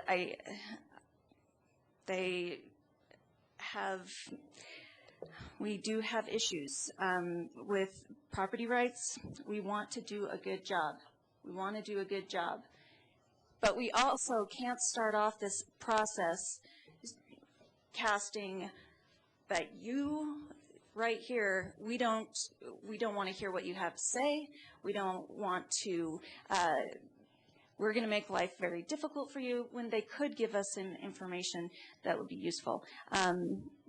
So I am just throwing this out there. I feel that if we could arrange a gentleman's agreement. I talked with the city attorney. He hates gentleman's agreements because they're not legally binding. So keep that in mind. But I want people to be able to have some time to think this through a little bit. So, but also, the most important thing is to get the right policy. How about an energy master plan? Wouldn't that be great? But that's going to take more than 120 days. It might take, a year or longer. But there are other communities, Mesa County, that have an energy master plan. Why shouldn't we? So I know we don't want to send the message that we don't want to deal with you at all, because we are going to have to deal with oil and gas companies. We absolutely are. But on what terms do we want to do that? And I believe the point that Councilmember Bagley has been making all along is the FU line, and if there was some way that we could organize this, I want people to think on that. I'm not going to make any motions, just think on it. Councilmember Santos. Thank you, Mayor Coombs. I don't think we're sending any notions to oil and gas. You know, what's going to oil and gas companies. A lot of communities in the state of Colorado are looking about what is in the best interest of their community. I am confident we're going to do very well with the ordinance that staff is going to bring forth. So I would move the ordinance as amended, as suggested by the city attorney. Ordinance 2011-12, 2012-6. All right. Any further discussion? Councilmember Bagley. Thank you, Mayor Coombs. It took less than 24 hours. It took less than 24 hours for the oil companies to withdraw their invitation to go watch the fracking. I don't think we should do away with the moratorium, and I don't think that we should extend it. The status quo, especially at 11:30 at night, is good. And but I just want to point out that nobody can see what's going on over in Firestone. And so I think that we've got deadlines stimulate progress. I appreciate the deadlines. I don't know who did it, but thank you. Good job. And I'm anxious to see the regs and see the process through. So I think we should vote. Councilmember Witt. I'm going to go along. I know it's late, but I really want the policy to be right. I want, and as it stands right now, I don't think that what we have laid out is going to get us the right policy. I guess my thoughts on this is if we don't think we can get the right regs or policy in place, we don't know that right now tonight. I think we should approve this as is, but I'm willing to try, if we can't for some reason get everything working and we need to get 30 more days or 15 more days or 1 more week or 7 days to make it work with the right policy, I would still like to leave the option open at a later date to, to do another amendment if we need to. But that's kind of off topic. So anyway, if there's no other discussion, let's vote. Okay, the motion passes with the edits that was discussed by our city attorney, Eugene Mayo.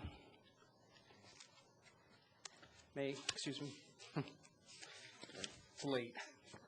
And Mayor, if I could just make one more comment to address what Councilmember Bagley was talking about. There is a meeting planned for January 20th amongst Weld County and some Weld County cities, including Frederick, Greeley, and Longmont. I'm not sure that Firestone is participating, but there is work underway to take a look at this regionally and see if there are opportunities to cooperate with some of our neighbors to the east and take more of a regional approach to this rather than each municipality just doing their own separate thing.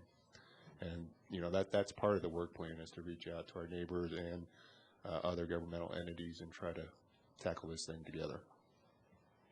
Thank you.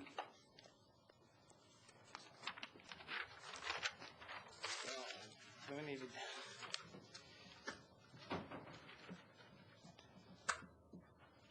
10. We've eliminated 11's already been dealt with, so we've got final call. Are the public invited to be heard?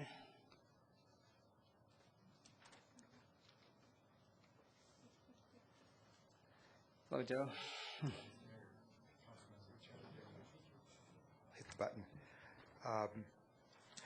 Thank you very much, particularly for the passage of the moratorium ordinance, or the first reading this evening, number 2012-06. It's very significant, I think, that you passed it. I think this is one of the most significant things that's occurred in Longmont since its founding. The impact of the oil and gas, the impact of the potential for oil and gas wells throughout our city. I'm going to ask you to share a bit of the credit for the passage of the moratorium or the process of the moratorium. I'll ask you to share that credit with some of the public, members of the public who have brought their concerns to you, their wisdom about the topic to you, and certainly their comments during the public invited to be heard session. Please remember that during public invited to be heard, especially at the beginning of the meeting, there's also an audience on the television. There's a much broader audience than right here in this room. And this is a topic where all of us, the community, the council, we're working with or against, depending on your point of view, with an ownership that eclipses our ownership in the city collectively. What I'm referring to is the value of the minerals that are under our feet, and working together, I think, is the only way we're going to be able to truly safeguard our city and keep it the way we want it to be going and not be contradicting the comprehensive plan at every turn left and right. I think we need to adhere really closely to what we want to accomplish here, and we can do it well together. Please don't jeopardize our public invited to be heard at the beginning of the meeting. Thank you. Thank you, Joe.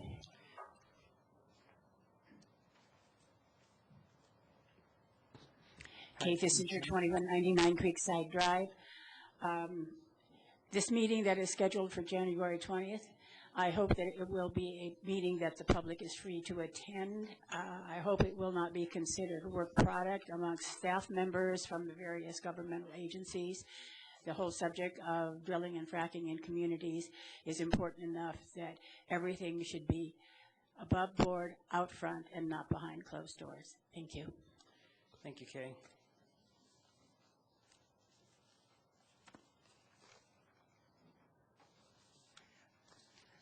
Shelley Bassman, 3414 Lakeview. Thank you. And I second Kay. Please let it be open. Let us come and find out what's happening and what people are thinking and what they're saying. And I've been thinking about mining is long-term in Colorado. It goes way back. But the kind of mining that they're doing today is very different. Way back when it was a single, you drilled a hole in the mountains and looked for gold. You panned in the river and looked for gold. The minerals were not under everywhere. And so the statutory basement and everything that's set up for old-time mining perhaps really needs to be looked at and adjusted. It's okay for out in rural Weld County, but in cities it's not. And please protect us and protect yourselves. And property rights,